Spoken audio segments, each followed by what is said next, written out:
Ding. 3 down.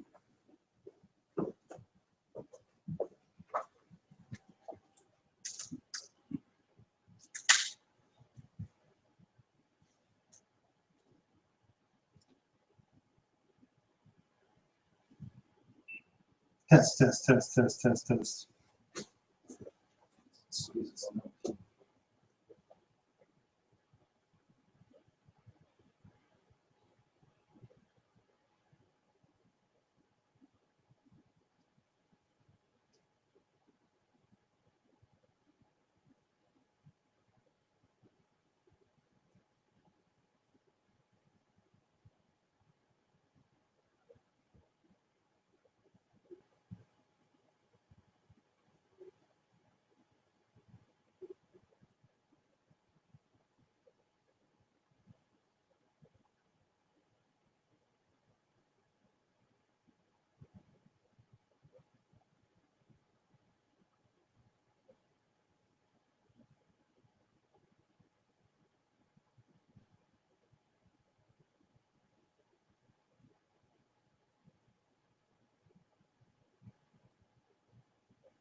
I'm so excited about this. So I'll just kind of hang over here. And you guys can come up, or you want me to come up there? Yeah, come up. Yeah, come up with us.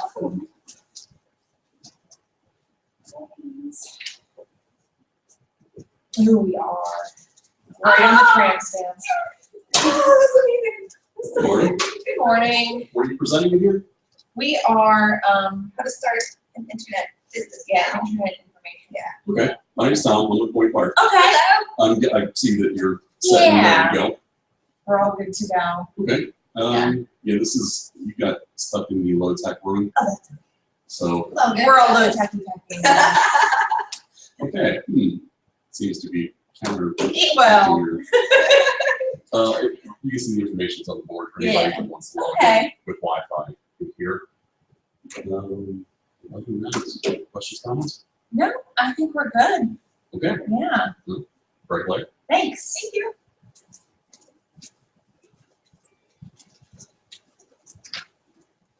Yeah, I did not look at anything.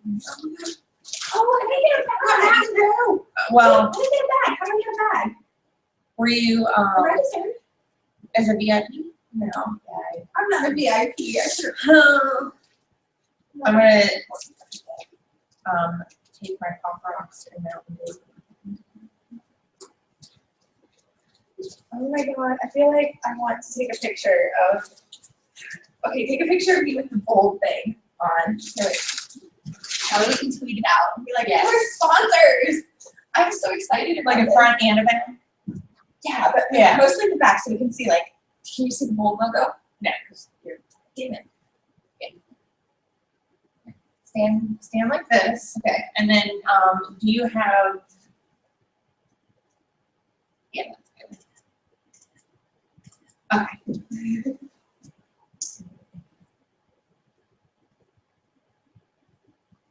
Oh, very cool. I like it. I was going to say, I have an app on my phone that you can like put like 2 pictures on one and Instagram it. So. Yeah, I can't figure out how to do. So wait, how can Instagram it? It automatically tweets my Instagram shit. Yes. Yeah.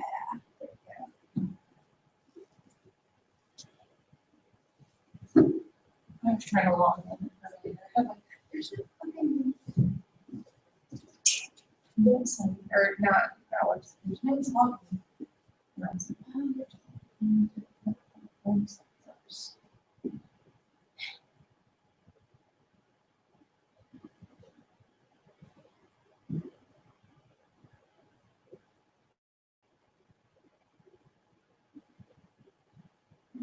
I still have Oh, you still have, I wish I still have my chatting mail.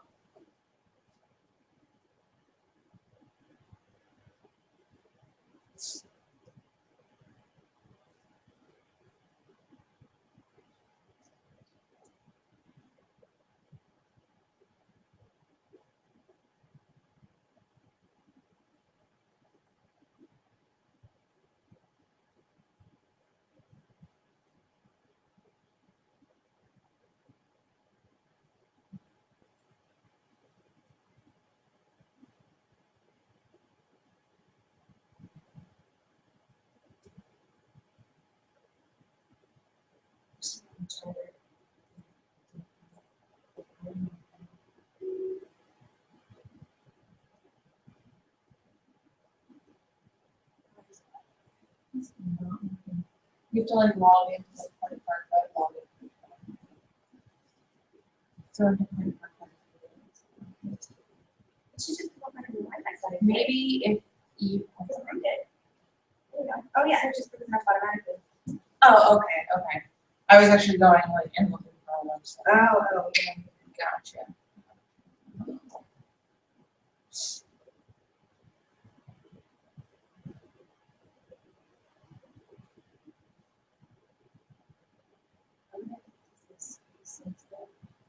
Yeah, it's all lowercase. Oh.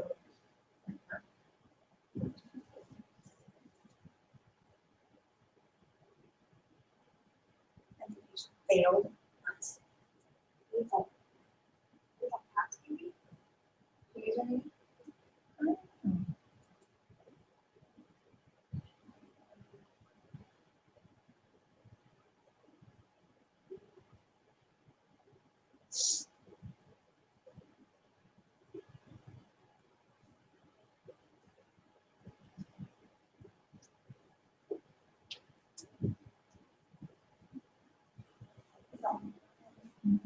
This did it last year too. I don't know what was. I feel like there's something wrong with like the case sensitivity.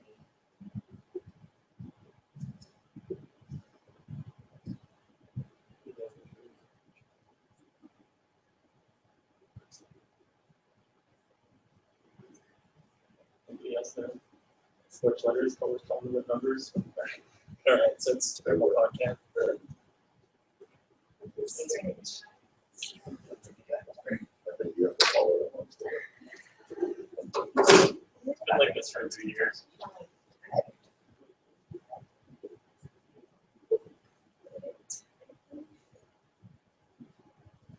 Do you have it on your shirt? I saved it. Should I put a t-shirt on? I think I do one now, right? Oh, here it is. I'm gonna put mine on my I bag. found it. Because my scarf keeps covering it. And it's It does look cool there. I like it. Wait, so does mine look weird? Because I have the sweater's like doing this weird like dress thing right now. That's weird. when you talk about We should tuck it in. That's pretty bulgy.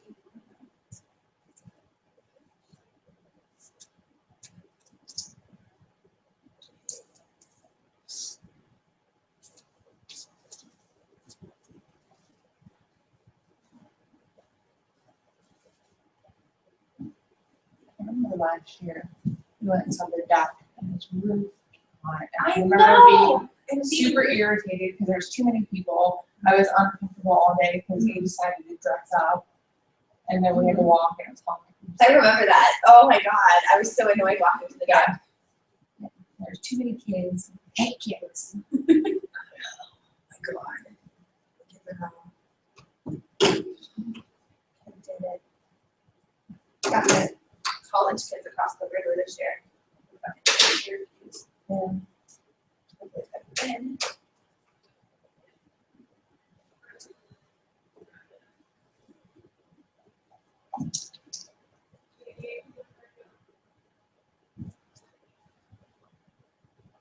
I forgot about the streaming. So I'm gonna be on. Oh. Probably on now.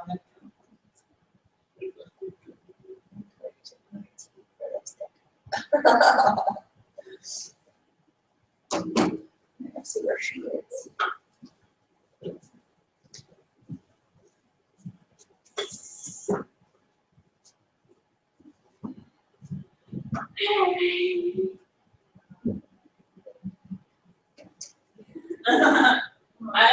Janet or there, here somewhere. I'm here. You're here. I saw Renee somewhere, didn't I? Is she here? I don't know. She's been here till June. Oh, is she not coming till noon? Now we've got work. Oh, okay. All right.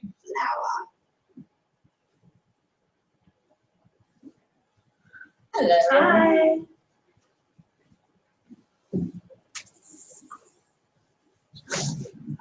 Just water in your open computers today. It's 3 hours of sleep. I put my stuff on this. My stuff here.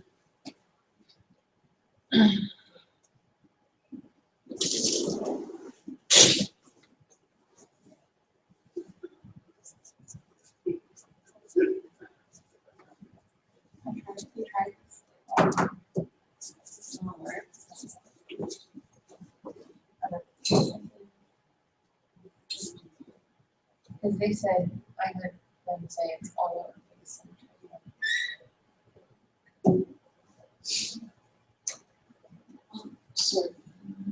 How do you get the PG for a sponsor? That's pretty awesome. The Post Gazette? Yeah. That's kind of epic. Tim, I believe, writes for them. Tim works for them, I believe.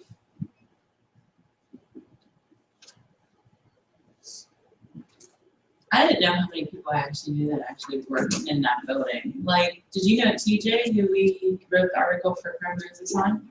He works in their mailroom. Really? Yeah, like during the day, and then off season from construction season. Like right now, he's working in the mailroom there. Summertime, he is like landscaping and construction. But That's pretty awesome. and then at night, he plays in a band.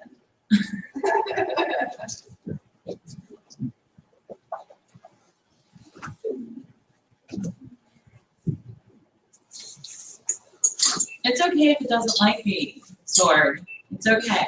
I want to be a group anyways. You're gonna stop. Speak loudly. The mic's back here, unfortunately. No.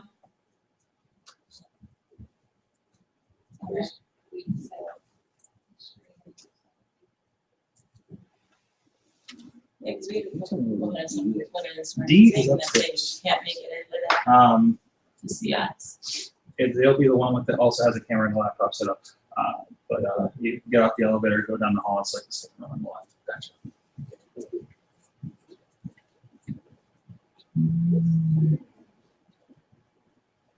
Should be good.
How's everybody doing today? Great. Great. It's cold out. It's kind of cold in here. I'll give 5 more minutes just so everybody can kind of come in and figure out where they want to go, and then we'll start.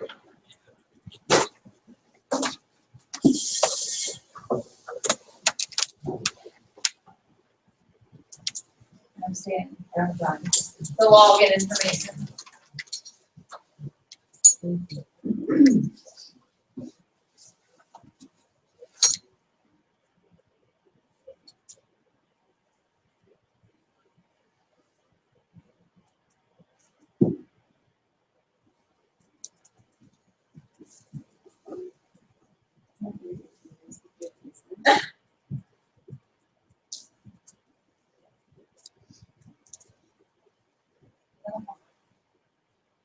No, she's not in the person.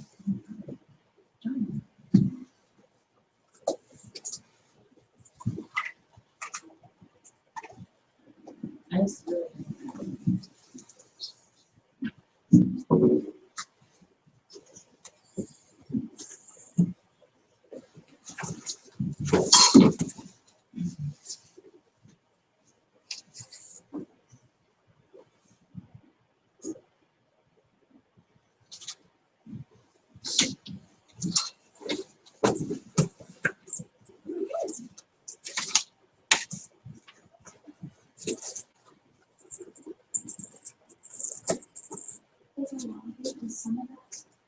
Is it supposed to be some of the capitals and lowercase? It's supposed to be lowercase. It's there's 20 parts with a number 1x and there's 20 parts web login. It's the web login. It works for me. It's all lowercase, and it's the web login. But I'm it just logged in for me, so.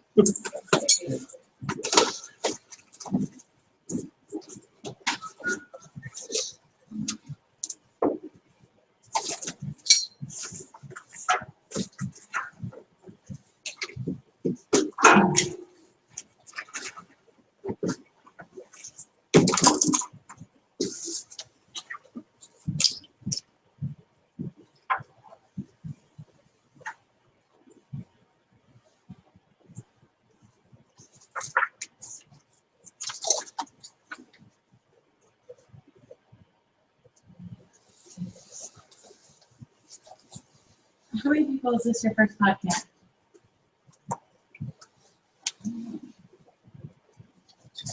Wondering how much of a crash course is.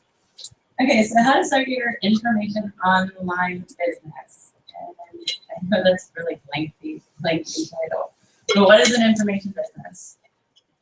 It's a blog, an e-sign, magazine, news, a podcast, or videocast. So this is basically what are you going to put into the base foundation to eventually build it. The blog is started for 3 reasons. To sell a good, like your artwork, your photography, so on and so forth. To have a platform, you have something to say, if you want to say it. And to teach a skill, how to cook a recipe, so on and so forth. How to do something.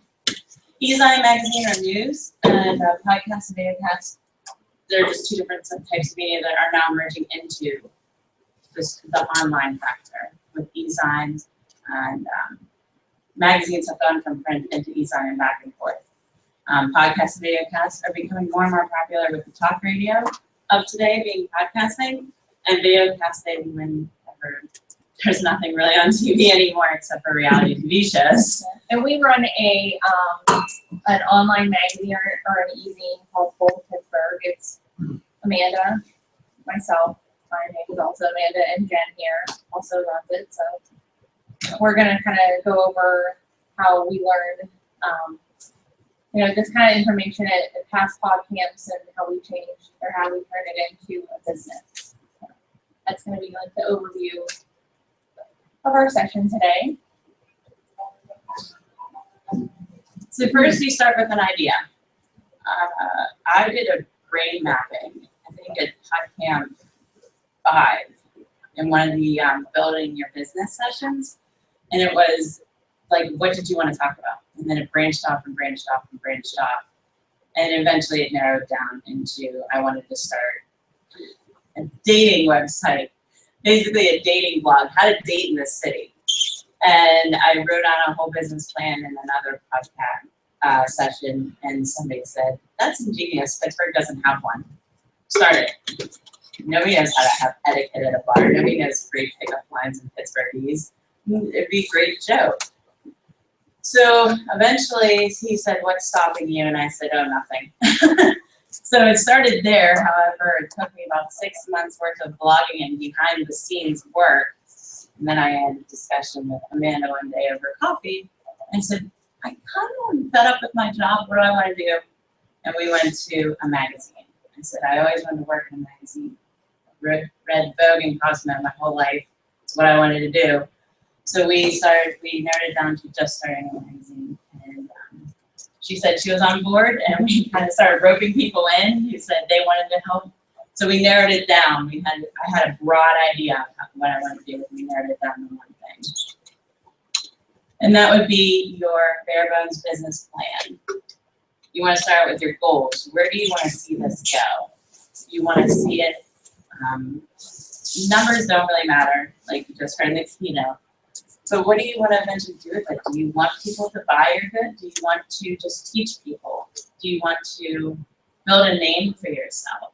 Do you eventually not want to work in your daily 9-to-5 grind and do this? It can happen. Your target audience is very important, especially and it can be general. It can be an age range from kids to adults, but it also is who is reading you. And you might not find that out until after you launch. We didn't find out that our demographic was way off. We found out that our age range, like I was thinking, oh, we're gonna cater to like 20-year-olds. My demographic was all in the 30s. And we didn't realize that until after we launched and did a Hootsuite test on how many people were clicking our link.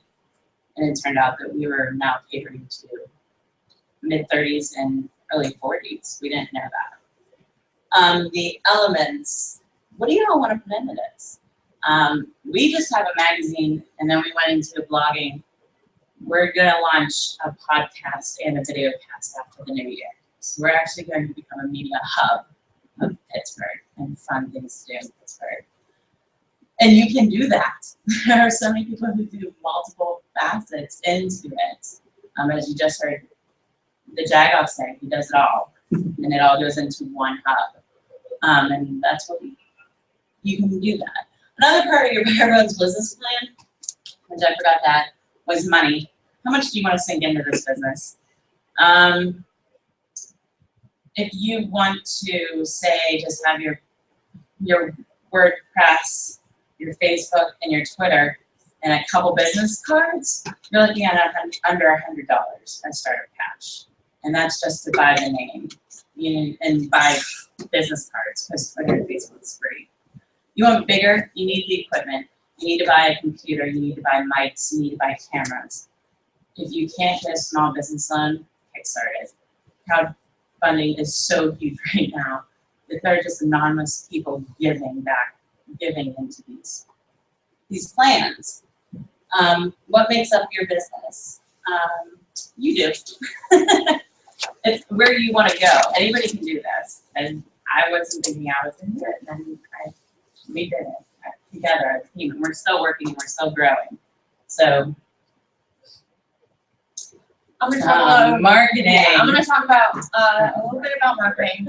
Marketing can kind of seem a little scary, but it's really not. It's really self-explanatory. So you'll see this graph in any marketing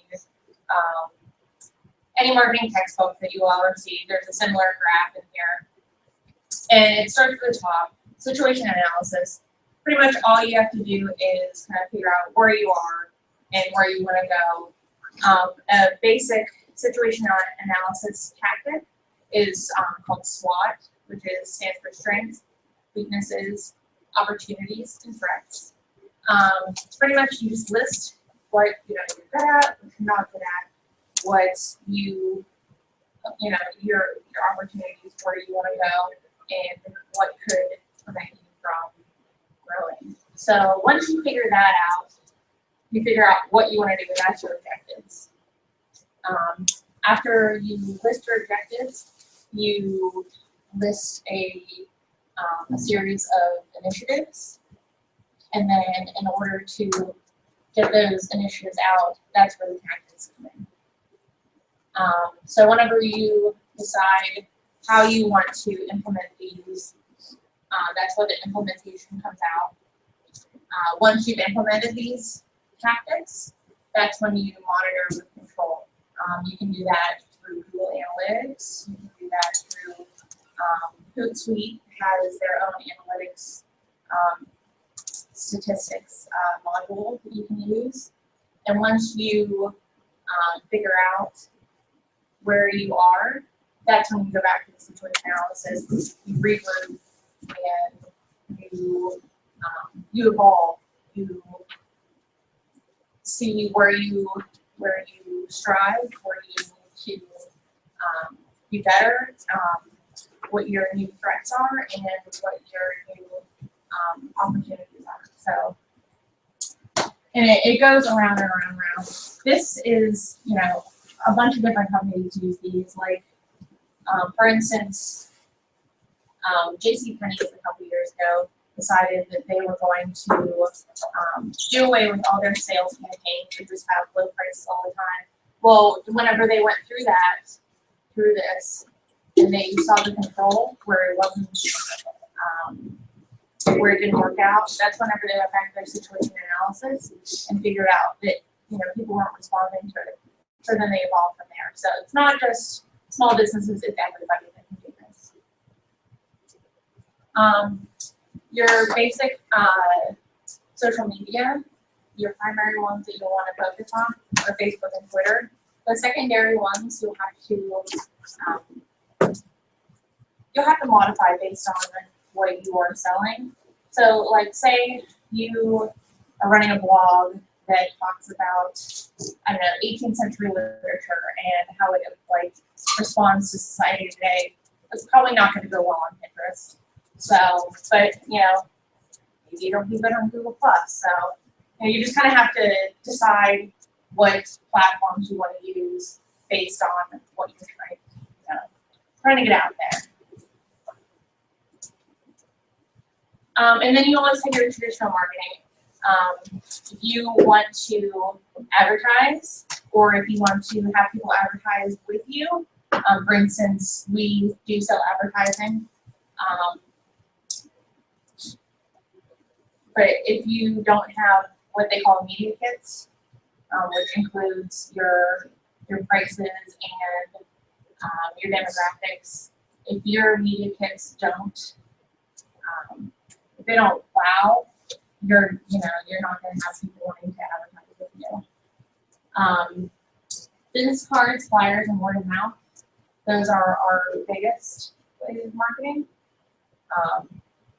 We also have some business cards up here, but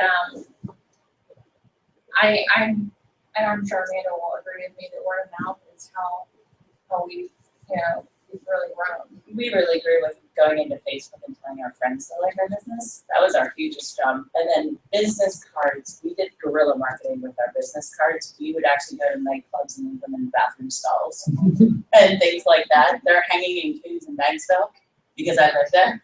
Or like I live over the hill from there, so every time I go grocery shopping, I just put up new business cards and they disappear within 2 weeks. They're gone. The bathroom stall thing, we almost got kicked out of the nightclub because the guy that they're attending, and he was like, what?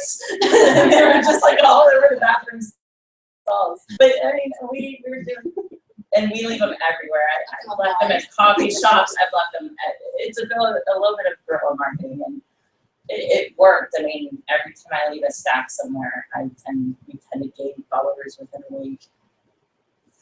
What was the call to action on the business cards? I assume these weren't just with your name and phone number. These were advertising. They were. We literally just put down our logo, our little tagline thingy, and then literally our web address, our email, Facebook, and Twitter. And this last batch, we did a QR code that takes you right to our magazine. So literally, you'd find this in bathroom stall, you turn it over, and there was a Twitter handle. And people would just click on it, favorite it, then click through the links and see what we were about. And it was neat. Nobody had to know our names. Nobody knew who did it. I was only caught because they caught me doing it. And they just made me clean them all up, and then I went in an hour later and did it again. But word of mouth was our other big one. Like I said, we told our friends to like it. I've told people as I was serving them coffee, working on my second job at the time. People I work with will see my business card hanging in my cubicle. They just see it and they ask questions. What is that? Or they'll Google it. I've caught my coworkers like, what's hanging in our cubicle? And they'll Google Bold Pittsburgh. It'll come up. And my face won't be on it until you click through it and eventually find out it's me. But they don't get it. They look up the name. That was our biggest thing. Yeah. I didn't want to abandon traditional marketing. I mean, it still works. I mean, going completely social was great. And inviting our friends, like word of mouth through Facebook and Twitter was great, but I didn't want to abandon the traditional stuff. Just like I don't want to traditionally just be an e-sign. We would love to go to print someday, and continue to grow. But as of right now, that's what's working. That's what's getting it. So, it goes back to like reevaluating what you're doing with your business. If something's not working, change it, try something new. So at this point, you haven't launched yet. Because I'm always one that I like a backlog, and everybody does. I mean, if you ask any blogger how they started, they won't tell you that they started right off the bat and they didn't have something stashed in there, like a couple pieces. When I first started, before it turned into Bold Pittsburgh and it was just a dating blog, before I even launched it, I had 12 pieces written. And they were just hidden in the drafts of WordPress. The name wasn't even out there. I had everything built for it, the Facebook, the Twitter, the WordPress, but I didn't tell anybody about it. It was hidden. It had one follower, and that was myself. So you haven't launched yet. So you have a backlog, you have a bunch of work, you have your marketing plan in place. Now you want to go secret, or you want to go all out? We just heard from John that he was secret at first and then went all out. We went all out. People knew our faces right off the bat. There are multiple ways you could do it. Your face being attached to the blog is one, or the e-sign. Whatever, podcast, video cast. Video cast is hard to be behind the scenes, I'll tell you that much right now. So that one you really can't do. Terrorize your social media. Okay, well this goes back to the marketing plan. We'll tell you the funny story that we did. We launched, we did a couple months of just tweeting every once in a while, Facebooking every once in a while, blah, blah, blah, blah. We weren't seeing any growth. So we went back and we got hooked up with Hootsuite.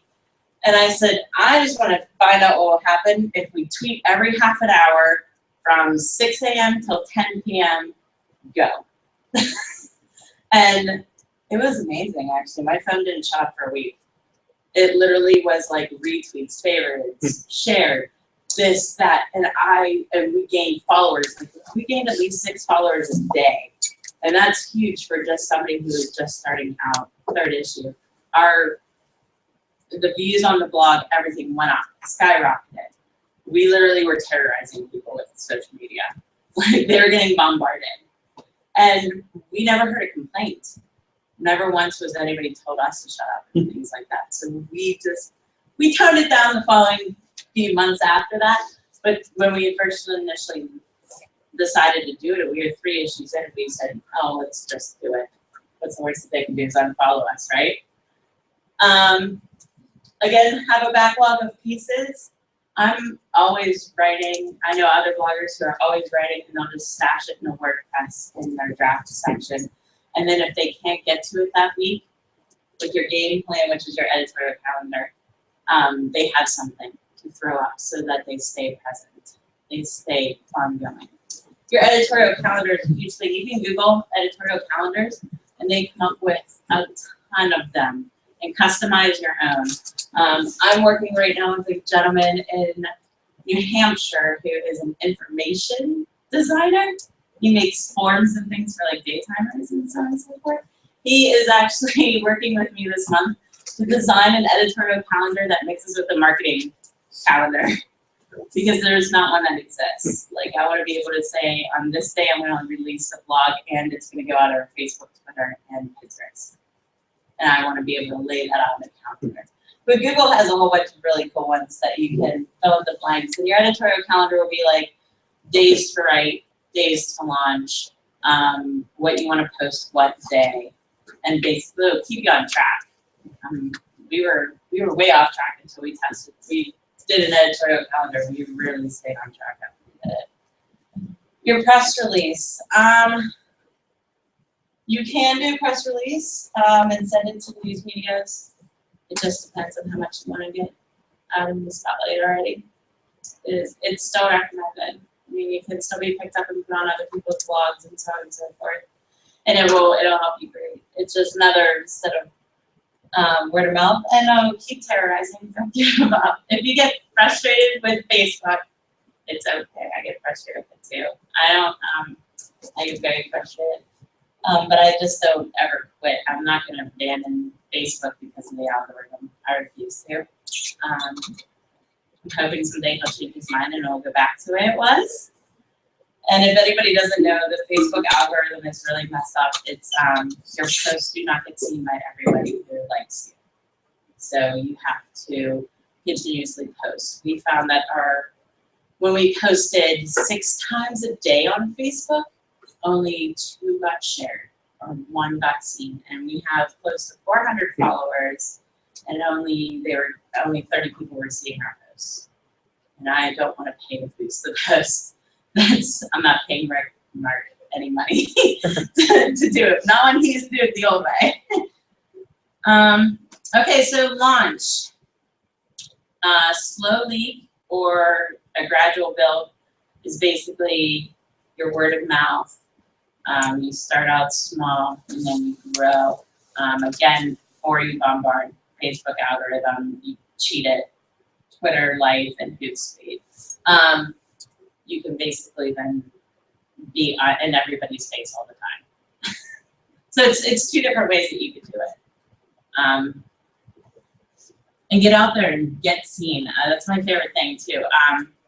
Is there a book that I can recommend? If you are doing a video casting, I highly recommend Get Seen. It's a few years old now, but Steve Garfield wrote it, and it's basically, I love to call him the grandfather of video podcasting because he literally this book is amazing. It'll tell you what mics to buy, which cameras to buy, so on and so forth. And he tells you how to do it and it reads like, if you want to get to point A, do this. If you want to do this, do this. And it's amazing. I have a couple other books that I'll tell you at the end too, that I highly recommend for if you're starting some small businesses. This goes back to what we said. You just keep growing. Try the slow route. If the bombarding didn't work, try it slow. If the slow didn't work, try bombarding. Don't get frustrated and give up. That's my biggest thing. Try again. Don't get frustrated, don't give up. There have been a few times where I've just been like, forget it, this isn't working. I'm done, I quit. Want to delete the entire thing, crash the Facebook page and everything, and now I don't want myself to do that. And that's why you also surround yourself with supportive people who are like, no, just don't. Yes. These guys have pulled me back multiple times off the train. Yeah. Don't do it. Don't put coffee on your own computer. Making the green. Okay, so in the beginning I said in your media kit you want to think about your budget. Now how do you make your money back? Okay. You cannot get rich right away off of podcasting, video casting, blogging, or any type of magazine or e-sign or anything like that. You won't. Not off the bat. You can make some money. You can't make $1 million. And that's the way with any kind of small business is you have to start from somewhere. So I'm saying $100 to start. You really want to get into it, and you need camera equipment and mics and computers and so on and so things like that. You get into Kickstarter, crowdfunding, small business loans if you're opening a store and things like that. I can highly suggest that. But again, you're not gonna, if you have horrible credits, you're not gonna get it.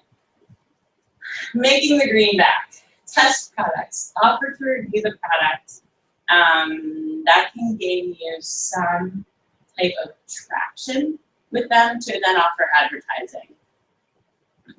And people love it when you write about their products. I know people who get free stuff all the time and then blog about it, and then they have just this weird amount of stuff in their house. What if you get something you're like? You're allowed to be honest. It's constructive criticism, though. Of course, you don't want to totally be mean to them, and then you want to offer constructive criticism. And that's I write about the restaurants, and I always find one thing wrong with every single restaurant in Pittsburgh. I'm extremely picky. Either it's the food, the atmosphere, the music, how loud the bar is, how loud this is, but I never put that in. I always say, well, I made a reservation 2 weeks in advance. I would have appreciated an actual table, not an end table that you got. So I mean, things like that, that's constructive. It's not, oh my God, it was the worst restaurant ever. This was horrible, this was horrible, this was horrible. I would never ever do that. I just wouldn't publish it. Because I wouldn't want them to go, oh no, forget it, then we would never support you. And everybody in that business, talk. And if one of them rejects you, all of them are rejecting you.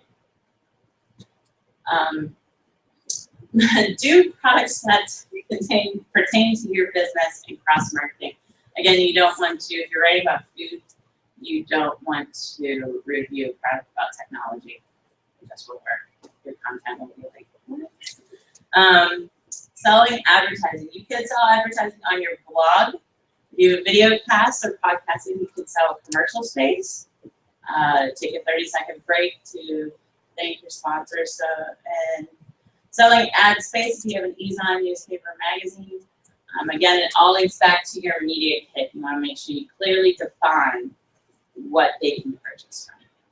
They can purchase blog space and part of your Ezon and a commercial on your podcast. You just wrote them in, and they will love that they could be in multiple places in the advertising. Okay, so I'm going to go back to what was told to me is what's stopping you. So you have all these ideas, you have a great idea, you're ready to launch. What is stopping you? And just do it and have fun. But I always go back to saying you won't make $1 million doing this, but my goodness, you'll have so much fun. And it'll be a learning experience, and you'll see that you at least did it. Success is always measured by yourself. It's my favorite thing to say. It's not measured by how many likes you have or how many followers or how much money you're making. It's when you say you did something. So have fun. And I think that's it. This is where you can find us. And we're welcome to questions as a group of our whole Pittsburgh. But I'm A.L. Narcissi, and Amanda is Spots87. You can tweet us anytime, ask us questions. We love to help other people start their own businesses. And I did say that I would get back to, I have 2 more books. One more book that I will highly recommend, and it was the only reason why the magazine got started, was it's called Amazing Things Will Happen by C.C. Chapman. I've heard him speak up in Boston at Podcamps. And basically he talked about like what's stopping you. If you just try it, you'll amaze yourself. And it was really awesome to read that book. It wasn't very big. It's a very small book, and it's very good. And the one I'm reading now, which The Freaks Will Inherit the Earth by Chris Brogan, I just picked it up and I am loving it. And it's talking about how all these business plans that you learn in business school are being abandoned, and basically anybody could start a business now, and it's how you build it that depends. How you are is how you're going to build your business. Heart, smart, guts, and luck is another one that's written the same way. It's basically you're one of those 4 characteristic types, and that's how you're going to build your business. Is either with your heart, your smarts, your guts, or just your luck. All right, so that's it. Does anybody have any questions? I'm a photographer, and the one thing that So you say that no one can see your post on Facebook because of the algorithm.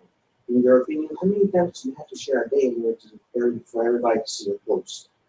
It depends. You'll go back to checking your insights, and you'll see after at the bottom of the post it'll say seen by 30 or seen by 20. You can boost every single one, but you're paying money then. We were very successful at about 5 posts a day, and I felt like that was beating the algorithm. We got more shares then. And I want to say the prime time was once in the morning at like 7-ish. Yeah, you kind of have to monitor and see, you know, what times, you know, your followers are on, you know, to get the most out of your posts. There are different statistics out there. Some say like a 7 a.m., a lunch post, and a night post are the standard. I think we threw 2 more in there. Just one mid-morning, like a mid-morning snack, and then one at 2 o'clock, right before. Like I thought of when people were taking their cigarette breaks, is what I thought of. Oh, this is when you got up and got your second cup of coffee. It was 10 o'clock. Guess what? You're thumbing through Twitter and Facebook at your office. I want you to see my post. So I thought of it that way. And we grew from there. I mean, it seems to be working. And Facebooking and tweeting on the go is huge. Don't just set up your Hootsuite and let it fly. One thing I learned from a restaurant owner here in Pittsburgh is he said, you need to be reaching out to those restaurants while you're sitting in your restaurant. At first I was like, no way, I don't want them to know I'm never reviewing them. I don't want them to know that. They're gonna give me special treatment and then I can't give an honest review. Not true. The chefs end up coming up and introducing themselves, the owners. It's a great word of mouth. It's another word of mouth, is that I tweeted, hey, last night I was at Great and Grace, had a fabulous meal. Next morning, literally, Great and Grace, a 25-minute long conversation over Twitter about my meal last night. They wanted to know who I was, what I ordered, who was my server, what did I eat. They wanted to know. Then they wanted to know when the issue was coming out that they would be in. They wanted, and it was all because I was sitting on Twitter, waiting for my food, and I just tweeted, well, Pittsburgh is here having Great and Grace for a Pens game. They had no idea I was there until the next day. And it was huge. They loved it. But that was a 25-minute long conversation. So now I'm on their radar, and they're going to come look at the issue, and it's going to grow a relationship. So it's all depending on it. Tweeting while you're there and Facebooking while you're in the venue is huge. Any other questions? No? Wow, we wrapped up really early then. Everybody can go have breakfast. If you have any other questions too, help yourself to a business card and get in contact with us, ask us questions. I'll be around all weekend. I am a volunteer organizer. So just flag me down, ask me some questions if you're interested. Okay, thank you. Thank you. How did you guys run metrics on the bathroom stall? Huh? How did you run your analytics in the bathroom stall? We grew the next morning. Can I tell you the next morning I gained 10 Twitter followers. That's what I was wondering. Literally, I tested we were in Diesel and Skybar because we were writing an article on how to club in your 30s. And we bombarded Diesel. I almost got kicked out of Diesel, went up the Sky Lounge and wrote the article. And literally the next day, which was Saturday, probably around 1 o'clock after all the bar hounds woke up, we got bombarded with like 10 to 15 followers. And it was pretty cool. We even got some emails like, hey, it's all. That's what I figured. Yeah. I didn't think you wrote like a special number. Yeah. No, we just totally, and the Coons thing too, it's really funny because when I notice the business cards disappear out of Coons, I will check to see where they, where the Twitter followers live because it'll give a location. And 9 times out of 10, they live in South Hills. And I know they picked up a business card from Coons on Banksville. Or, you know, or I'll look at their Twitter feed and they'll be like, no, partying in Southside last night. Well, they got our business card out of this bar. So it's more organic. Yeah, it's pretty interesting. That's awesome. That's really cool. Can I take a picture? Sure. Have a good day.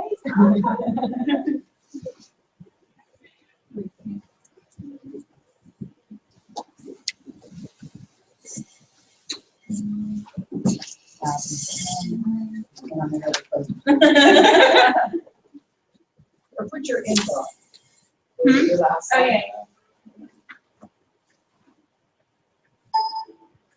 Okay. You won't have to go backwards, will you?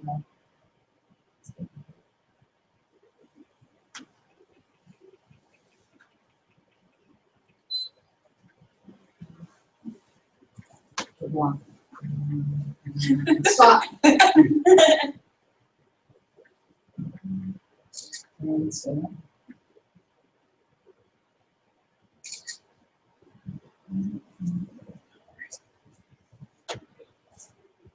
Good job, thank you. Thank you. I had like 1,000 questions, but Oh, okay. I'm Jason. Amanda, nice to meet you. Hi, Amanda, nice to meet you. Jen, hello. Great job. So I am the founder of the I think you might. Oh, And we've been around 4 years, but it's like we are just starting out. It's insane. I mean, we have some really good successes, but like I seriously, I'm just starting a podcast. okay. We started up like, maybe 3 weeks ago. Okay. So we have 2 episodes out there. I'm sorry, I'm trying to close that. I am No, you're fine. I just like the whole advertising. Like we have not made money. We do a bar crawl every year. We have like 200 people. That's our only money making. Yeah, it's really fun. We do it in January, and we get like a ton of people out. And we launch players to come over. It's a ton of work. And you know, it's all in person. At my age, I don't want to be crawling on the south side. Even like one night You're a like year. hours. It's insane Yeah. how old I'm getting. No, Southside's good on Tuesday and Wednesday. Yeah. Yeah. No. Yeah. You get past the age of 30, you don't touch Southside unless it's a Right. weekday. Absolutely right, because it's the only thing that's 20. So I'm really trying to expand with this whole podcast thing. Like I was going to ask about like rates, advertising rates, and things like that. And when do you start? Because we only have 2 episodes, and I don't even know who my audience is yet. I don't think it's. I know it's not big right now. We can wait till we get a little more established. Things like Who is your audience on the blog? Do you even know that? that. We kind of tried the blog thing. See, Bird Life is a total side project. I have Okay. a full-time day. Yeah, so Oh, yeah, God. yes, Which some of is us like- work 2 and 3 jobs. Yeah. Yeah, so, and I had a co-founder, but he got out of it last year, so it's just me. My friends occasionally help, but not like, helping them too. And, you know, they're busy too, so. Yeah. So we really don't do a whole lot with blogging. And I love the writing. I think we're pretty great and things like that. I feel like we've been going in so many different directions in the last 4 years, but I was hoping that this podcast would kind of be the umbrella. You know, because we do stuff that's like, I'm calling it Bird Life FM. So it's like a radio show, it's a talk radio show that my friend and I actually, we had our radio show in college, and then I used to DJ on WIP, and she would come down and do, it's just like a talk radio. So that's kind of my hope, but it's just, I am so like, it's just like, this is the water, this is my, you know, Well, at least you're not. That's all that matters. Correct. I would start with just figuring out, look at your competitors. What are they charging for a media kit? That's what we did. We first of all, we got media kits from Post Gazette and City Paper, and you can download all those. Yeah, all You that information's search- free. Yeah, all that information is free and on the internet. Yeah. Like we found out how much City Paper was charging for a weekly 1/8 of a page ad, and we were like, whoa, like we're talking $10,000 like for that. So that's all free. So you can Google that and try to find out what your competitors are charging. And then it's just reaching out. Go back to those bars that sponsored your call and present yourself. Shake hands, tell them what you're about to do.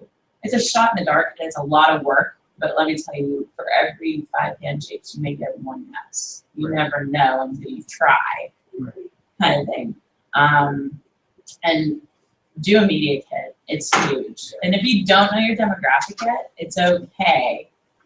We didn't know at first either. Yeah, we just put our demographic into our meeting, what, like 3 weeks ago? Yeah. We Yeah. didn't put it I didn't know it until you said it. Like, I was sitting there like, what? That's our demo? We didn't know our demographic. I was aiming towards the 20-somethings, but I think I was thinking that when it was the dating blog, like, hey, I want to teach you 20-somethings, like, don't go to a bar and look like a sloshed mess. Like, I didn't want to, but it turned into my demographic in the 30s, and you don't know that until you launch and you get into it. That's, our demographic for our probably is young. Mm-hmm. Podcast though, and I assume. But if they know your life from that, they're gonna know your life from the podcast. Yeah, but I'm getting no resonance from None. anything that I'm sending out with MailChimp or whatever. It's very, very podcast to that audience, but our audience is all. Are you just doing email marketing? No, we do Twitter, we do Facebook, Instagram. It's just I've been like after my partner quit last year, I kind of went silent.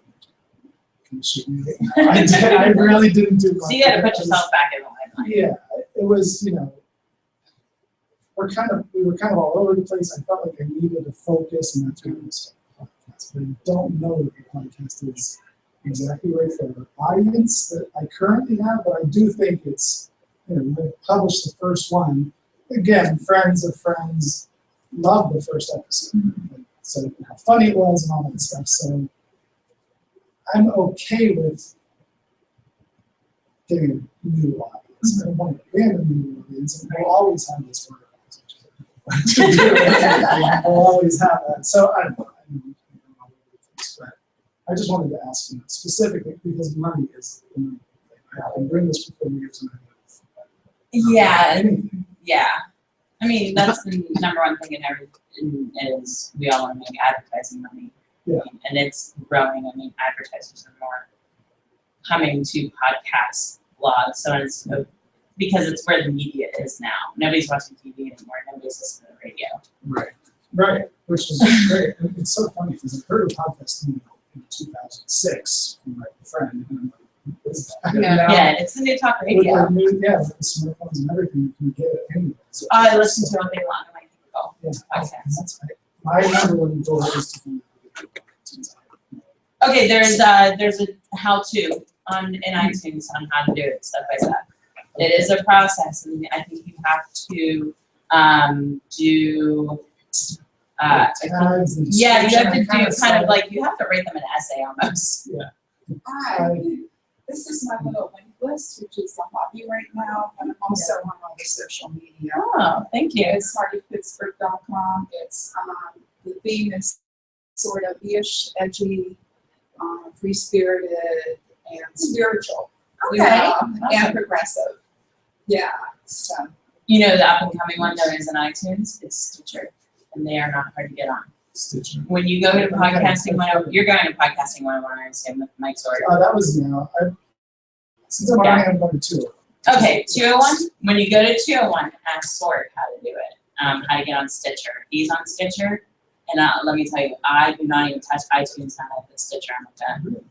Don't even touch And it. you have an iPhone? Yeah, it's you can see it. It runs a lot smoother than. It's even one of my main keys. I didn't even put in a folder. Radio on demand. You can make a favorites list. So my favorites list, I would listen to Kevin Smith every single day if I could. So I listen to Smodcast every day. I got NPR. You make favorites. And literally it refreshes when they put something new on. So your newest one will go on to people's favorites list. Okay. It runs so much smoother than the iTunes where you gotta wait to download, then you gotta do this.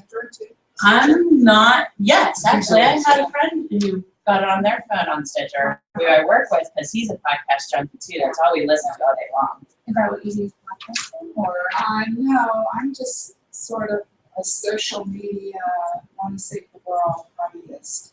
I retired from my day job and I haven't monetized it at all. Yeah.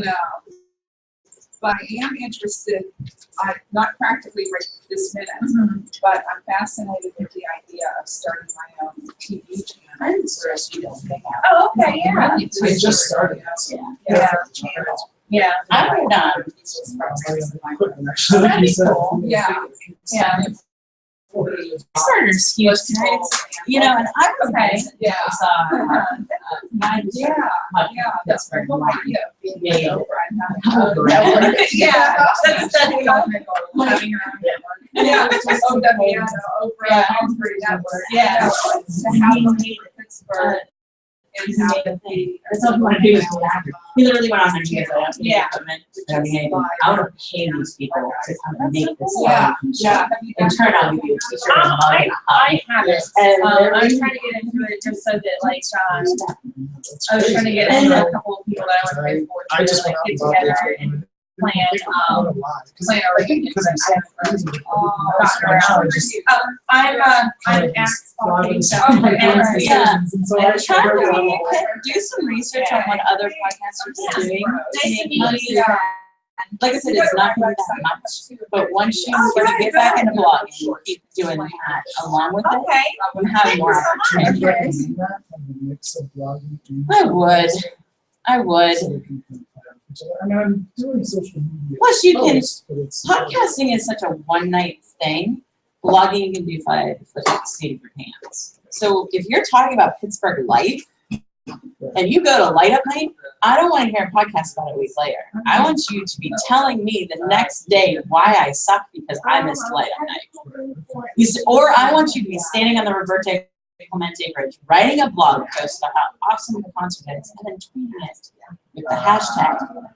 I don't want to wait a week. Podcasting is while I love it, and where it's the next step in our business, it's a once-a-week thing. It really is. You can't do it one night. So keep up with it and do a blog now. And you can literally blog by the seat of your pants. By the seat of your pants. Even if you don't blog every single day, or you don't blog twice a week or once a week, you all of a sudden have something to eat. And it can only be 3 sentences in a picture. Yeah. But as long as you're driving traffic, the advertisers will see that. That's the hugest thing. Yeah. Some of our blog posts have 3 sentences in a picture. Some of them have article length, a video and a picture, and they drive huge traffic. But our ones that are 3 sentences, like, oh my God, I'm at Stars Festival, I'm watching Wilco, oh my God, this is amazing. Drove traffic with the correct hashtags and everything. It just kept driving. So that people latch on to it. And watch your hashtag Pittsburgh. Hashtag Pittsburgh, the actual hashtag is huge. I try to. Oh yeah, I put it everywhere. If you come up with more questions, don't hesitate to ask. We're growing too. We're test us. We haven't sold a lick of advertising yet, and we're 6 issues in. See, I thought it was something. Not yet. We want to. It's coming within the next, probably right after the new year. We're gonna be. We're hoping to start bombarding people with our media kits and asking to be in it. Yeah. As I'm watching more and more magazines get produced and designs get produced with advertising, Yeah. I know there's a niche for it now. Yeah. I was just at Meat and Potatoes the other night and standing at the front desk, and You Local put out their own magazine and it was filled with advertising. So, good. That's great. I don't know. I'm gonna go have a smoke. Thank you. I'm gonna go have a cigarette and a coffee. Because I haven't even started. What is this? Is this what is this podcast? Yes. Why don't you guys hang out here? I'm gonna go have coffee and a cigarette. Okay. We'll just sit here. What are you recording for? Journalism 529. I had to think about it for a minute. Okay. It's a class that I didn't take. Wish I weren't taking it. Don't like it. Don't know what I'm doing. Don't You care. never know. That's the job you might end up with. I should start. I'm a researcher. This is not what I do. I just do whatever my heart tells me to. That's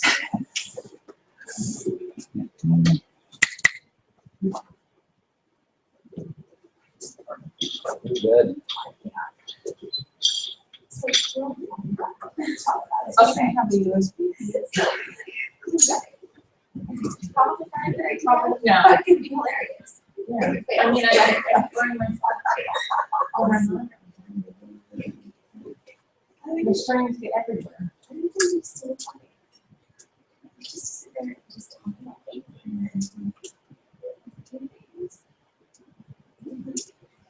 Kitchen. Yeah.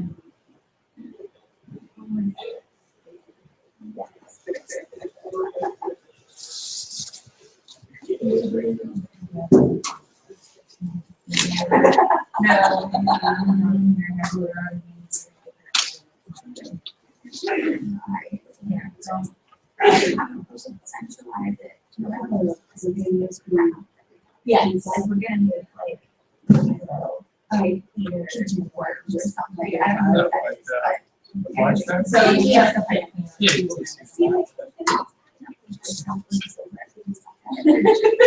Alcohol, it's gonna take it to a whole other level of absurdity.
I drink it too.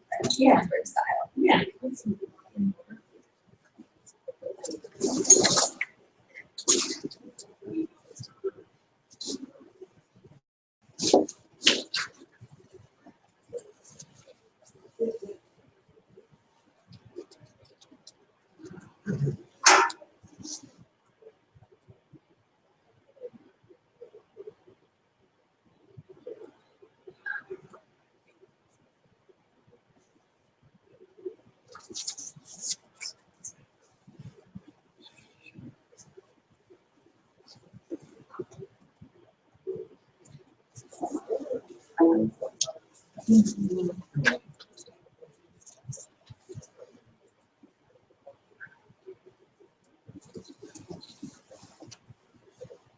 So who's going to play running the show?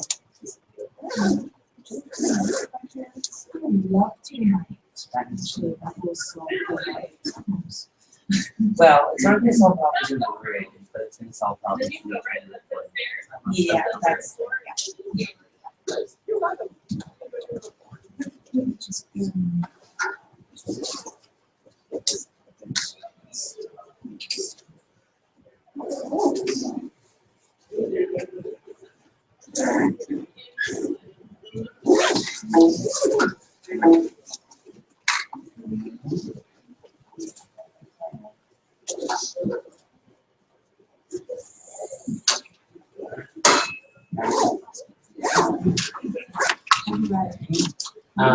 I'd throw that in your back pocket.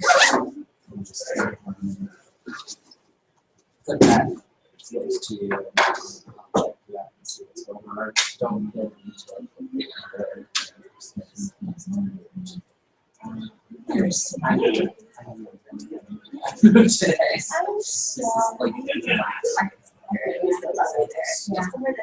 Not being here. I want to start Johnson.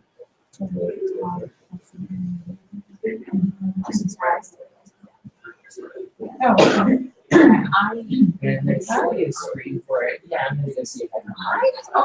I'm like, it was I know. Is this okay? Thanks. So cool. Okay. We're gonna be all right. Okay. Yeah. I just, yeah. Good luck. That's okay, thank you.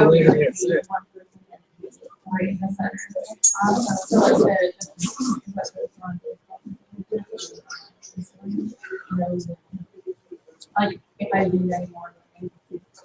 But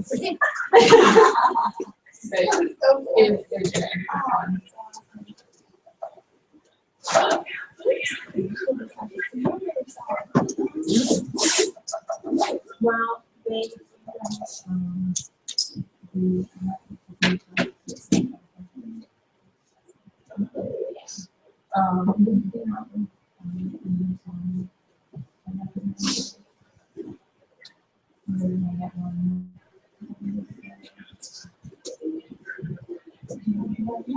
that one, yeah.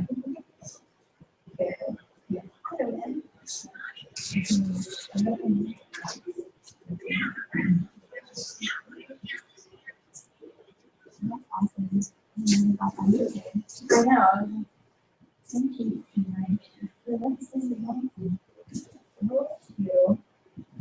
Is there anything able to actually log in to the Wi-Fi? No, so I forgot to try. It's Podcamp and then Podcamp 14. Okay, because it's longer there. That's the username and password. Oh, yeah, Podcamp 14 should go for you. Okay. Oh. Oh. What?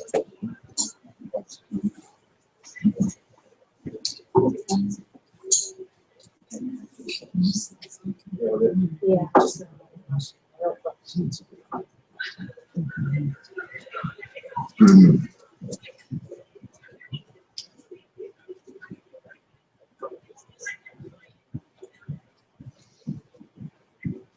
Did any of you get on the wireless?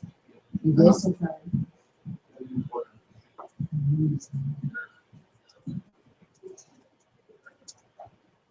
Do the password up there.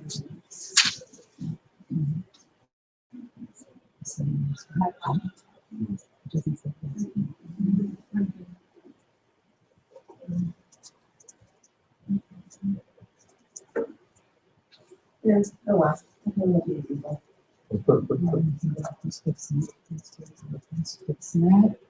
Well, you don't have to talk to it. I don't have to lie to you.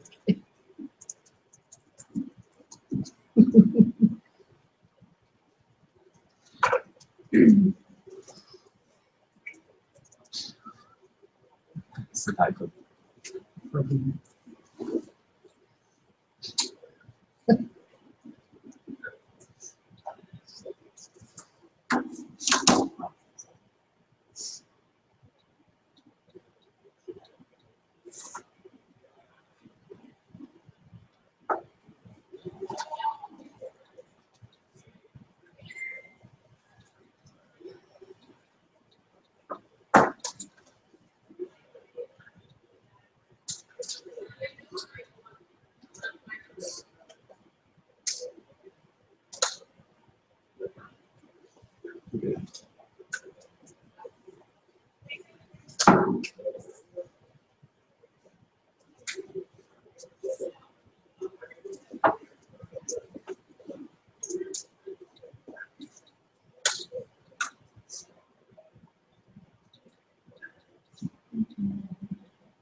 Attach it to, put it on the slide card. Yeah, and this pops out. It's a page for your digital camera. And attach your mic and it's called Podcast. Alright, so you hit that, Oh, I did. and then I'm not listening.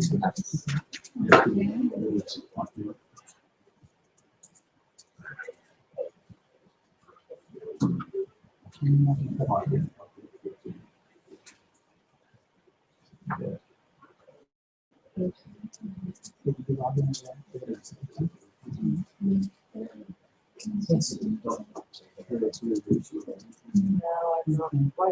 everyone's using phones, we're using their Wi-Fi might not be able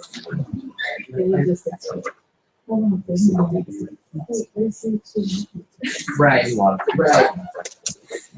And that's exactly. They've got me right from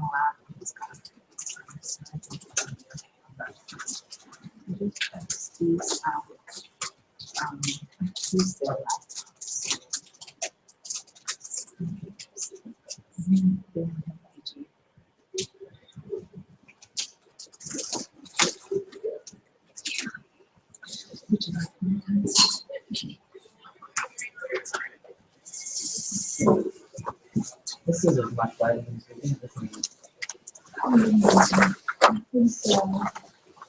There's a light up here, but then you won't see the, yeah, and I don't, can you drop just the backlights?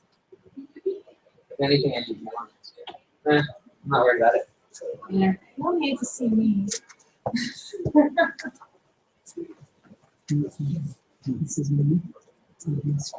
That's not the transfer.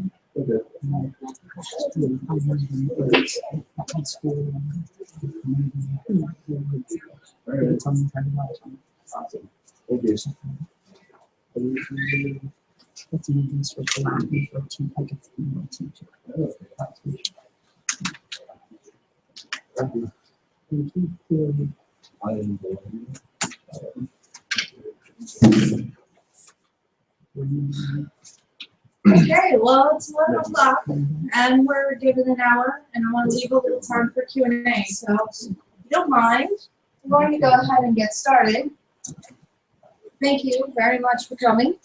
Let's see if this will work. If I turn it on.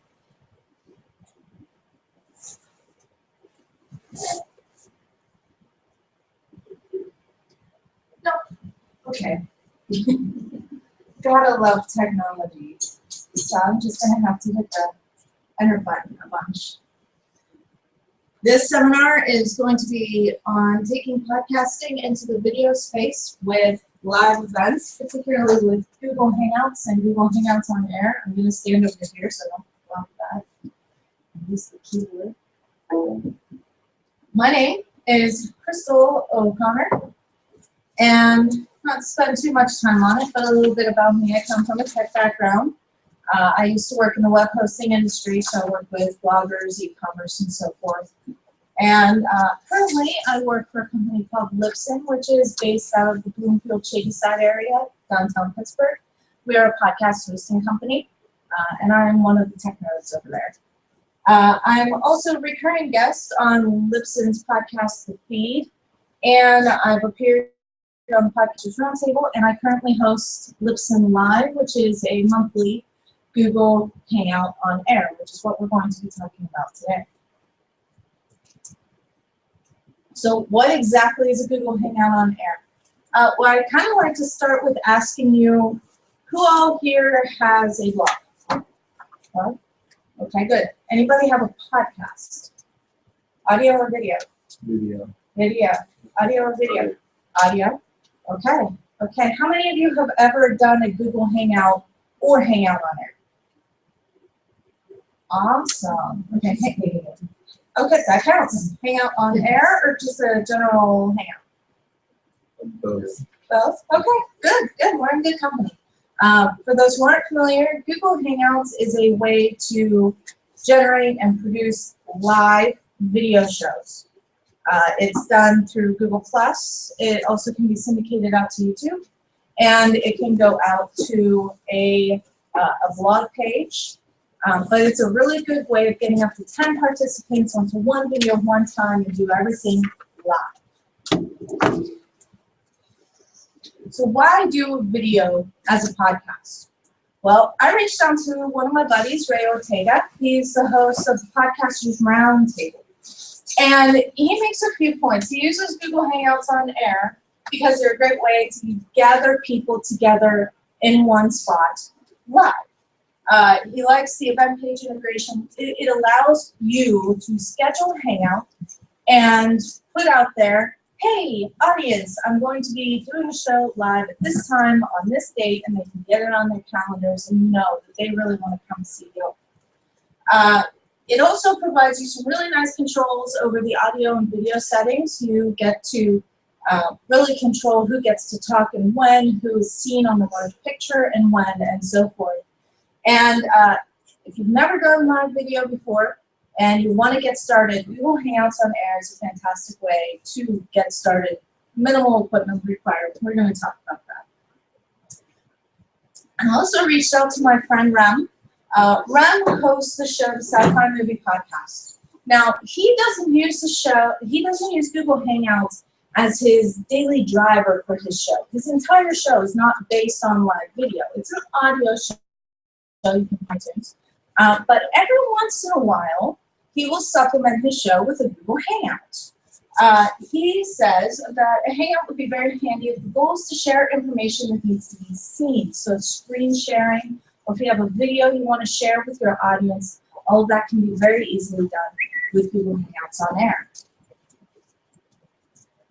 Why do videos, podcasts for Lipson Live? Well, we use Google Hangouts on Air strictly for Lipson Live. There's nothing else that we use. We use Google Hangouts on Air. The reason is because even though we already had an audio podcast called Feed, we really wanted a way to connect with not just our users, but podcasters at large, and talk about some of the technical facets of podcasting, which is really difficult sometimes if you can't show an RSS feed on screen. You can't show the Lipson interface or submitting a show to Stitcher on an audio show.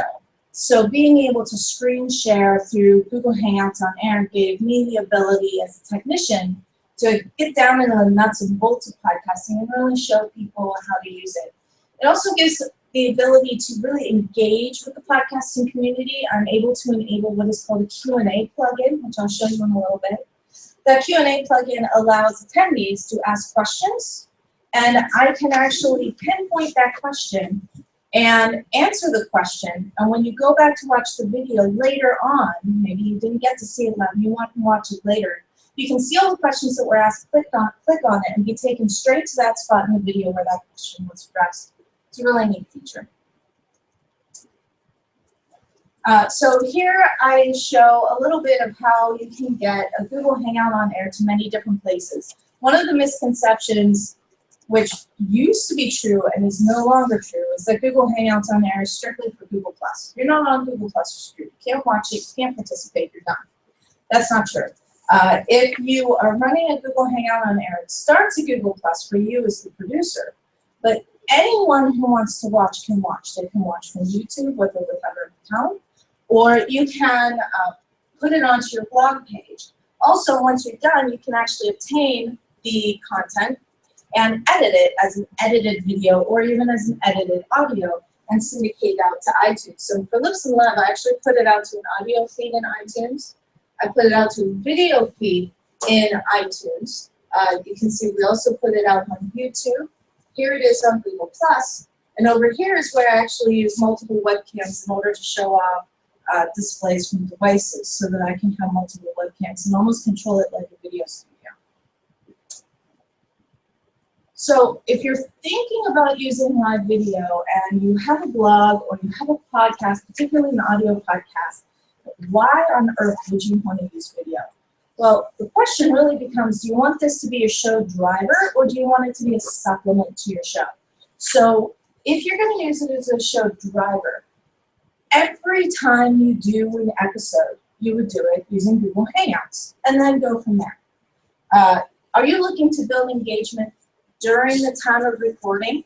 Maybe you do have a large following already and you want to be able to engage with them during the show. Oh, hey, chat room, what about this? And actually talk about what the chat room is saying during the show, kind of Leah Laporte style. That might be a show driver. So every episode is going to start with Google Hangouts on Air. Or you might choose to use it as a supplement. So maybe you're going to do a holiday special, or maybe you're an NFL show and you want to do a Hangout on Air for the Super Bowl. And all of your audience gets together and you commentary and you talk about the Super Bowl during the show live. That would be a supplement to your show. Your workflow when you're using Google Hangouts on air as the episode will always start at Google Hangouts on air. That's where you're going to actually show yourself, show your face, show your screen, show whatever it is you want to show your audience. And all of that gets recorded and passed out to YouTube, at which point you can distribute from YouTube or you can download it and distribute to an audio feed or video feed.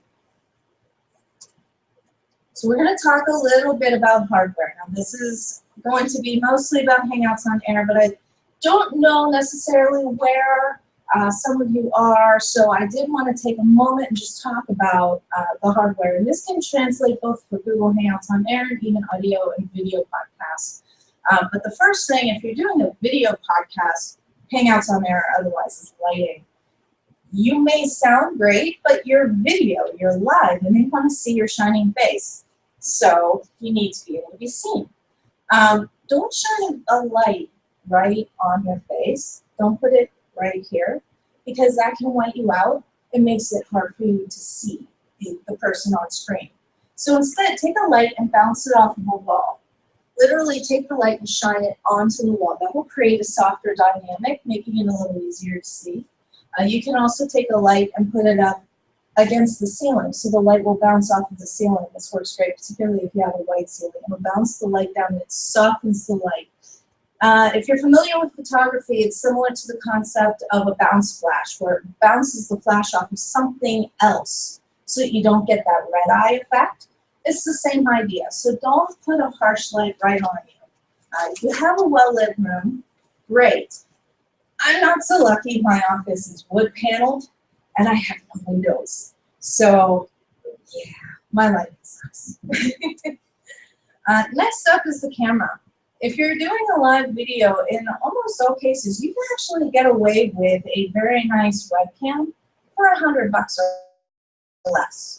Some computers these days, tablets and smartphones, they come with cameras. But if you want a good production, you can actually get a Logitech C10, which is this guy right here. And if you promise to give it back, I can send it around the room. But this will record in 1080p. It is USB, so it'll plug into your laptop or your desktop. And it gives out a pretty good quality video. It does use a Carl Zeiss lens. And right now on Amazon it's running for $95.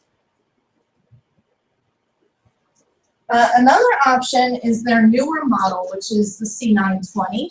And that's this one here.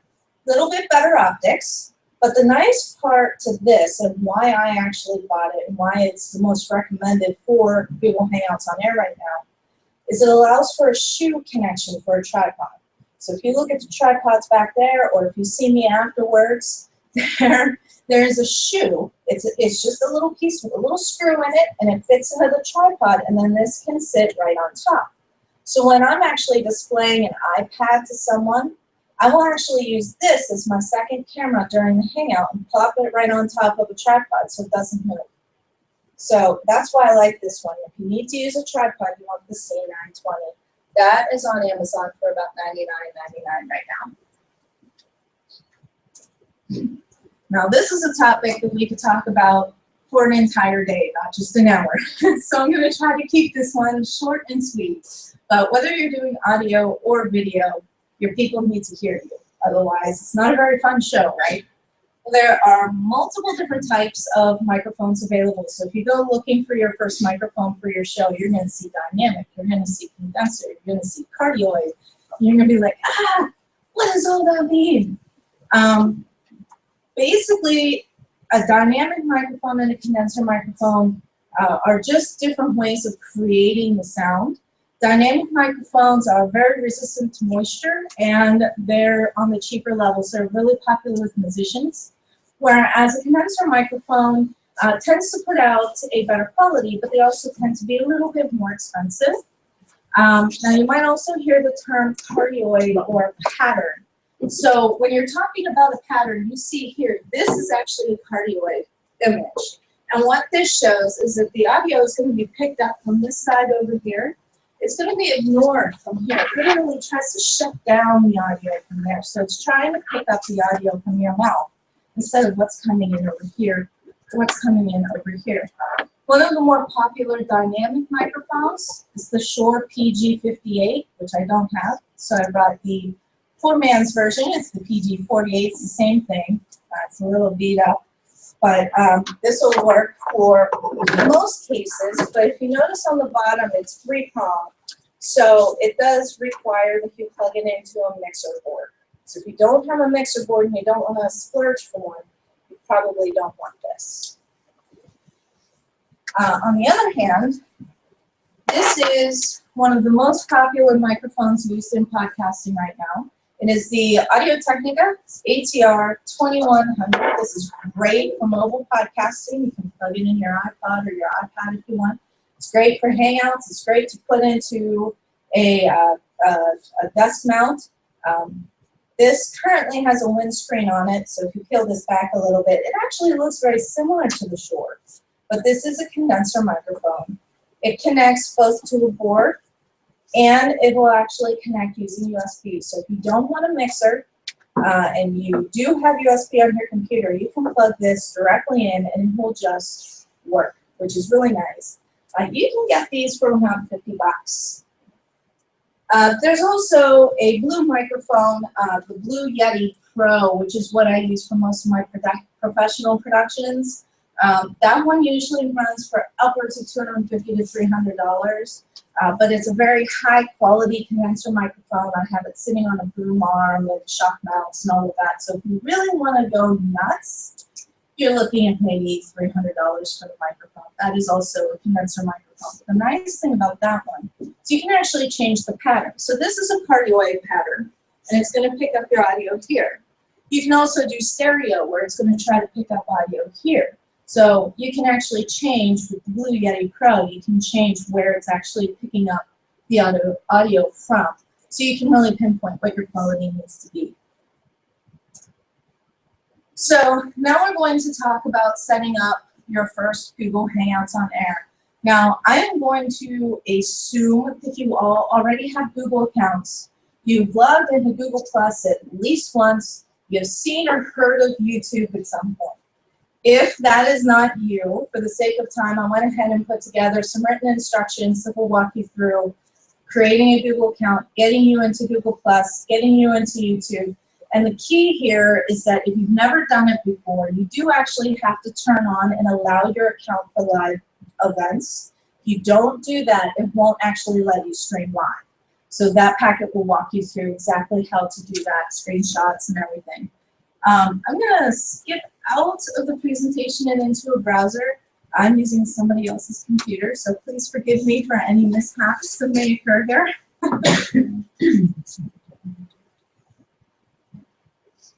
Okay, so here is supposedly Google Plus. This is my own personal account. My device is now apparently ready to be used. If you go under to work, right?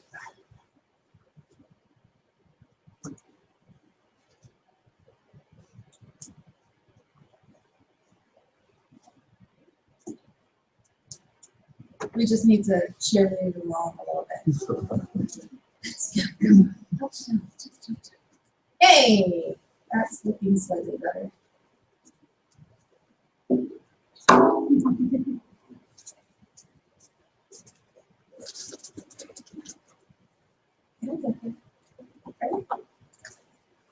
While we're loading this, a question about mics. Yeah. Are there lavaliers or headsets that are really good for podcasting? Yeah, I'm actually wearing a lavalier right now. The kind gentleman back there handed me for this event. One of the most popular brands in podcasting for lavaliers is going to be Rode, R-H-O-D-E. They do actually make a single lavalier that is really good for mobile podcasting. I can't remember the model name, but it runs for about $50. But you can also go as high as many thousands when you start getting into multiple mics with the transmitters that sit on your belt and so on and so forth. But I would take a look at Rode because they do have some lower priced options for podcasters. That's really great for that. There's some new ones that are starting to come out that'll work with iDevices as well, your iPad, your iPhone, iPod, if anyone still has those. So there are some of those out there. Okay, so did I answer that question? Yes. So on the left-hand side will be a menu, and we're going to go to the Hangouts option. And again, I apologize for latency here, but if you click on Hangouts on Air, there will be a button to start a Hangout on Air. Now this will be similar to starting a podcast. You need to create a title for your show. You need a description for your show, right? So we'll just call this Podcamp Google HOA 101, right? And for a description, I'm just going to say, hey, all because, yeah. Now, you can either start your Hangout now, or most likely you're actually scheduling it for a later date. So we're going to go ahead and schedule this for later. And you can select a date. Maybe we'll do this tomorrow during Podcamp. You can set a time, 4 p.m. You can also set a duration. Now, the important thing to note about the duration is if you set your duration for half an hour, your Hangout's not just going to suddenly shut off at a half an hour. This is strictly to give your audience an idea as to how long they need to black out their calendar so that they can come watch you. My Lips and Live shows are almost always listed with a duration of an hour. Usually right before I find that, oh, I have too much to cover in an hour, so I'll leave a little note, hey guys, we might go a little over. It's also important to note, as you'll see later, that you can always get this on demand later. So you schedule it, somebody says, I'm going to come, and then something comes up and they can't. Don't worry, they can always come back and watch it later. You can also set your audience. So if you are on Google+, which in order to set a Hangout on Air, you have to be, you can say, this is for public. But you might also want to invite your circles and give them a little notification that, hey, guess what? I'm having a show. And I'm having it at this time. Well, you do that by inviting your circles into your show. So you can select who's coming, or you can even enter very specific people's names to invite them specifically. So if you have a participant and you want to invite them through Google+, you can do that, or you can even enter their email address and invite them that way. Once you've filled everything in, you hit the share button, and this is going to go ahead and create your event page. And this is what your event page is going to look like. It's going to give your title up along the top. It will probably use your profile picture in the player window. And if you scroll down a little bit, there's some important information over here. As people RSVP for your show, you will see them under the viewers section. It's right in here. So you'll see the people who said no, you'll see the people who said maybe, you'll see the people who said yes. You can invite more, and you can message your participants. So it's a really great way to build engagement or to continually invite people. Guests of your show can also invite people. Word of mouth in podcasting is one of the best marketing that you can get, and the same thing goes here. Next up is details, and I'm starting from the bottom again just because this is some of the most important information. You'll see who it's created by, that it is a public event, when, what the description is, but you also get these links.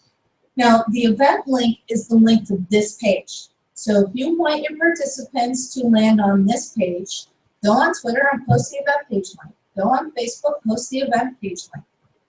Maybe you'll have participants who aren't on Google+ or don't want to be on Google+, but they really like YouTube. We'll give them the YouTube link. That's this one right here. We'll take them straight to a page on YouTube. They can watch it live from YouTube. They can watch it on demand from YouTube. Next up, and the text is kind of overlaid a little bit, but the third one is a video embed. So if you have your own blog page or you have your own website, or maybe a buddy of yours has a website and they want to advertise for you, give them this code. You can embed that right on your website. Gotten used to a Mac. And now I don't know all my shortcuts. So you can see an example of a video embed right here. And it'll just look like a YouTube player. Now this is an event that we already did. This was our November show. When I scheduled the December show, I'm actually going to switch this out with that embed link. And anyone can come to that website and watch live from that website. So you don't even have to be on YouTube or Google+. It can be anybody, and they can watch from anywhere, which is really great. There are many plugins available. Some are built in, some are third party. I mentioned the Q&A plugin earlier. You can actually enable that before you start your event by clicking on this Q&A button here, and it will highlight that icon once it's actually enabled. If you enable the Q&A app, it allows your audience, now this only works from inside Google+, so it's the Google+ audience, but it allows them to ask questions of the panelists, and then the panelists can go ahead and answer them during the show. This is how we run our Listen Live show. It is a Q&A show, so it's really great for that. They also recently threw some of these other apps in here. Showcase is an app that if you have a video or a website you want your audience to read up on before your show takes off, you can enable the Showcase app and put that in there, and your audience will be able to see that before the show launches, so they're prepped. And lastly is the applause feature. This is kind of a silly little app that allows your audience to give you a virtual hooray at some point during the show. When you watch on demand through Google+, you can see where the most popular highlights of the show were by people giving you that virtual golf clap. When you're ready to start the event, you would use the start button. Now, there's a little trick here. The downside to Google Hangouts, other than the fact that it's Google, is that it's buggy because, well, it's Google. They tend to do that. So if you have a participant, somebody you want to be on the show with you, and they go to the event page, they're not going to see every time the join button that they should see. In my experience, you will see it maybe 1 out of every 10 times, which is kind of problematic. So the trick is when you actually go to start your Hangout, there's this URL up here in the URL bar. Any participant that you want on the show with you, maybe someone you're interviewing, or maybe you have a co-host that's somewhere else in the country from you, and you want them to participate in the show. This is not for viewers, this is for participants. Highlight this URL and plug it into your email off to them before the show starts. You can grab this as soon as you actually generate the event. You don't have to wait. So we're going to, if the computer cooperates, have a guest on here in a few minutes. And I actually sent her this URL 2 days ago so that she was prepped for this. So if there's one thing you walk out of this room with today, it's always grab this URL if you have a participant. I learned that the hard way. It started the show a half an hour late because of that. So let me see where we are. We're ready to start. So I'm going to go to my pre-scheduled email here.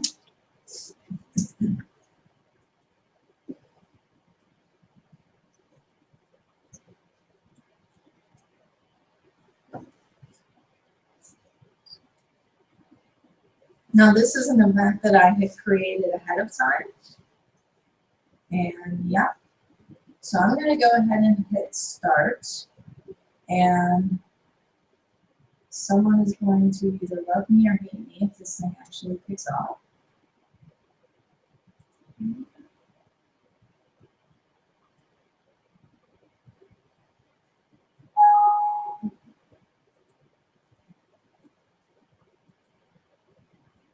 let me try this.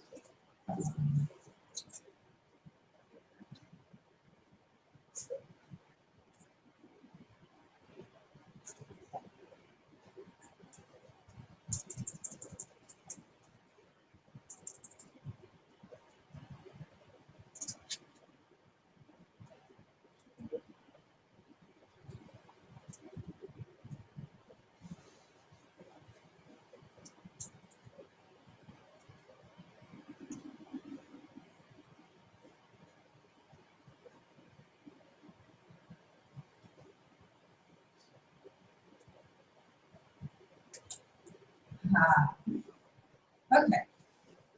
Now, if you've never done a Hangout before, it's going to ask you to install said plugin. Go ahead and do so. If you have a pop-up blocker, make sure to disable it so that everything runs smoothly.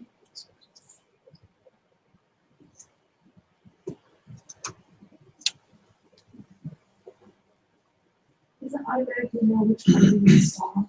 Because it said like for Windows XP or. Yeah, it's going to automatically detect the browser that you're in and the operating system you're on. So I tend to have almost every browser installed on my computer, so I've had to do this for every browser on my system. And if you already have it, it's not going to ask you. It's going to know that it's there. And it's also going to say, hey, you're about to join a Google Hangout on there, and it's going to put your beautiful face out onto the internet for everybody to see. You must agree to our terms of services. You know, we want all that. Okay, I got it. Now you get a sneak peek at what you look like through your camera, and you can hit join. Now, you get a last-ditch option to go ahead and invite people to your show. You can go ahead and do so here. If your show is going to be explicit, make absolutely sure that you check off this box that requires guests to be 18 or older to join. If it's not explicit, don't check off that box. But if it is, make sure to check that off because you don't want some 15-year-old coming into your show if it's explicit. And it's going to go ahead and open, and it's going to go to all your plugins, and so on and so forth. We'll go through some of those plugins. But first, I'm going to show little Miss Elsie. Elsie, can you hear me? Yes, I can. Oh, okay, so if you've ever attended a Podcamp before, you've probably seen this lovely lady. This is Elsie Escobar. She is Libsyn's social media happiness expert. Is that how you say it? Yes. Okay. Yes. So Elsie is the host of Libsyn's The Feed. She's also a co-host with me on Libsyn Live. And Elsie, can you just speak to the audience a little bit about what Google Hangouts on Air has been able to accomplish for Libsyn Live and what might be able to accomplish for them? Absolutely. I think that Libsyn Live has been essential for being able to answer questions, especially technical questions, because there's a lot of, updates that we have from Libsyn. There's a lot of like workflow hacks. There's a lot of specific things that you can do in Libsyn that maybe we think that are easy, within the interface, but perhaps not so much for our users.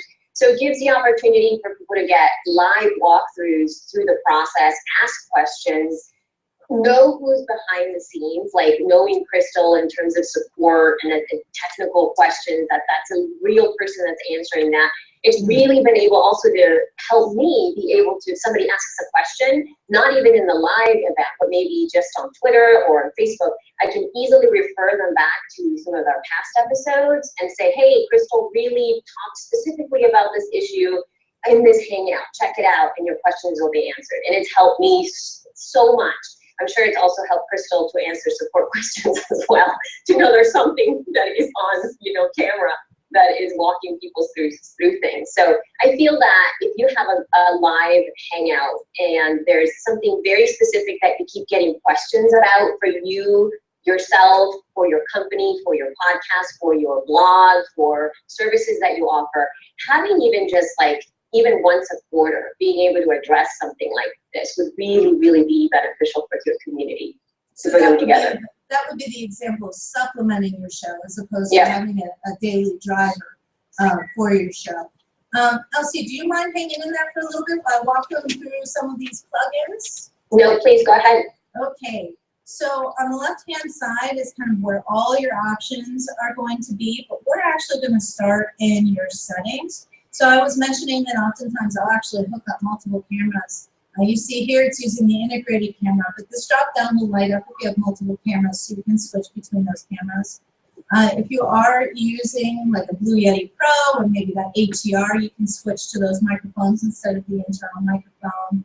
If you have different speakers you want to hear out of, you can choose that. One of the single most important bits here is this drop down here. Hangouts on Air historically has not had the best track rating for audio quality.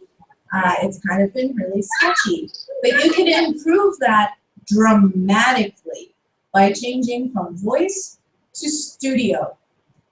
And all of a sudden, your voice quality is going to go a lot higher than it was before. So make sure you use studio quality instead of voice quality. Voice quality is good if you're doing like a phone call or something like that. But studio quality, if you're going to put on a show and you want to get the most out of what Hangouts is going to get you audio-wise, you want to make sure that's set to studio. If you really want to get funky, you can switch left and right and all of that, but I don't usually want to get that funky.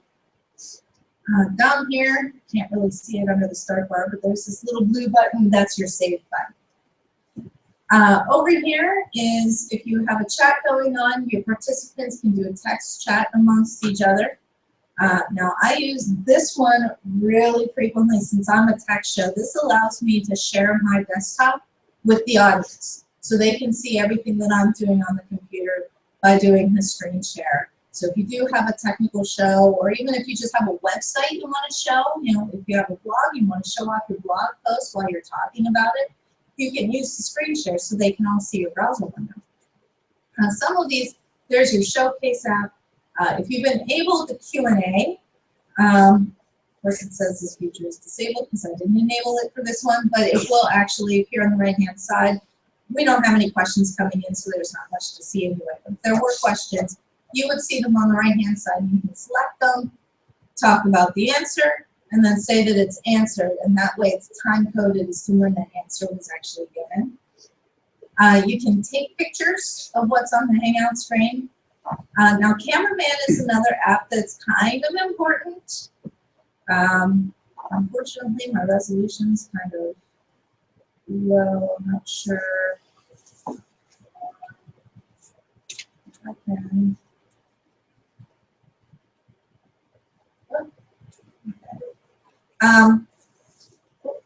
Almost had it. I don't know how to do it on this thing. Down below broadcast settings, you can actually choose what happens to your participants as they join. So you can choose to mute them as soon as they join so that you can then control their volume later. You can also choose to only have the screen of the person who's talking be large, which is the default. So if you're in a regular Hangout, whoever's talking is who you see on the big screen. Or you can choose to show who's actually selected. And that's what's actually going to appear to the audience at large. So if you're doing something like a screen share and somebody else is talking while you're sharing the screen, you don't want somebody else who's talking to be visible because then people won't see the screen share. So you actually want to be able to show what you want to show, and that's how you do it. Oh, here it is. Broadcast the large video that I see to my audience and friends. Now, hopefully I can get back to the other side. There we go. I'm going to come back to that toolbox. There's also a control room. And from here, every participant, you can mute or unmute, and you can turn on or off their video. The really nice thing about the control room, though, there's a slider on the far right-hand side. Kind of like leveling your audio podcast. If you have a guest who's really loud, they're talking really close to the microphone, and they're just blowing your speakers, and you have someone else who's really quiet, really soft-spoken, their microphone's all the way out here, you can turn the soft-spoken person up. You can turn the loud person down, so you can almost do on-the-fly leveling of the audio, which, while you can always do that post-haste with your recorded content, doing it live for your live audience is kind of helpful. Now, if you go here, these three little dots here, there's an option to add apps. And if you don't do anything else, make sure that you look for this Hangout toolbox. You see in my screen, I have a lower thirds here. It's what's called, it's the little bar that goes across the bottom side. It says Crystal O'Connor, Lipson Podcaster Support. The Hangout toolbox is what allows you to set that. So I'm going to click on my little guy icon here. And I don't know if I can scroll over. But this little blue edge here, that's actually the on-off switch. So you can turn it on and off. And you see I've entered my name and I've entered my subtitle. You can choose a logo to, wow. You can choose a logo to upload a picture from your computer, and that's what shows right here. And you can also set the color of the bar. If you have a custom one that you've designed, you can use the custom overlay. Another really important tidbit, this is another one of those, if you walk out of here and remember nothing else, this is one of them. This little mirror button gets really important, and that's another one that I learned the hard way, as Elsie can attest to. Google Hangouts will automatically mirror your input. So oftentimes when you first start, what you see is actually a backwards version. And I didn't realize this until I was actually videoing iPods to show people, or iPads to show people how to podcast from an iPad, and my device was displayed backwards to the audience. But I didn't notice because it was correct to me. That's because Google Hangouts will mirror it. And Google Hangouts itself does not give you an option to mirror it back. The Hangout toolbox will. And you can see, just tap that button and it'll flip-flop you whatever direction you want to go until the cows come home. So it's kind of a really important, even if you don't use a lower third, it's just being able to change how that mirror is. If you ever see any goofiness with the direction your camera is facing, that's how you fix it. Up until this point, we have not been live. We're not broadcasting. Elsie and I are just kind of talking on our own. You know, hi, how are you? Hi, Elsie. But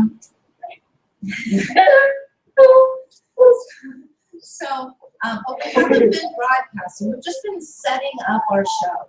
I oftentimes will actually get in there and get this set up a solid half an hour before the show starts. It gives me the opportunity to do a video check, audio check. You're not actually broadcasting until you hit this start broadcasting button. Now, Google says you can broadcast for up to 8 hours. My voice won't last 8 hours. But the point is that you're not really limited as to how long you want to go on average. And most podcasts average half an hour to an hour. Even if you wanted to do 2 hours, you can do that. So you hit OK, and now it's going to say going live. And now it says this Hangout on air is live. So anybody out there in the Googleverse who wants to can now actually see this Hangout going on right now. They can go to YouTube and they can see this Hangout going on right now. And if I embed this video onto a web page and they went to that web page, they can see this video happening right now. Once you're actually done with your show, and you say, bye, and you go to sign off, you hit the stop broadcast button, and now we're no longer broadcasting. Now the piece during the broadcast is going to go out to YouTube. YouTube's going to process it, and they're going to make an actual usable video out of it. But only the part during which you were actually broadcasting. So if you want to have an after party with your participants that nobody else sees, now is the time to do it. Elsie, before we let you go, do you have anything else you would like to share with the audience? Just have fun at Podcamp. And make sure that you watch this video afterwards because you're gonna. Oh, we lost her. There goes Wi-Fi. If you can, use a Cat 5 cable. when you're actually done and you want to sign off completely, you can just hit the Hangout button. The Hangout is over. It's going to tell you that it's going to take the video and it's going to upload it to YouTube. So really quick, we're getting close to the end here, but real quick, I do want to show you on your YouTube channel, you will have access to a video manager. So I usually do this the next day, depending on how busy YouTube servers are, and if you've ever seen them with the buffering circle. Depending on how busy they are or how long your video is and how much processing they have to do, it can take an hour or so for it to show up here, so I always come back a day later. But you go into your video manager and the video that you recorded will appear here, and if you click on the down arrow, you'll find the download MP4 option. So we'll download the video file to your local computer, Mac or PC. You can edit it, you can put titles onto it, you can throw this into iMovie, or if you're using the Adobe Creative Cloud, you can throw this into Adobe Premiere Pro. Any of those programs will take the MP4 if you want to do editing, or if you just want to pass it right off to your Libsyn account, your Podbean account, what have you, and get it out to your RSS feed, you can do that. If you're using a program like Audacity or Audition, you can actually drag that video file over into Audacity or Audition, and it will create a WAV file, the audio file. It will strip the audio off of the video.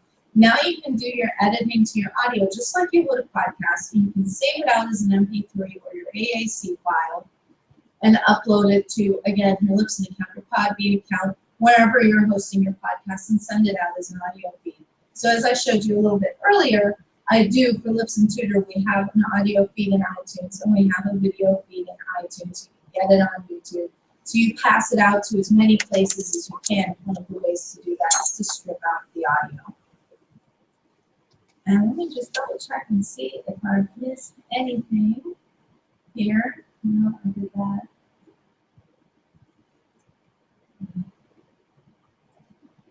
Back in the presentation. So, you have your audio, you have your video, you put it out to iTunes, you put it, maybe an edited copy, you upload to YouTube, what have you, promote. Even after the show is over, you have that on-demand copy. Talk about it for the next week. Come back to it a month later. Just the same as with an audio podcast or a blog post, you can bring this back up and promote it again. Particularly if it's everlasting content. Just, hey, you remember that time when we did that show? Here's the link to it. You can still get access to it. Don't stop promoting it. Questions? Comments? If you wanted to use multiple cameras, what's the best device that you would recommend? Don't use a USB hub. Okay. One of the things you'll run into, even with the USB 3 ports that most newer computers have now, if you put both cameras, like I use 2 webcams, they're both USB. So if I put them both into a USB hub and then plug that into one USB port on my computer, there's not enough bandwidth for all that video to go through one port. You're going to use 2 webcams, use 2 dedicated USB ports on your computer. Otherwise, one of the cameras is not going to show up. Same thing goes for microphones. Don't put them all through the same USB hub. There's just not enough bandwidth to really put all of that audio and video through. Use dedicated USB ports for all of that equipment.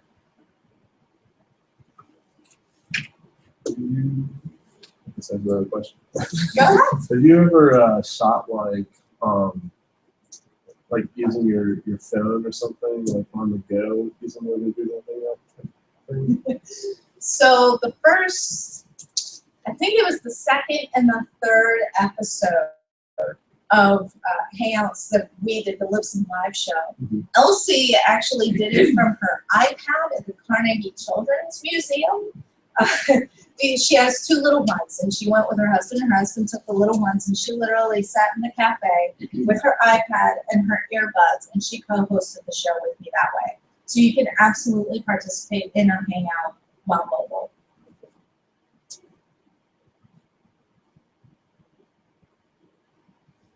No tomatoes from you.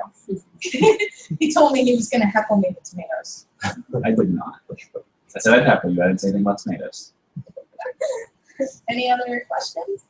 Are there any limitations to the iPad version? Well, you're not going to get the full Q&A. You're not going to get a lot of the plugins available if you use the app. You can get to it through a web browser, but it's so small that it's really not worth it. So if you really want to use the Q&A app, you have that one app you really want to use. You really want to use a full computer for it. If your audience knows that you're going mobile, if you're at a trade show and you're kind of, hey everybody, then go for it. But if you can sit and do it at a table, sit and do it at a table because you're going to get a better quality. You're going to get a better quality picture, you're going to get better quality audio, you're going to have a better quality network connection. Anybody else? Okay. Well, I believe I gave everybody my business card. I do work for Lipson, but I kind of really love podcasters and bloggers. They're some of the most awesome people I've ever met. And I'm very happy to help with any technical advice that I can possibly help with, whether you use Lipson or not. So please feel free to, that's the office number on that card, so please feel free to tweet me at KOCOTECH@Philgotech, or send me an email at that email address, and I'll be more than happy to help you with whatever endeavors you may have. And go enjoy Podcamp, like a lot, because there's some really awesome people here. So have fun.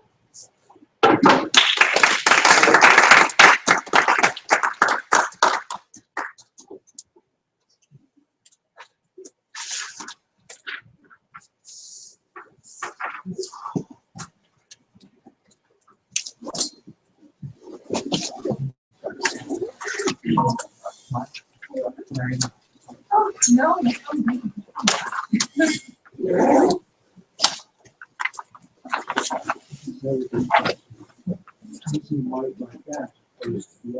That's a lavalier like what she was asking about. I don't know particularly what that model is, but if you are interested in a lavalier mic that's on your account and you're budgeted, I would look at the RHW. Makes me really feel that way with podcasters. And don't lose your screen like we did. Yeah, Our audio is probably not all that it's whatever. This is always gonna be like this. Yeah. Never know where you're facing. It's a surprise. Yeah, exactly. So and this is the first time in my life, 27 years of life, that I picked up the camera and picked up this. So it's always fun to see how it turns out. Right. I'm having fun with it. But hey, thanks again.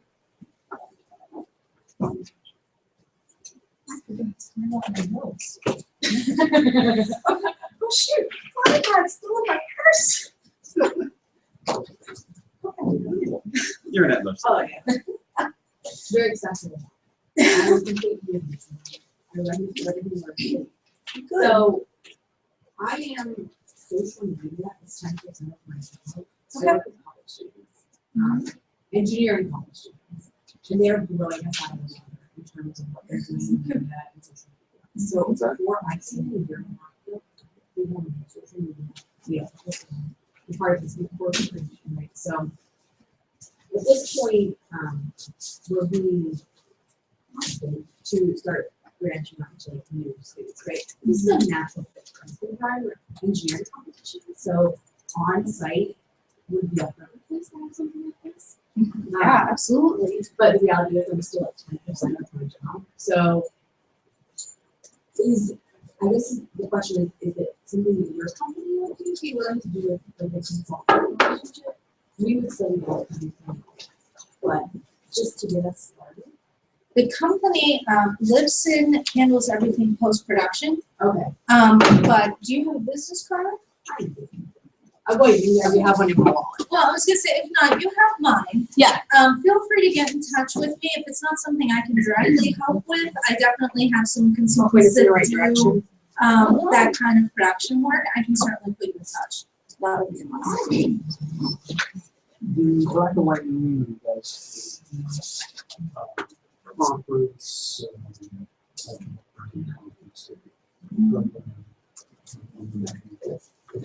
what was the case for consideration?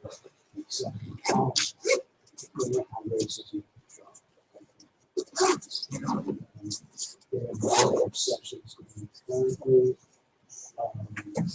Basically, I think there were two, maybe four.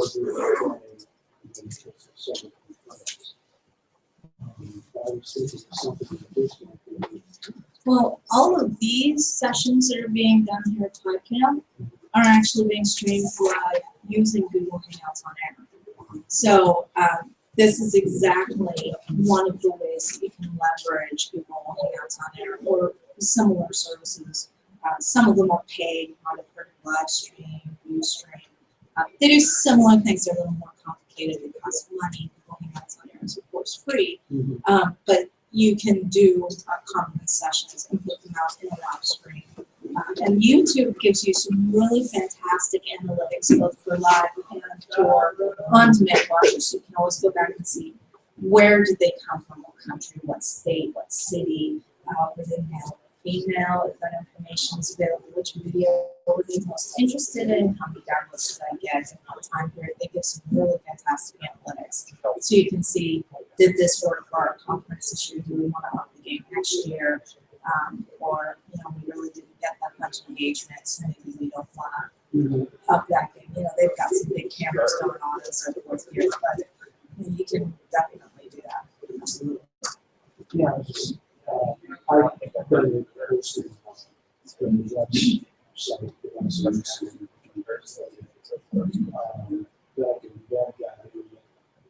I've done one of these system organizations YouTube basis.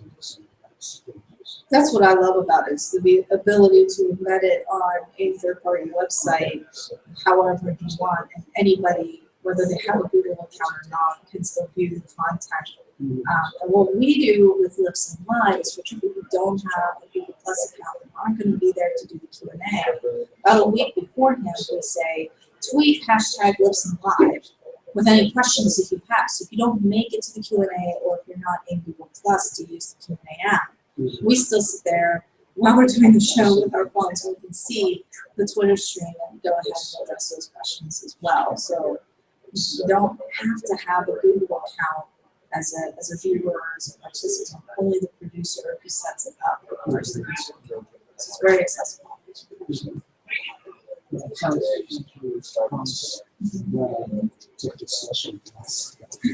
Well, if you have any questions, please feel free to shoot me an email, and I'll be able to help you. Shadyside. We're 5001 Baum Boulevard.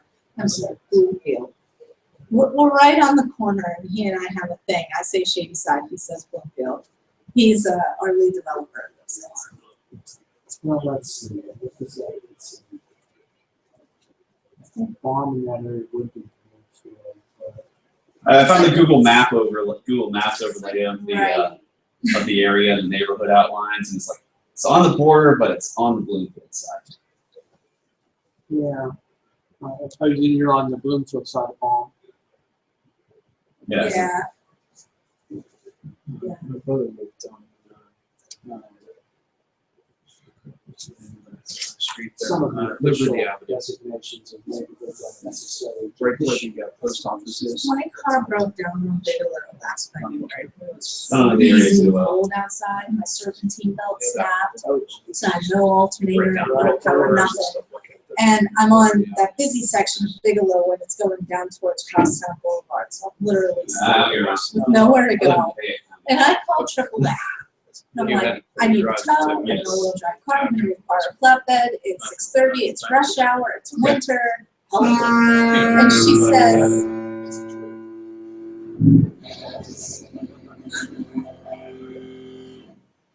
That sounds like pipes. she says, so you're in Lawrenceville. I'm like, well, yeah, Pittsburgh. She said, where's that Bloomfield? Well, yes, yeah.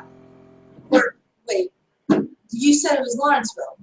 Well, yeah. She's like, well, which is it? And I'm like, just use Pittsburgh, because they're all the same. Please, just use Pittsburgh. She was from Florida. She was very confused. So. And then all of the municipalities are outside of that.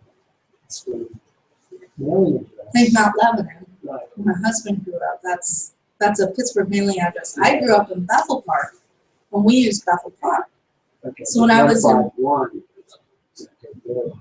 Yeah, so when I was in Mount Lebanon during college, I was Anything confused. 152 is Pittsburgh. Yeah, we're 15102. So, yeah.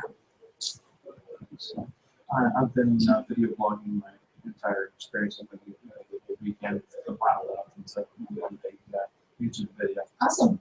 And I've been trying to get some of the presenters. Uh-oh. Could I Sure. put you in there, put for just a few minutes to say, Sure. yeah, hello. So, Let's see, we're on our own now for You're lunch. gonna Is that show what me, the time is?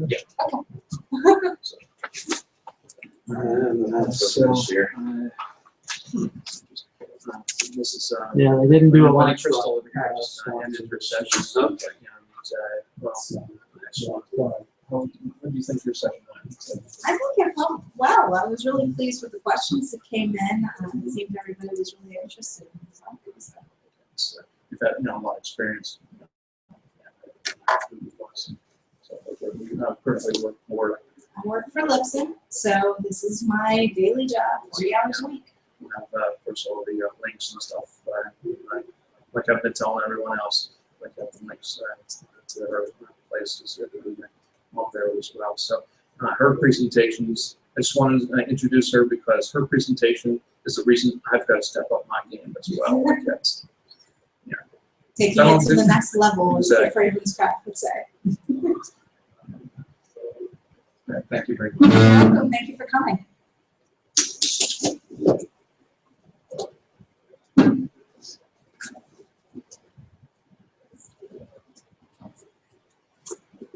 One of the tricks that I learned the hard way and from somebody else afterwards, I did this talk, I was talking about here, kids and stuff, and it's aggressive. People, hello there. Just a really great presentation here. When it comes to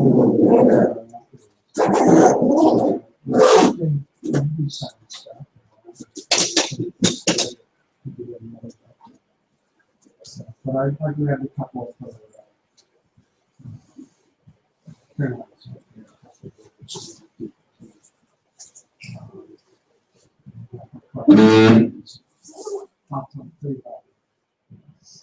still might not consider stuff. Anyway.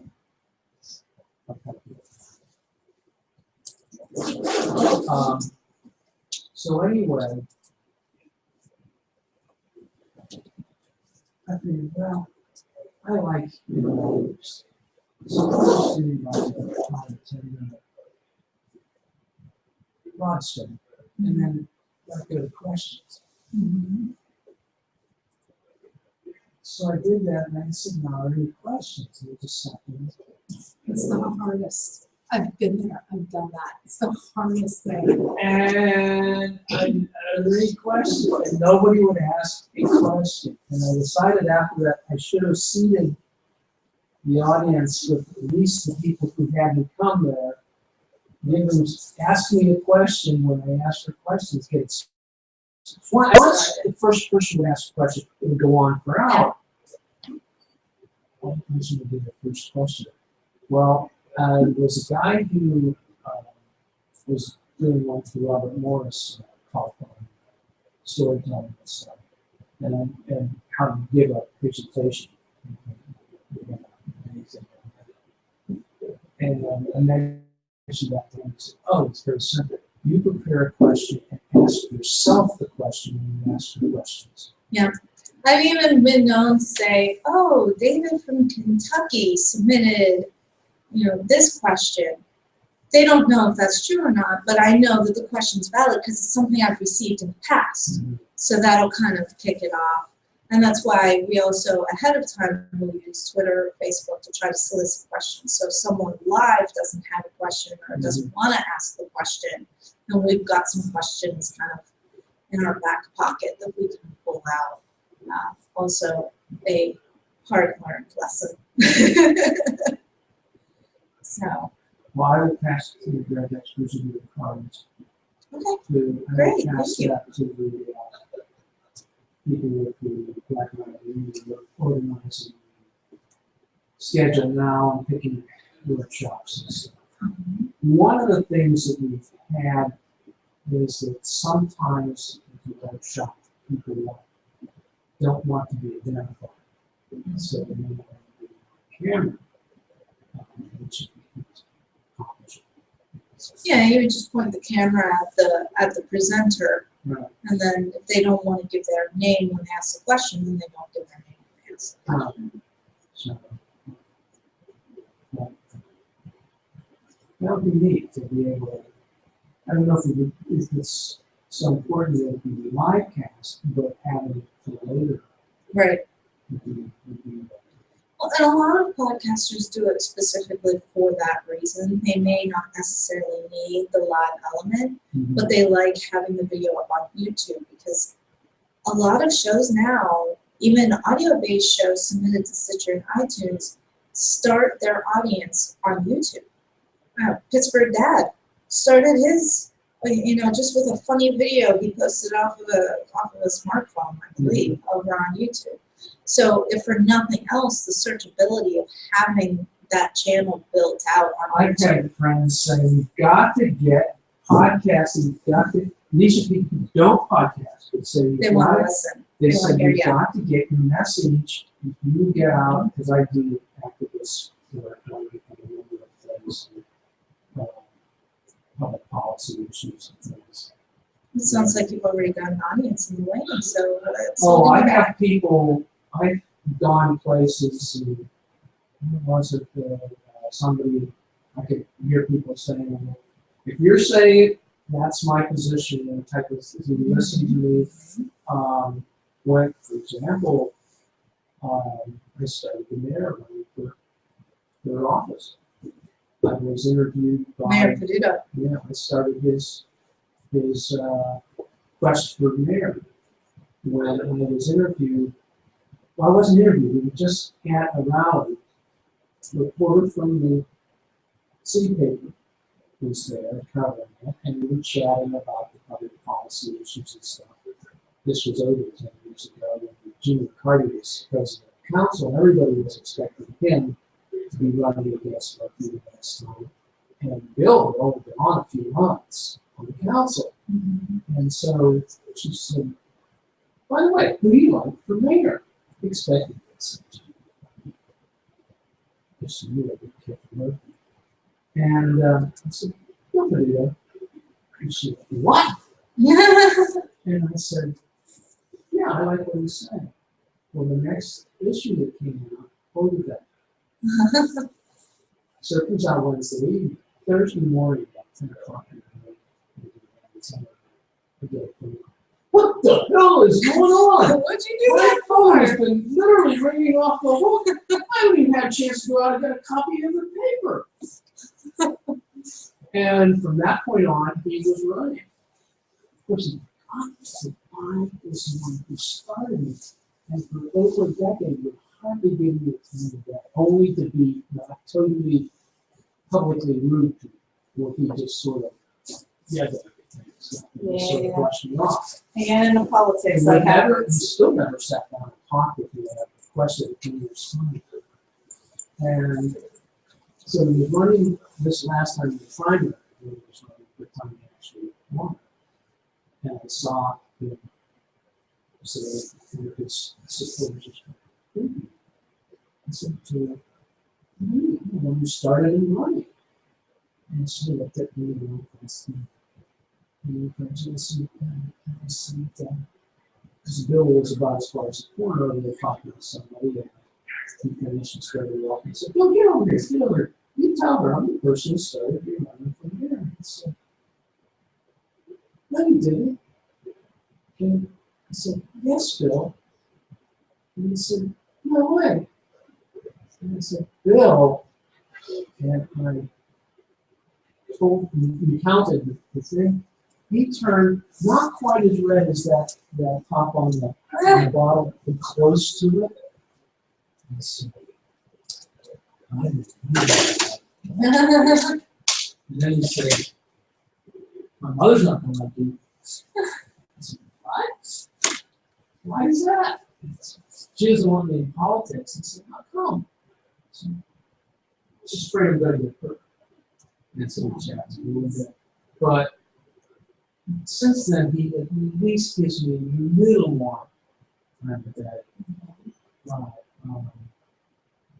So I kind of, sometimes I get listened to. But the point that my being quoted as that in the paper brought enough people out of the with me. So we can go from there as a real fight.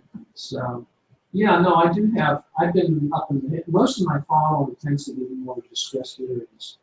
So I've been up in the Hill District and had people come up and, hey, I haven't seen you on cable yet recently. So. I don't know. Is that clock's right? It is. Is it? Yeah, it's been 2 minutes. It's noon? Yes, it's noon. Oh. Yeah, it's actually. Oh, that's right. I was 11. I was in 11. So It's 11 after, so it's 2 minutes past. Oh, no. Thank you very much. Well, thank you.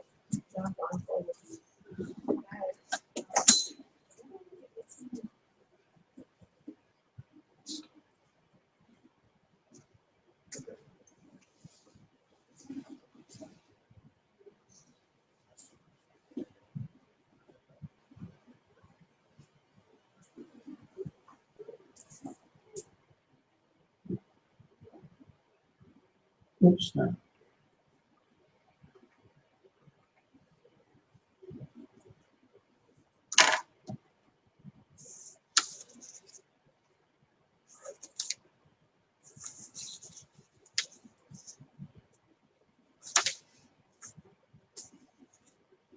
Hi there, I'm sorry, she got free, she was busy while I was first calling you. And, but it was, she was talking about Google has this Google Hangouts on air.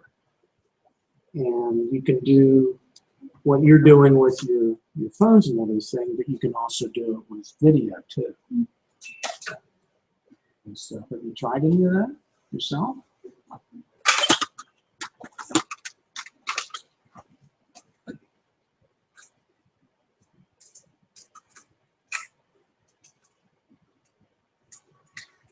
Oh, really? How's it forced? You have to sign up?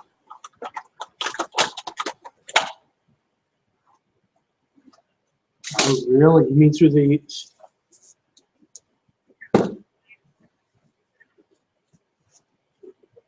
So that's, you mean through the Google Voice?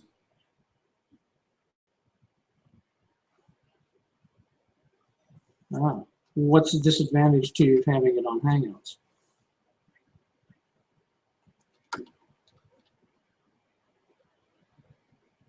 Uh-huh. What does it do differently than the old way though?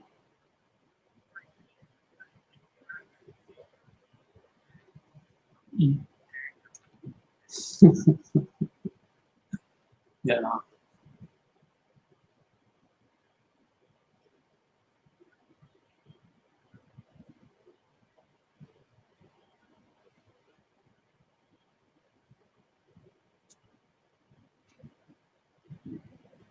Okay.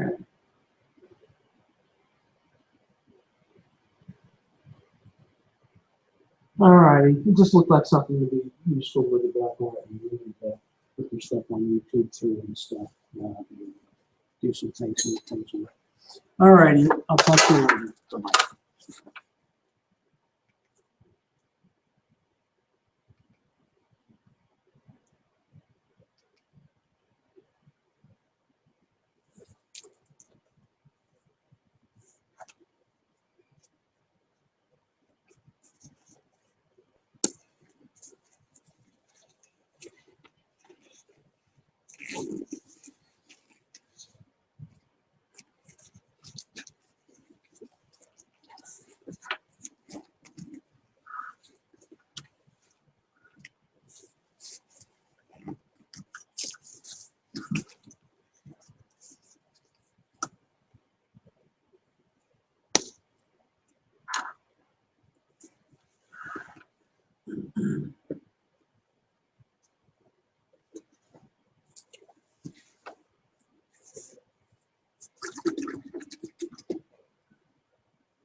Hey Jared, can you go down to 308 and see if there's anybody in there presenting that and see if they need any help?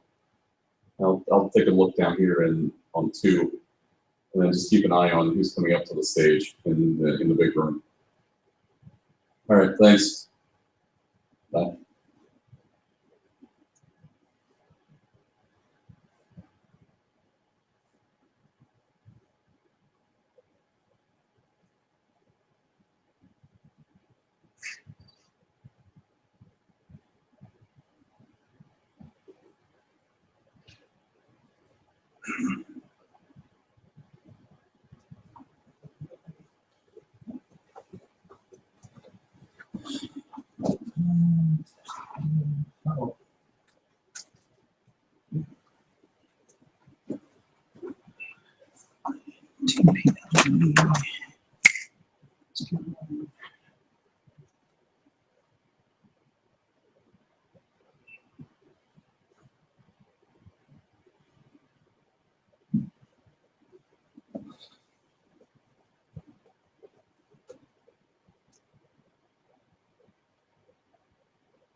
Is there any particular reason they can't maybe have a little bit higher, just a little bit tighter than all the 5,000? See that? Something like about that. It's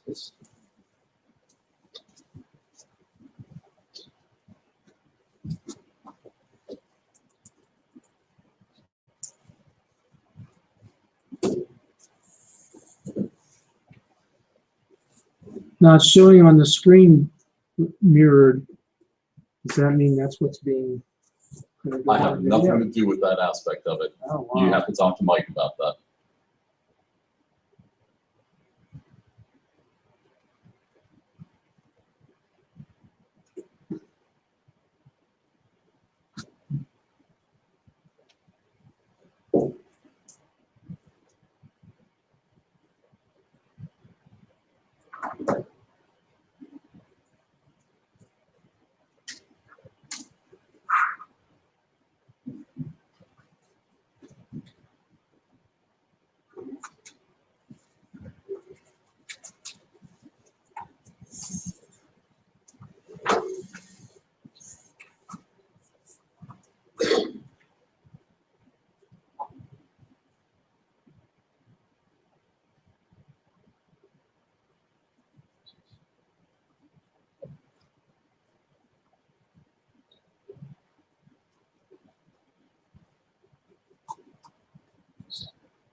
Which class is being offered in this room? Which class is included? Social media. Social media. That's what I'm banking. That's what I'm banking on. Yeah.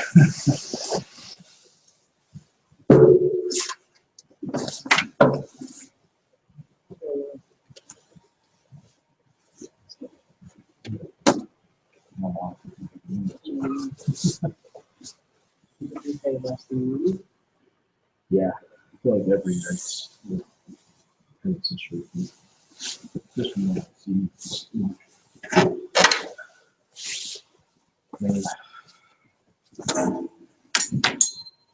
first couple of years, it was crazy.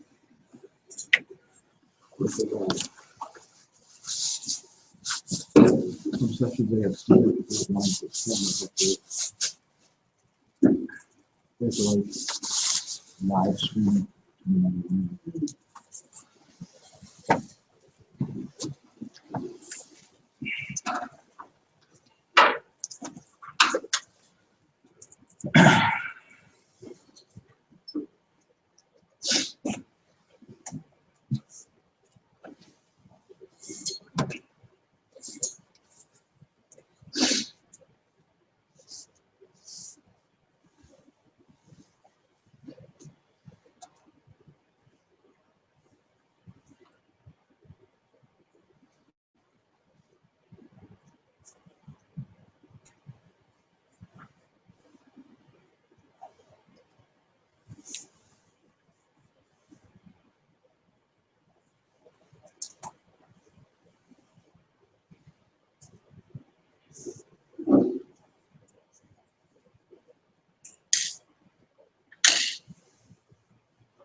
Thanks very much.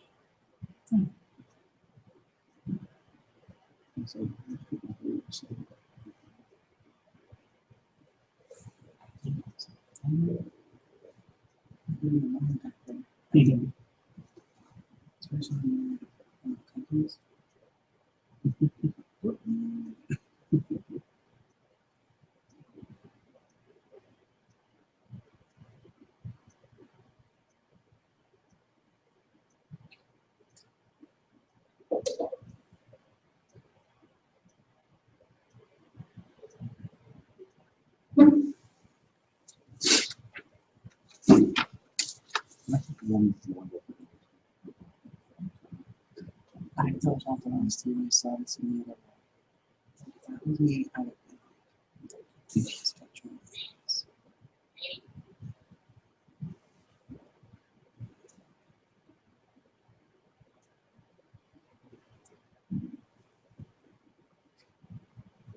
Sure. Sure. We are.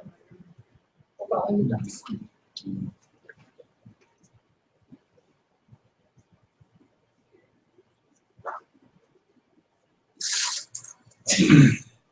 So yeah, so they would be gone.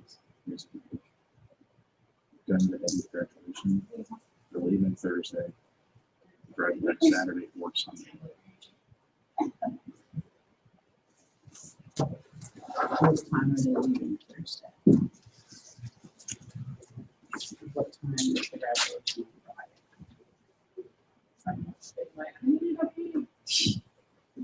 Your mom? No.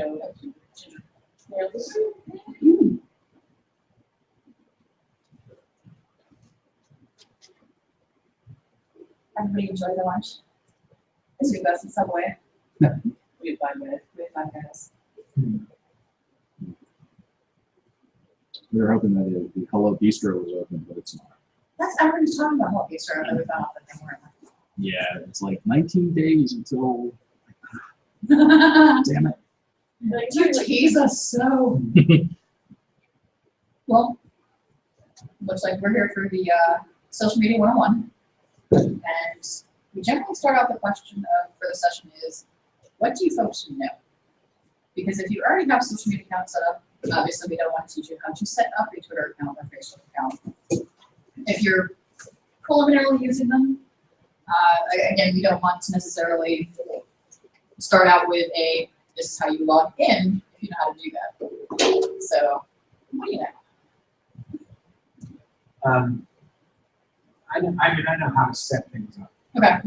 Implementation, you know. Okay. So I wasn't sure where things are going to fall versus build 101 versus a 201. Like, I'm kind of lead from the web service, so I was trying to say, hit the 101 and see what, see what it's about. Well, nice thing about a small group is we can make it a conversation. So if there's something in particular you're looking for, we can address the questions and we can kind of extend that 201 session as to how to use specific types of social media. Same thing goes for you folks, as I'm like looking from this group over to this side. I just didn't want to sit this part of the streaming. Yeah, no. Good Okay. call on that one. It's cool. Social media, public speaking 101. You look out, you make contact with people, so I'm actually looking forward and looking at this, so we're good. So what sort of information are you looking for? I don't know. Well, I use Facebook a lot. I have used Twitter, but only for work purposes. Okay. So I probably don't need help setting up an account. Okay. I don't know. Maybe use things better. Okay, so we've already got them set up. We don't need to go through that portion of it, and we're looking at how we use them. Well, we can do that. You're new. Hi. No, you're fine. I don't really know what this task is. It's just going to be everything. It is social media basics. So we're covering Twitter, we're covering Facebook, we're going to touch on LinkedIn. The basic social media platforms. Because anything you can, I guess you're asking people what they're looking for. We're trying to gauge where we're starting for the conversation. I would love some very basic info on, like, I don't have a Twitter account, I don't know how to do that. Okay. I have Facebook, but I don't really do that much. But I never post. All right.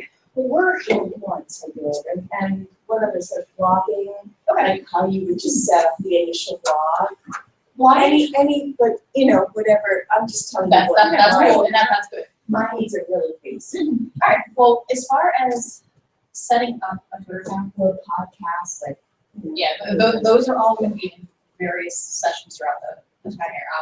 We actually have a blogging 101 and 201 to how to set up a blog, right. And that was this morning. Right, because I missed the first session. They will be available online. Right. So what we're going to talk about here is obviously you have a Facebook account. Setting up a Twitter account is not much different than setting up a Facebook account. You go to the site, you put in your email address, and what is set up the a page. Twitter.com. Okay. And it, like you can just set it up basic. You put in your email address. You choose a username. So you can choose a username other than your own name. Yes. So you can be anonymous. It depends on it's one of those things that you want to figure out what you want to use it for. If it's something where you're going to be in, if it's something where you want to use it for business purposes, where you're going to want people to know your name and be familiar with you, then you want to do some sort of version of your name. If you want it to just be something more for socializing, maybe you're just going to use a nickname. I'm Kay Gutters. I'm a total nickname. That'll leave. It's very interesting for me that in different social circles, people know me as different names. Like, people don't know my real name because I've gone by this nickname for so long. Can you use with any particular email account? Can you have more than one Twitter? Generally, you have to have a separate email account to sign up for a separate Twitter. Because of their notification systems, that's how they differentiate. I have a couple of different Twitter accounts, and I have a couple of different email addresses that I have linked to. And I love my iPhone because I have all of my email coming to one inbox on my iPhone, so I have it all together. Yeah, it makes it easy that way. So instead of me having to check 4 different email clients, I just get on my iPhone and I pull up my mail client, and there we go, it's all there.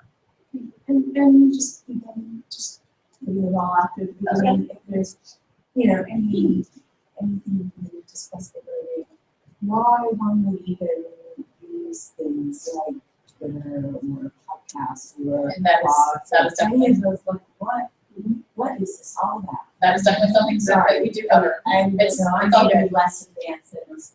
It's all good. It's a basic one-on-one, and we're doing it as a conversation. So we're gauging where our folks are, and then we're going from there. So like, so as far as setting it up, it's not different than the other stuff. You use your email, you create a username, you log in through the website, and you're good to go. Utilizing Twitter versus Facebook, there are different things that you can do with Twitter. There are different things you can do with Facebook. And so similarly compared to like Pinterest and all the rest of this, I don't even know if that's in social media. It is. But just what different things are out there, but Twitter seems to be really popular now. Twitter is usually like, if I think social media, I think Twitter primarily. And that's just my mindset, because that's what I primarily use when I'm engaging with people. Twitter is nice because it's short, it's sweet. You have 140 characters, you get it out there, and it's kind of, think of it along the lines of a group text message. And anybody who is following you will get this message, and then they can reply to it, they can respond to it, they can share it with their followers. Can they respond with more than 140 characters? Twitter limits to 140 characters. If you want something more than 140 characters, that's why Facebook is nice, because you can actually do a post. You can write up paragraphs, you can actually put a nice little chunk of information in there in Facebook. So depending on what you're using your social media for, you can make the determination of, is this better for Twitter? Is this better for Facebook? Or is this better for a blog?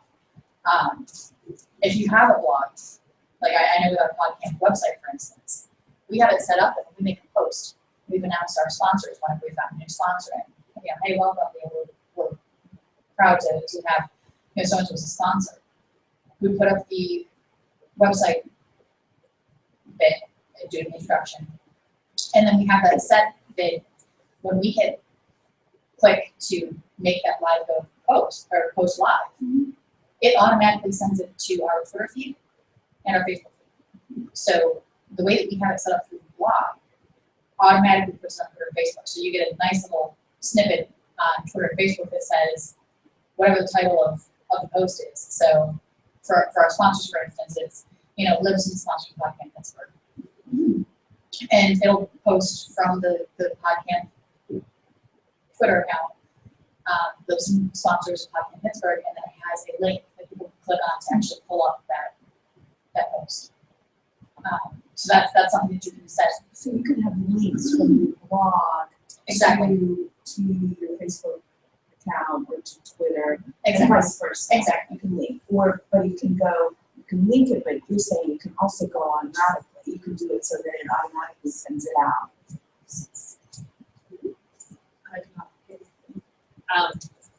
And as far as like where you're looking at Twitter versus Facebook, another thing is what you're going to be using it for. If it's a business purpose, I would suggest having a Facebook, because that gives you a landing place for people to search for you.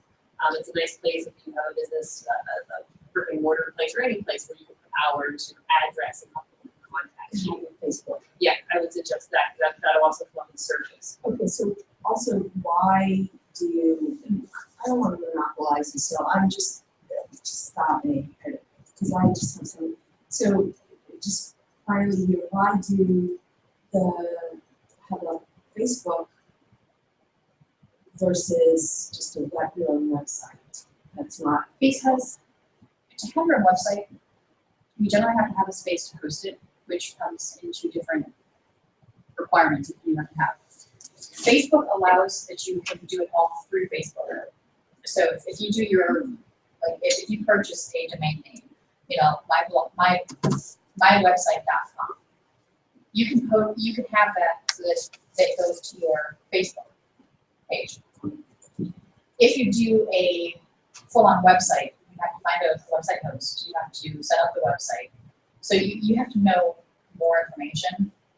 Facebook makes it easy, and it just doesn't. It bans right there. Katie's actually pulling up the Point Park School Communication site, and this is their site for Point Park.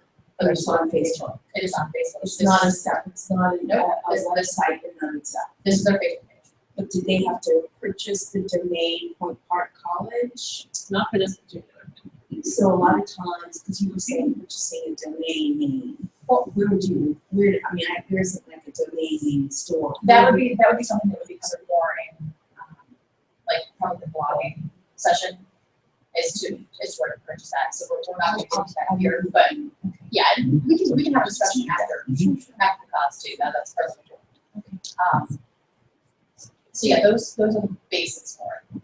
Okay. So if you're just looking to start, you want to do, you're starting a small business or whatever, it's totally fine to just go on Facebook. Absolutely. Start a website Absolutely. there, and then you can have, if you want to do a blog, you can link it to your Facebook page, or vice versa. Yes. And similarly to Twitter. Okay. So this is, for example, this is St. Moritz Chocolatier, so the chocolate place nearby. And with theirs, in their about section, this gives you the opportunity to put in their address and a map. You can use the button here. And that's on Facebook. There's a lot of options as far as business-wide on Facebook. And It's you can really see- easy. Is there a blog on that too? It's almost like your timeline, where if you would go into your main timeline and you post stories, and you could attach pictures or links or whatever you would like with it. And one of the other neat things about Facebook is if you're posting, we're selling, so I can make words. And then this is a little bit more, but you could do the American Heart Association. You can actually tag different.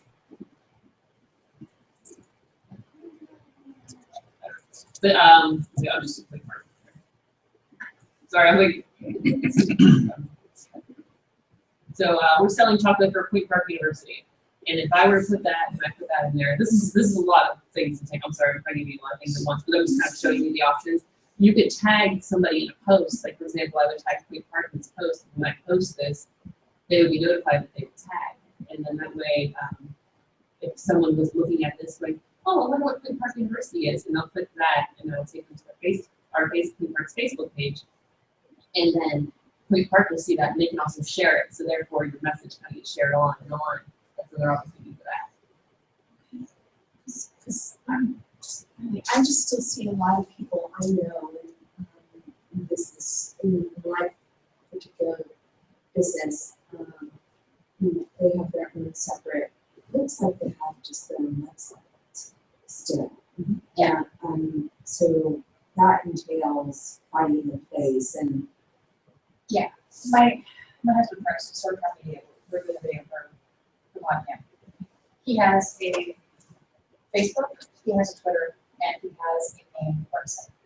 They're all kind of integrated. So when he shares something on one of them, it shares across all three of them. It depends on how people are looking to find you. If somebody who uses Facebook more often than they use Twitter, if you have a Facebook page, they're going to check out your Facebook pages. If you have somebody who uses Twitter more than a blog, they'll check out your Twitter. They'll see what you're saying on Twitter, and they'll take that information. So it depends on who you're reaching out to. Because if you don't have, if somebody doesn't have a Facebook page, they're not gonna, when you're on the Facebook website, they're not necessarily gonna be able to find you. Absolutely. They can still search for you. They can search. Google search or something. And it's gonna prompt you them to, oh, they have a Facebook page, and then it's gonna prompt them to sign up for Facebook in order to fully view. Right. But if you're, a lot of people want chocolate, and they don't have Facebook, so that would be an instance where it would be a good idea to have a separate website. With Facebook, when you create a business, that gives you the opportunity to you're gonna, if I wasn't logged into. Where is it?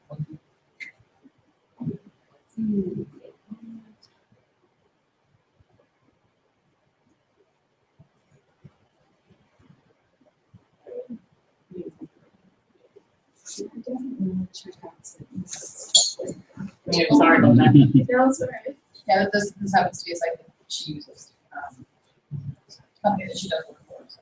But it's, this is the information, I'm not signed into Facebook, this is what I can see. Oh, interesting. So I can still see the hours and the address, and this is actually connected to their official page. So Facebook, it's a good option if you're not sure where to start as far as social media goes. Facebook, especially with business, is a good place to get started because the amount of information you can put there and how easily searchable it is. Yeah, and like she just said, if you're doing it for a business, Facebook is easier for a business aspect of it than necessarily Twitter is.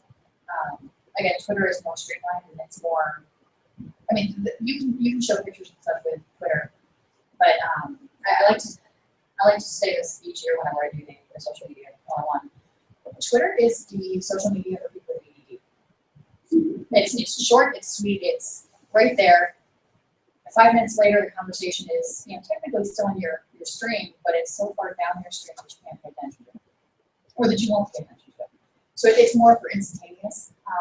If somebody asks your Twitter account, so like we're telling people to hashtag PCPDH9 with any of the content they're doing for this event, because if we search hashtag PCPDH9, anybody who has used that hashtag, all of their content will be able to be seen. So we can see what people are tagging for the event.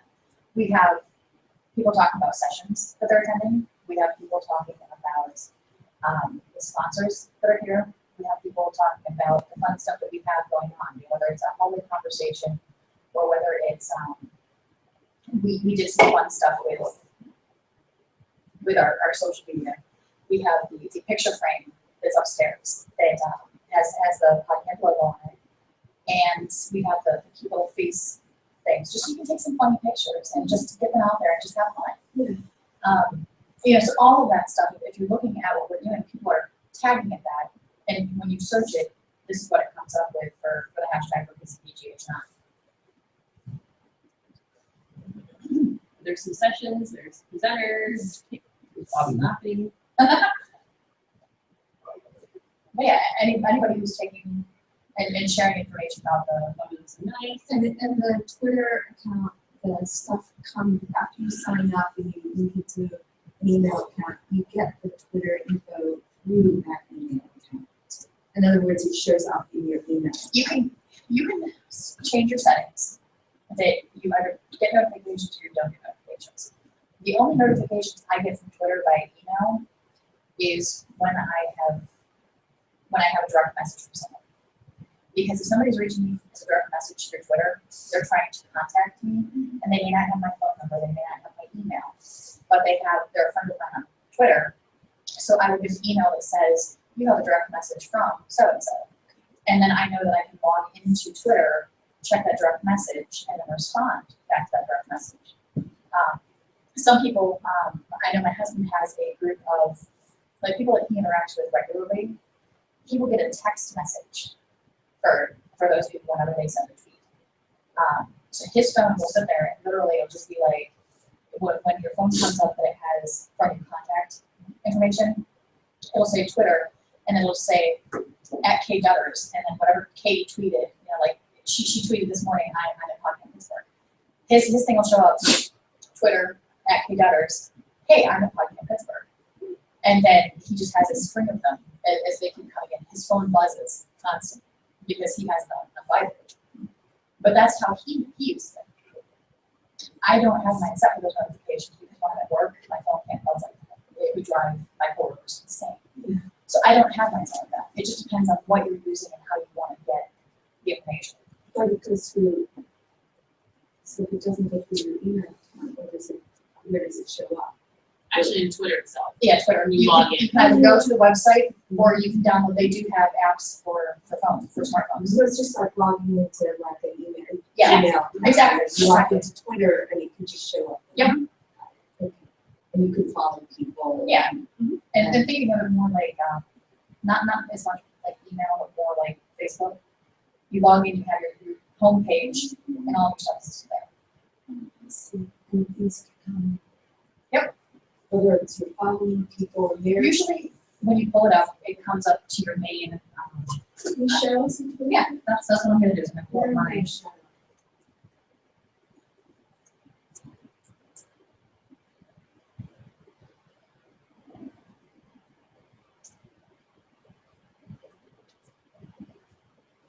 So when other people look at my Twitter page, this is what they see. I'm going to log in to my Twitter page. Did you design the picture that's in the top there? It's a picture that somebody took, I believe, from either last year or the year before. So there could be nothing there. If you Yeah. Yeah. Okay. And just with tweets following followers.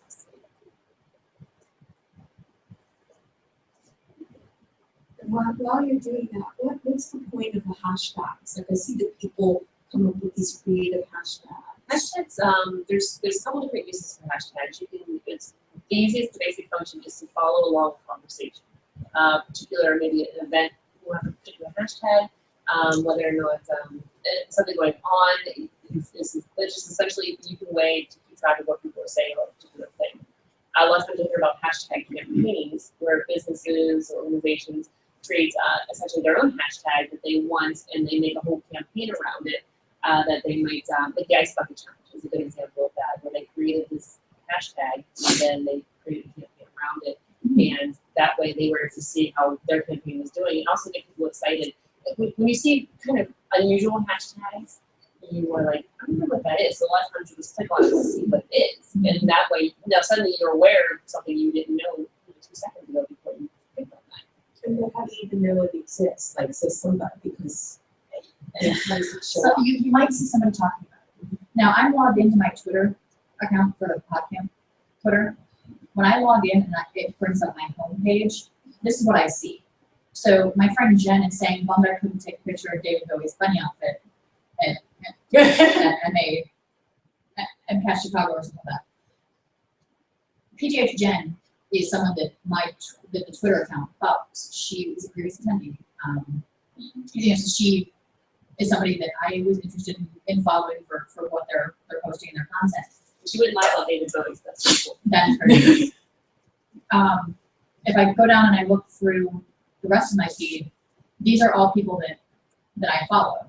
So we have WPXI Traffic retweeted this Route 43 North Toll Booth in Jefferson Hills post. I follow WPXI Traffic, so I see what they tweet. So the front page is anybody that I'm talking with. Now, if I tweet something, it also shows up there. And we're going to tweet here.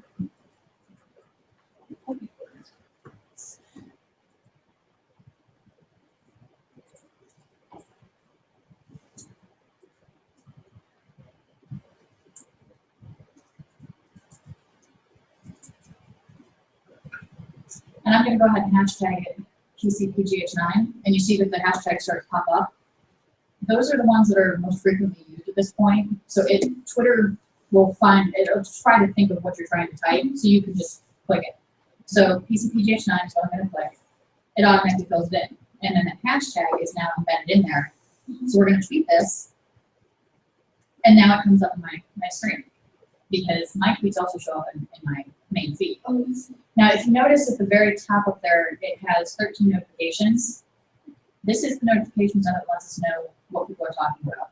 If somebody sends a message to me and they put, at PCPGH, this is what's going on. So we have the PM session in room B, and that's actually my husband teaching that session over there. Somebody took a photo, and they're checking that out. We have from Duchess TK, moderate Nate Easy. She hashtagged PCPGH9, and she added the PCPGH, which is why it's showing up here on my screen. And then she included a link for Instagram. So if I click on that link, this is the photo that shows up. And it takes to her Instagram page, which is yet another social media plugin, the site that you can use for things, obviously photos. And it just kind of brings it all together, and you can see and easily follow what's going on with that notification center. It tells you how long ago these were indicated. So this message from, or this tweet from the Duchess was now 4 minutes ago that was tweeted.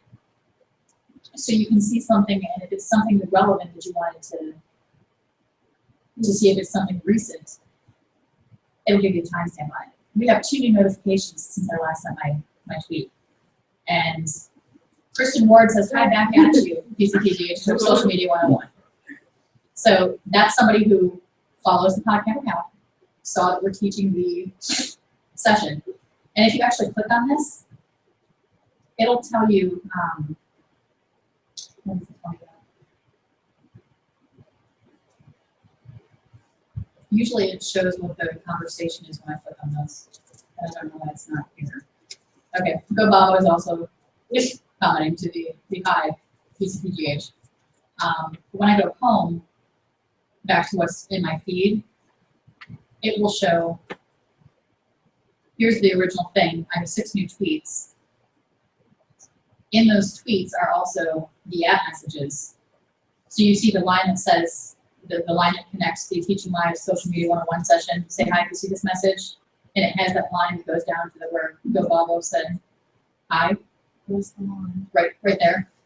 Oh, yeah. That shows you that he's replying to that Twitter message. Okay. So again, it just makes it easier to follow the conversation. Someone can send a picture in in Instagram. I thought it was. Well, you can send a picture directly in Twitter. On Twitter. Yeah. I don't know if there's a picture on this computer. So.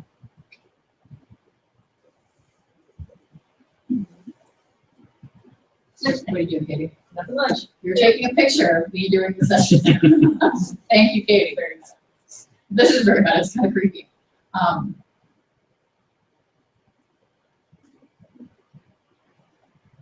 Waiting for Katie to get her sorry. What she's doing is she took that picture. She's going to send it. And what it's going to do is she's going to probably tag at PCPGH in it, and it'll show up in photo stream. And since she's doing it directly through the Twitter app on her phone, the photo will actually show up. Twitter app? Yes. Yes. Is it free? Yes. I mean, there are other. So you get the app and then you log in. You set up an account. Well, you can get the app after you set up the account. Okay.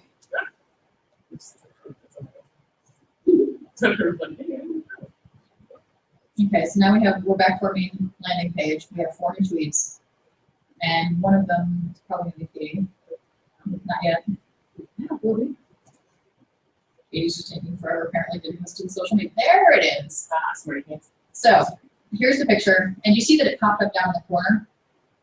If you're on your computer over here, this allows for a quick response, and it already has Katie tagged in it because she sent the tweet, and it has me at Rebellious Flaw tagged in it because she tagged me in the tweet that I'm teaching us stuff about social media. So if I want to respond, all I can do is click in there, reply to, and I start typing. And then I hit the tweet down here, and it automatically sends the tweets. Now when I click this 2 new tweets, I now have this conversation. So it shows the picture that Katie tagged. See that. Oh, that's fine. Does that box just automatically pop up?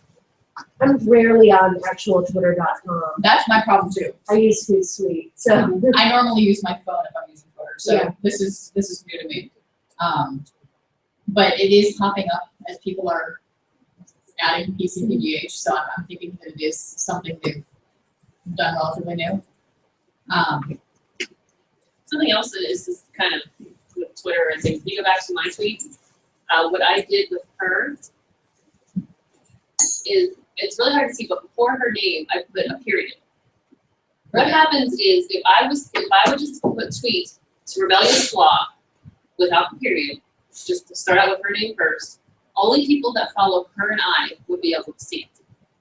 So only this small circle of people would be able to see it. But since I put the period in front of it, and then the tweet, everybody who follows me sees that tweet. So it's not necessarily just the two, because you're gonna lower numbers. If you're finding somebody who follows the most of us, your numbers are gonna decrease in number of followers who follow the most of us. But now all of my followers will see that. And maybe they didn't realize that. Yeah. And for what it's worth, I just learned that. I did not know that before she just mentioned that. So thank you. So see, I've been doing Twitter for whoever follows us, the two of us, versus everybody that follows her. Right. So we have yes, we have so many friends in common, and it would only been those people. Question back? I was just gonna say, the other way to avoid that is don't start with @ sign. So start with a word, right? And then put the name in the body of the tweet. Okay, so pretty much just have something before. Right. Hey, @ so-and-so. Yeah, okay. Blah, blah, blah. Thank you. Because I knew about that part. I just knew, okay, this was the period, so that's, okay, that makes sense now. So what is the hashtag in there? It is hashtag PCPGH9. That is what we have. Anything that's created through this event, Podcamp Pittsburgh 9. PC for Podcamp, PGH for Pittsburgh. So it's PCPGH9 because this is our Podcamp 9. One of the advantages of doing this, of putting something in front of this, so just my followers see that, I might have somebody who says, oh, wait a minute, that's Missy. I didn't realize that was her Twitter account. And now Missy gets a follower. Or someone else is now aware of Missy, who she is on Twitter. So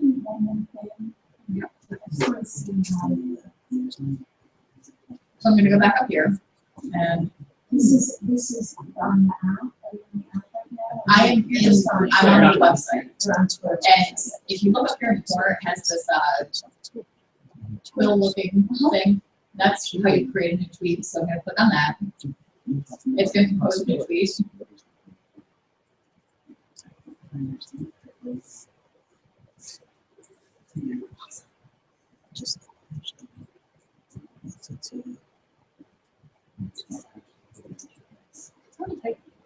It is. My keyboard is wider, so I can try and You're reaching. and then I hit tweet there, and you notice I can also add a photo and add locations. Since this is Point Chart's laptop, I doubt that I'm gonna be able to add a photo, but I'll check and see if I can. We'll achieve pictures. Oh, we do have sample pictures. So we're gonna go ahead and I'm gonna go with the jellyfish. So I open the jellyfish, and it'll pop it up there. If I decide that I don't want to do that, I can always put this little X in the middle of it. But otherwise, and I can add a location. And it's automatically indicated based on where I am, that I'm in Pittsburgh. Even better, you can tag someone. Oh, who's this one? What are you talking about? We're going to tag Missy in that photo. So we're going to tag Katie in that photo. And I can tag myself. And then I can X out of either of those if I decide that I don't want to tag myself in there. I can do that. So then I click off of that. Katie is indicated over here that she's being tagged. And then I hit tweet. But before I hit tweet, see the 62? When I said that we had 140 characters, that counts down how many characters you have left. If you start getting close to, you see that it went red, it kind of warns you that you're running out of space. So it'll prompt that, hey, you might want to take out some words, you might want to truncate some things in order to get it to fit. And with any kind of posting, tweets are saved for eternity. Yeah, You can delete them. Yeah, but they can still find them somewhere. Yeah. Generally speaking, yes. So we're tweeting this tweet. It comes up over here. But you didn't put like a hashtag or anything. I did not. But what I'm going to do, you don't have to put a hashtag. But the majority of my conversations on my account, I don't hashtag. Really? Yeah. The only thing that you really want to hashtag is if you're doing it for like anything, because the Podcamp Pittsburgh account, there are so many people involved, so many attendees that we don't necessarily follow yet. We wouldn't be able to see their content unless we follow them. by allowing for that hashtag, even if I don't follow somebody, say that I unfollow Katie right now. If I don't follow Katie and she tweets something and she hashtags that PCPGH9, I can still see it even though I don't follow. You don't want it to be hashtags all the time. No. It kind of gets a little ugly looking and people get annoyed. I have noticed that every once in a while, the hashtagging a keyword will help get more followers. Because there's If I go to an amazing yoga class, I'll tweet out, that was such a great yoga class, and I'll hashtag yoga, and then I'll get a couple of extra followers out of it. So, Well, and that's just it, because people are searching that hashtag yoga, they look at what you've tweeted, and they're like, hey, they'll say, oh, belly dance, that's cool too. this tweet's pretty awesome. Yeah. Click, so that does happen. And if you're looking for more interaction like that, that's a good way to do it. And why would you care whether there are other people? So it just builds your audience. Yeah. Because I'm an again, entertainer, so I use my Twitter feeds to let people know when I'm having shows. and the more people that follow you, the more people, like if she retweets something that you tweet, all of the people that are following her account will now see the tweet of yours that she retweeted. So I mean, it just kind of, it builds a larger audience too. Yeah, it builds a larger audience. Plus, if she retweets something of yours, if I don't follow you and I like the tweet that she retweeted, I can go to your Twitter, I can look at the stuff that you've tweeted, and I can look and say, this person's kind of cool. I'm going to follow this person. And then I'm now following you because I saw. Do you ever reject somebody who wants to follow you? So you don't have that control of It depends on how you have your account set up. My account is set up that anybody can follow me. Okay. If you have you can have a more private account. I've learned in years past that with my name being associated with Podcamp, either as a presenter or as an organizer, people would try to direct message me. If you don't follow me, you can't DM me. If I don't follow you, that's just how it works. So people would try to contact me with a question about the event, and they can't reach me. So I've unlocked mine to assist with that. If you're dealing with kids that are tweeting, you can set privacy settings to kind of protect your information that your child is putting out there on the internet. Because I'm just looking, we don't have any hashtag blah blah blah, but on TV they always say these really clever ha ha ha what a clever hashtag. So I thought that was required. No. But people do it to get followers or to make and like I stand out a little bit. The biggest thing, the reason we do the hashtag PCPGH9 is, as an organizer of the event, I want to see what people have said about the event. And if they didn't at PCPGH, as in they responded directly to the account, as long as they tagged it hashtag PCPGH9, I can go back and I can look for that hashtag and I can see what everybody has said about the event from the weeks leading up to the event. Because there's no hashtag. Yes. So, but you didn't hashtag it. No, I did not hashtag this. Now, if I put a tweet out there that I want to delete, if I click on this ellipsis here, the ... I have the option to delete tweet, share via direct message, which means I can send that tweet directly to somebody as a direct message instead of as a public message. I can share it by email. In their Twitter. Okay. Yeah. You could share that. I can embed the tweet, so if I want to put it on my webpage or something, it'll give me a link that I can embed through that. I'm going to go ahead and delete this one. Now, are you sure you want to delete this tweet? I'm going to delete this tweet. Now, here's the fun part, because if anybody actually saw that tweet and responded to that tweet, they saw the tweet. I can't make them not have seen it. So again, it's one of those, make sure that what you're putting out there, you really want people to see. Because if you do something, it's been in the news, not recently, but previously, that companies have tweeted things inappropriately. But people have seen those tweets before they've been deleted. And it's created a huge media buzz in addition to just problems for the company because of what they've tweeted. Whether it's a racial slur or if it's just in general. Even if they deleted it, it was already out there. Exactly. And the nice thing is that even though it's been deleted, I can take a screen capture. So I can have it up on my screen before it gets deleted. I can take a picture of it, and then I can share that picture and say, do you see this? They deleted the tweet, but I got a picture of it before they deleted the tweet. It happens. You know, so that's why you want to make sure that you're tweeting what you want to tweet. Do you have a couple other questions? Yeah. Thank you. Oh, you're welcome. Do you guys have a specific question? Or? Anybody have any specific questions? Okay, let's go. Can you talk a little bit about Instagram? Because I know like a lot of people are crazy about it, and Instagram's great because essentially you're just taking a picture, and people love pictures. They really can engage with pictures. They can get a lot more out of it. Pictures worth 1,000 words. You get a lot more from it. Yeah, because I don't use my. Oh yeah, sure. Go ahead. And it's also very popular with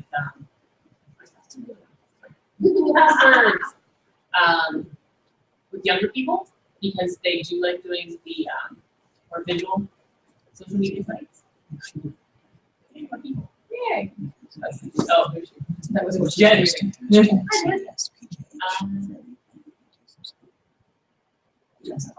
saw somebody with that same picture on my email.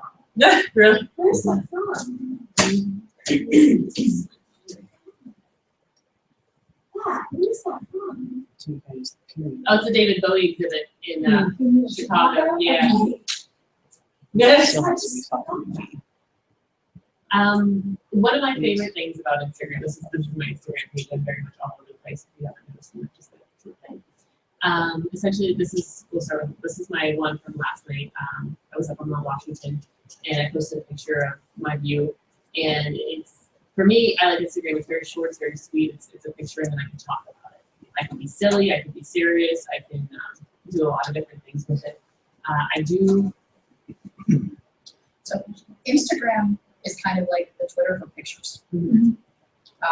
Just kind of put it into perspective for you. I've heard it jokingly referred to as Twitter for people who can't read. Yeah, exactly. Who's shiny? This one likes pictures. And that's just it. I mean, I have an Instagram account.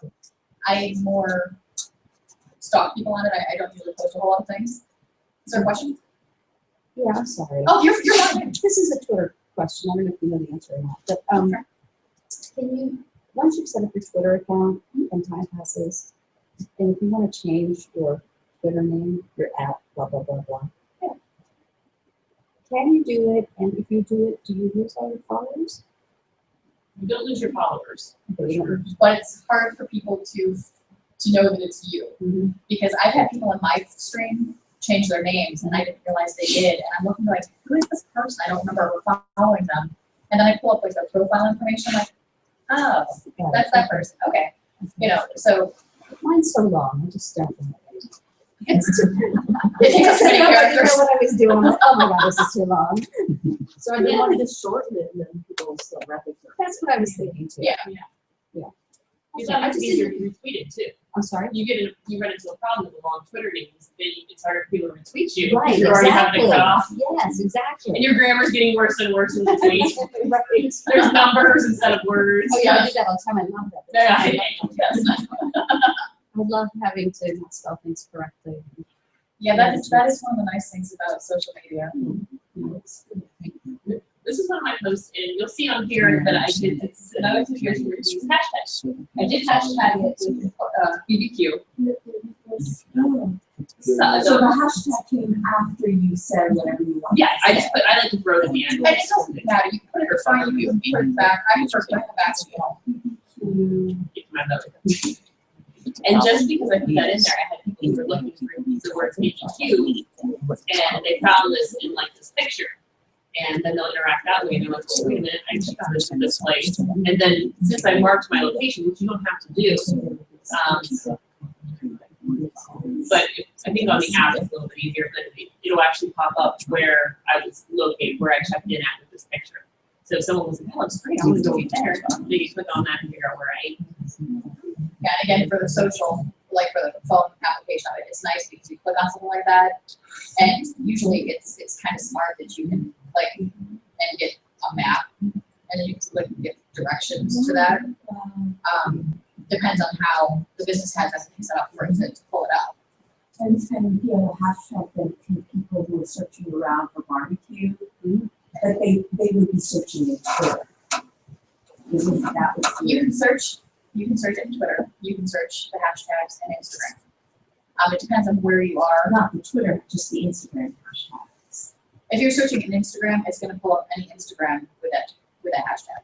If you look in Twitter, it's going to pull up your Twitter stuff with that hashtag. Okay, so they're distinct. It's not like you can't just search the Yeah, I web mean, and say. you can tweet an Instagram link using Twitter.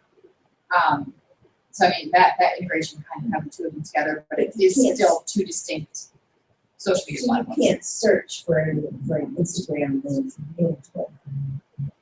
In Twitter, can you search for?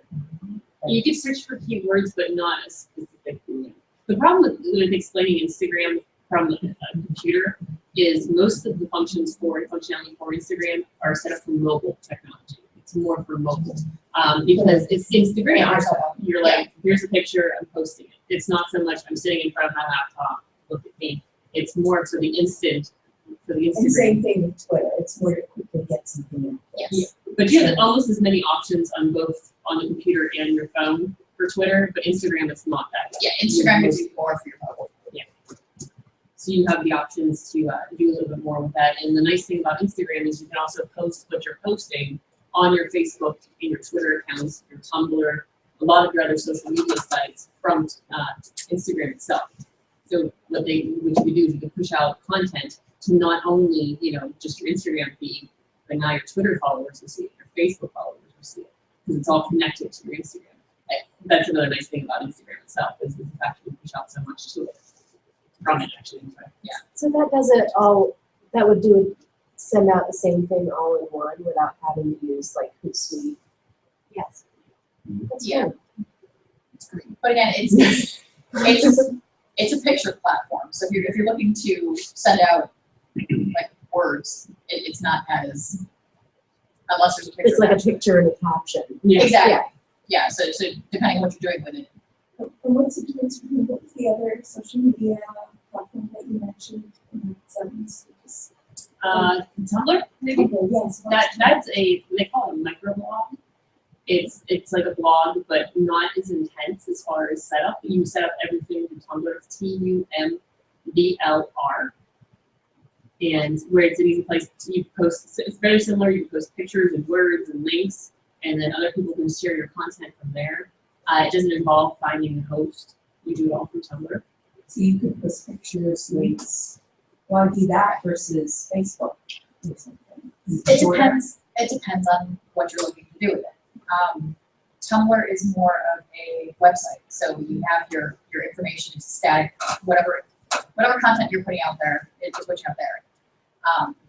If you're looking to do more interactive things, Facebook is a little bit easier for interactive because it's easier for people to comment and respond. It depends on how you're using it. Is what it boils down to. And Pinterest? Pinterest is kind of like a community board for content on the internet. So back in the day, you used to take your little flyer into the local grocery store and tack it up on their push pin wall. That's kind of what what Pinterest does. Anything that you would want to have for quick reference into your board, anything that you want to share and have anybody who's following you follow that information, it puts it right there. I do a lot of baking, so I do I follow baking. If there's something that I see in Pinterest that I'm like, ooh, I want to make that. There was actually a 7-layer cake that somebody put on there, and it was a s'mores cake. So it had like s'more, chocolate chip cookies, marshmallow. I mean, it was insane, and it looked amazing. So I pinned it because I wanted to have quick access to the recipe so that I can get to it. But yeah, it's generally, and you put the information there so it's easy for you to come back to. Brands will use Pinterest sometimes too. Nike, this is for example, Nike women, sorry, but Nike has it and they'll post different things in here. They might be like shoe love, these are some shoes we have coming out, fall 2014 style guides. When you go in here, you can see different things that Nike has pinned in this particular, on this particular board.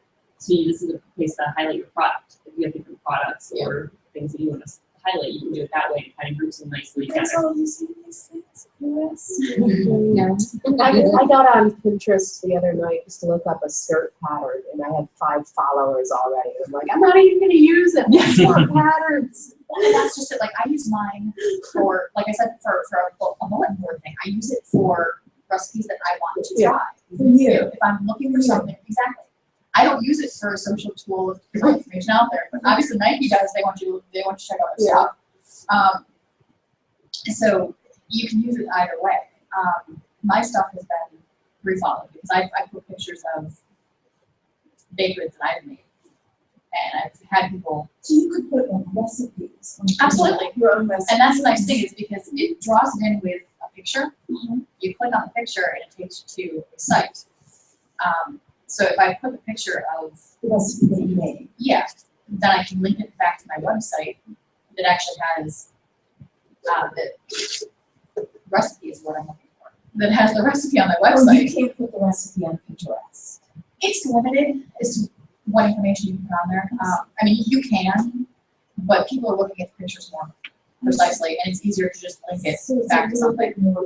Plus, the other thing is, it would drive more content to your website if you make people click to your website in order to look at what you're trying to put out there.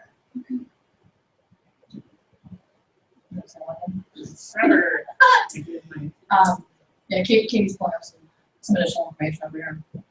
But I'm not very, I don't use. Yeah, Pinterest is kind of newer. Well, no, it's newer. It's actually becoming more popular with brands. Yeah, and that's it. It's branding. People, you can create different bulletin boards for things, and it's easier to content management. If this is something that I'm going to put for blogging, if this is something that I'm going to put for tweeting, if this is something I'm going to put for, this, if I like fall couture, I can create a board for fall couture, and I can follow that sort of content. If I'm looking for the awesome next invention for something, I can create something for that. What is that?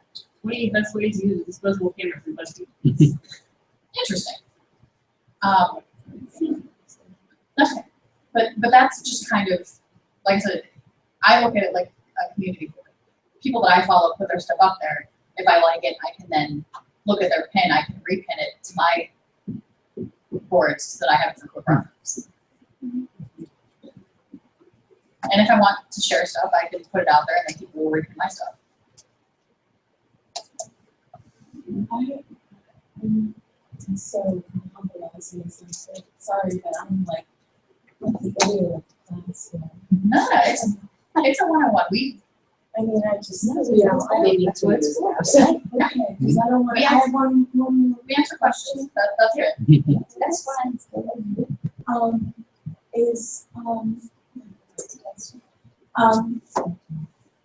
What about if you want to do like a community? I'm on various listservs. So would that be considered social media if you wanted to develop a community listserv? Or something you want to start your own listserv? Is that social media or that's not the thing that you put for the framework of social media? Social media, unfortunately, well not unfortunately, but for social media has, most people when they think of social media, it's defined as certain social media platforms. And listservs were the original social media. I mean, that's how it originally came about, was the interactions. Social media is just basically the networking of certain people together in a group and the conversations that they have. So a listserv is the very, very basic of a social media website. Yeah, so it does fit the bill. It depends on how you use it. Yeah. Okay, so let's say if you want to do listserv, well, I'm just to be frank, but I just moved here to Pittsburgh, and where I'm from, there were these vibrant, active community listservs. Okay. and I'm not finding that here, it may just be that I'm not aware of it. So if I wanted to start one, how do you even, where would do I sign, is there a place to like sign up for listserv, or, I mean, how do you even start it? It's something that I've not ever really worked with, so. I use more like Facebook groups now. Yeah. Yeah, that's. Okay, I'll look at that. First thing. So go to Facebook and then go to group. Don't say Yeah, anything you can important. start a group, and you can have like the Greenfield group, and then you can post all your community news on that. Is there a Greenfield group? I don't know. But you can set those as public or private. So if you only want your immediate family members, you can have a group that's just for family. Lasers, no lasers, no lasers.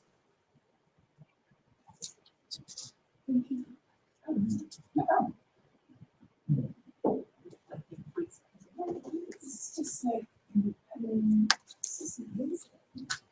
Right?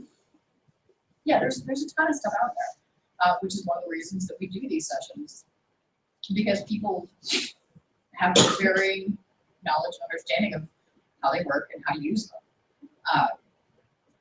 You know, I mean, you can go for some basic stuff like I use my Twitter account primarily to make my friends swallow their iPhones when I post pictures of stuff that I baked. I use Facebook primarily. No, it is, absolutely. I use Facebook more to keep in touch with my family, because when I put pictures up on there, it's stuff of what I'm doing, or I'm responding to my family's stuff.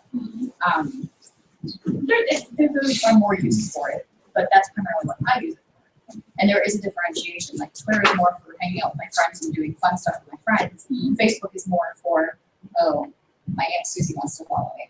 Okay. Hi, Aunt Susie, how's it going? You know, type of thing. Depends on what you're doing, what you're looking to do with it, as to where you go with it. All right. And I think since it's now technically 1:58, we're going to roll into the 201 session. If you'd like to stick around for the 201. What are you doing in 201? Pretty much continuing conversation. Okay, well, I'm done. Oh, that's cool. Thank you. Not a problem.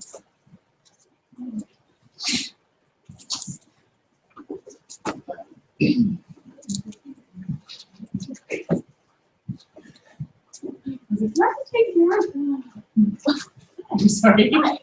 Hey, there's any slots still open, I think tomorrow afternoon for a session. Yeah. I can want to podcast. Sure. We were just doing the video 101 and that seems to be fun. Check in with the folks checking us and tell them that this is what you do to say yes. Okay, they told me to come ask. Yeah, that's what I'm saying. Tell them that you have it. It'll be at least easy. I'll just put the iPad right up on the screen. I don't know if it's on my side. That's fine. Okay.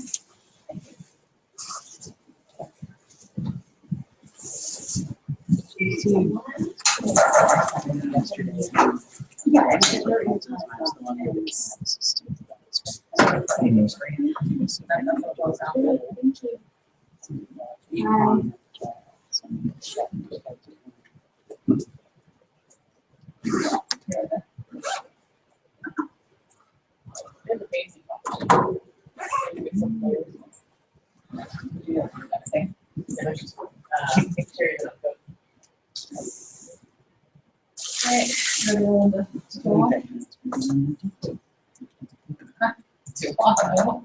Welcome to Social Media 201.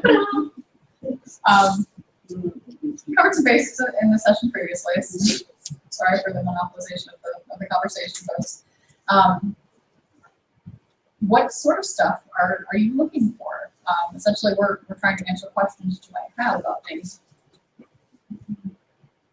How are you using social media at this point? Anybody. We're looking for conversation.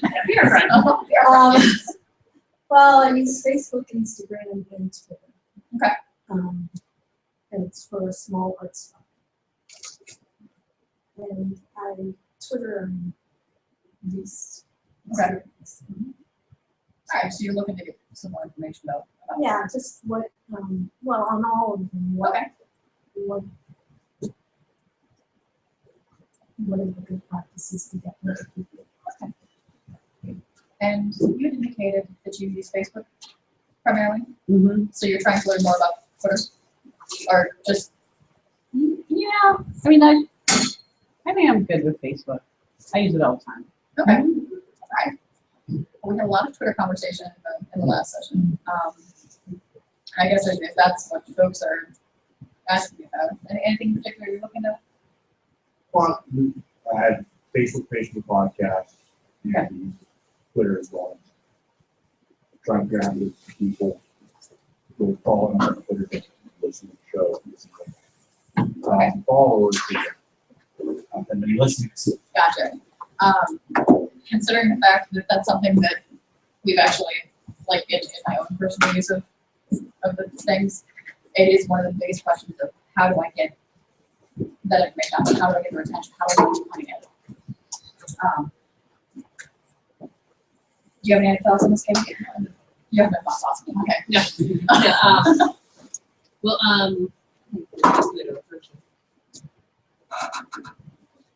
do you guys have specific questions in regards to social media? Just run a group center and social media. Oh, we were so sad. Edgar's here. He's not really. I always think that. It's You need one that's like little, like a popsicle stick with his face on it. Yeah. So it's We have nice. Nice. That's so awesome. You have somebody. Also, you guys do like one picture for his Instagram. Yeah. Oh, that'd be fun. Yes. Yes. Yeah, I mean, I guess our question is, for boring industries, like what kind of content do you use?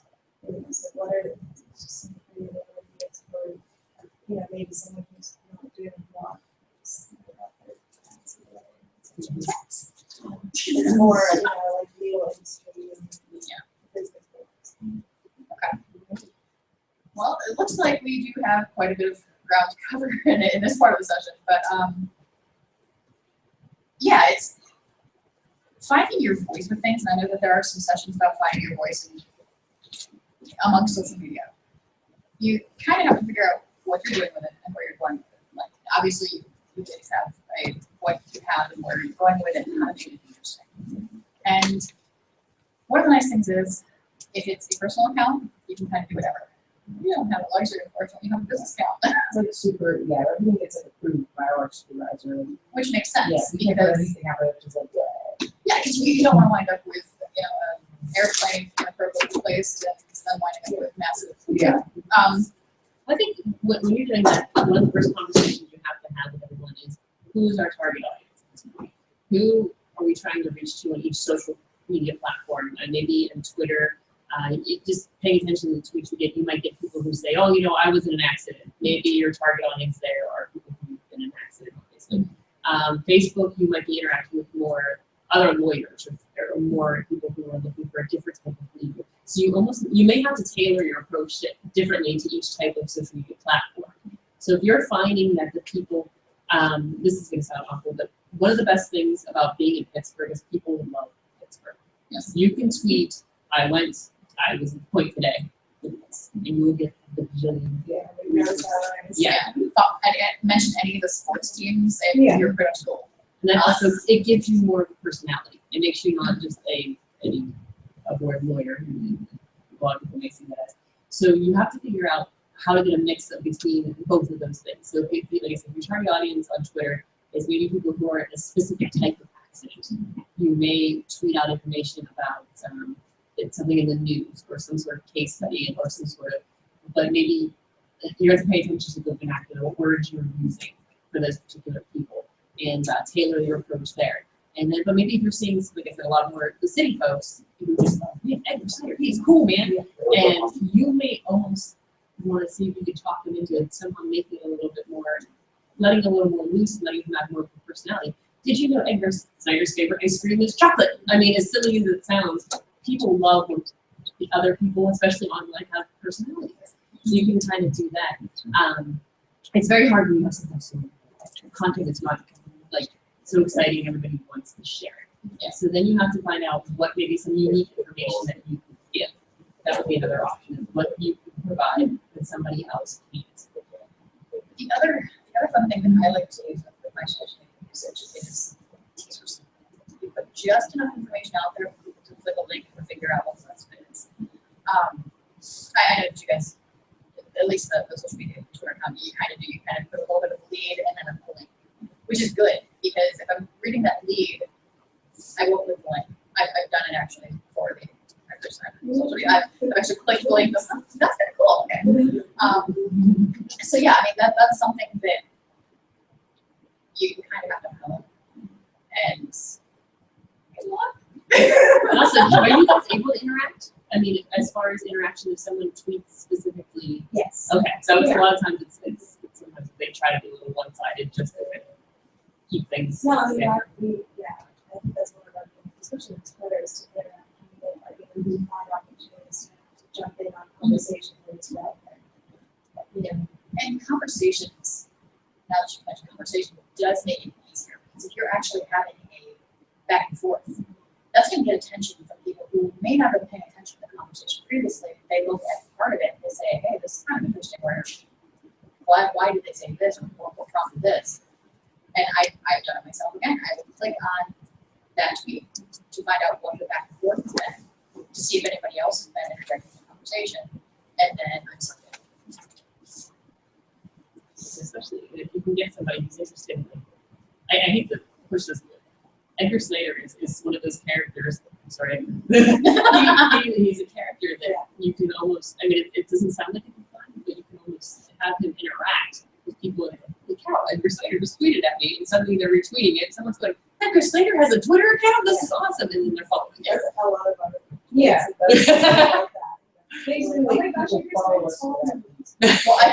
I can tell you right now that when you tweeted from one of the sessions upstairs earlier, you're like, I'm Cypress here, and like we had a group of our volunteers go up and like, okay, where is he? We don't see him. Okay, I'm sure he's here. You know, so I mean, legit that happened. But yeah, I think that you guys are doing a pretty good job of what you're doing, and it is difficult with what you're doing. It's not like you're doing some sort of like awesome podcast that you're tweeting about. It's boring stuff, but I think you're doing a great job with it, and hopefully some of the pointers and Katie's giving will help. Yeah, that's your goal is you go back and you find out what kind of history that's. Or his favorite, what's his favorite Pittsburgh memory? Talk about a total explosion of awesomeness. This is Edgar Slater. He loves. Yeah, he loves ice skating. Yeah, everybody would just lose their minds. He eats pierogies, burrito sandwiches. There you go. Yeah. The other fun thing is pictures. People love pictures. So if you have, like, last night was light up night. If you have pictures that you can tweet something out that, hey, we did this. I know that Edgar Snyder's law firm's face is like all over. You have the billboards, you have this, you have that, you have that. Take the cutout. Put it in like events and just be like Edgar Snyder, with the pointing, and then take pictures with it and hashtag it and do it for like local events around the city. That type of thing. That's really interesting. Even with the other lawyers involved, if you can give them a personality, people would go, oh, wait a minute. It's weird. It's funny. Even with politicians, I'm sure you've noticed it. When you see a name that seems familiar, suddenly you trust them. Like some sort of trust is built. Like if somebody, you tweeted, this is Katie out doing Katie at her desk, and then suddenly you're on the website looking for somebody. Oh, Katie, I know this name. I know this person. And suddenly you have a connection, and then you have that trust. And so, I mean, it doesn't necessarily have to be your main priority. You can go off the other people in there and kind of build off of there. Well, we're really trying to go secrets of the not that we're trying to be partners now. This is Edgar Snyder and Associates. It's not just the one man show. There's a lot of people who are involved in the cases who are really great, skill attorneys, and they don't get a lot of face time because I think social media is trying to bridge that too, to make it not all about one person, but to realize this is it. And the other nice thing, if you have multiple people involved, like you saying, you have each like an individualized voice.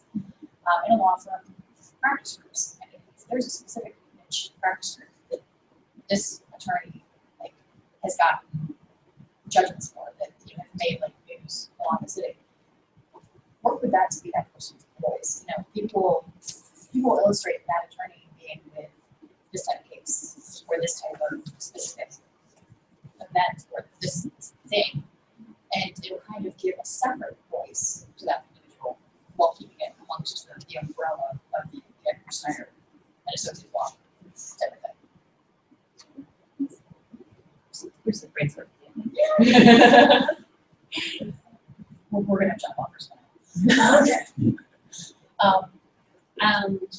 Okay, so you guys said you were pretty good at Facebook and personal and professionally. Okay. Yeah, we're here to answer your questions. So if you have questions, this is a really good time to ask them. Yeah, sorry, just called you out. That's what we do here. Okay. Instagram, you guys, I have Yes. trouble with Instagram. We were just touching a little bit on Instagram in the last session. How familiar are you with Instagram? Familiar, I don't know.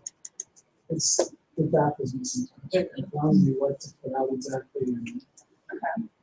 I always feel like I'm just like the poster child for you can put anything on Instagram.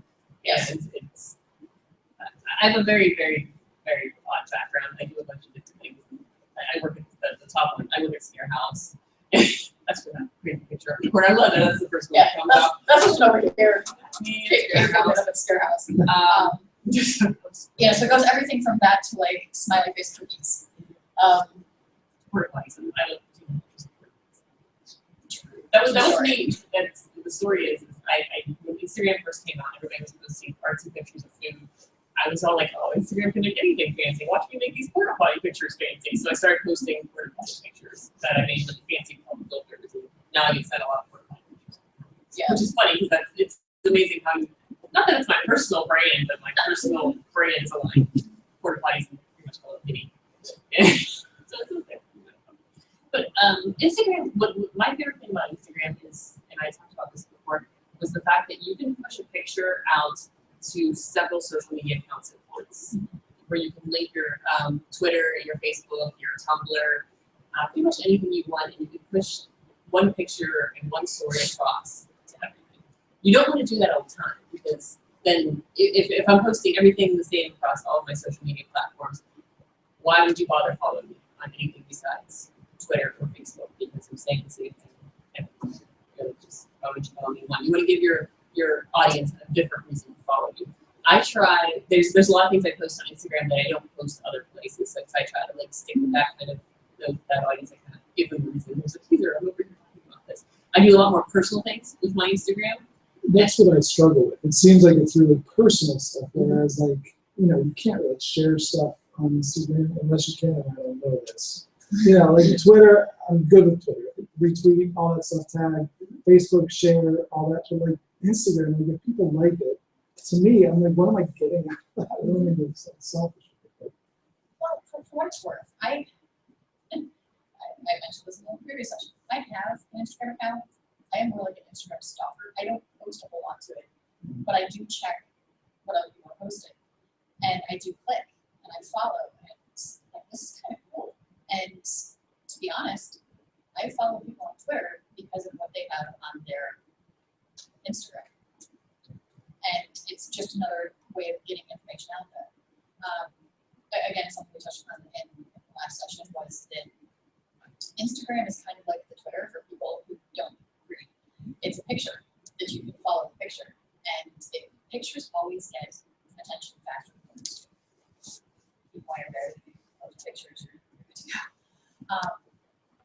So it depends again on what you're using it for, what your industry is, because obviously it's something that you really can't be posting photos of like top secret clearance. I'm gonna have to kill you because I just showed it to you type of stuff.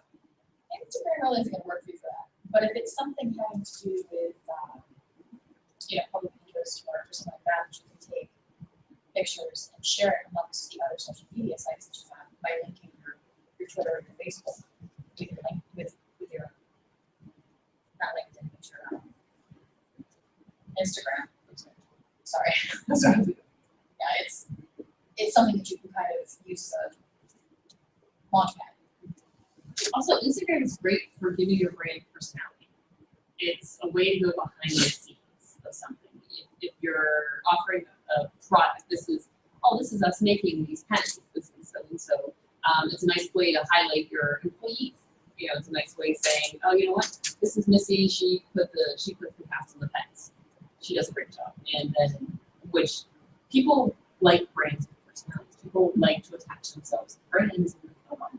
And so I love the Hello Kitty and Sanrio because it's something I identify with and I like. But people like brands and people attach onto it and they like when they have personalities and they feel an attachment to them. And then suddenly it's not Apple, it's not Nike, it's something you really feel passionate about. And that's kind of where you take somebody who's just somebody purchasing things to an actual, something from just a customer to someone devoted to your brand. It's just taking that switch over from giving that personality to your brand. And then suddenly it's a brand. It's huge. And the other difference is stylization.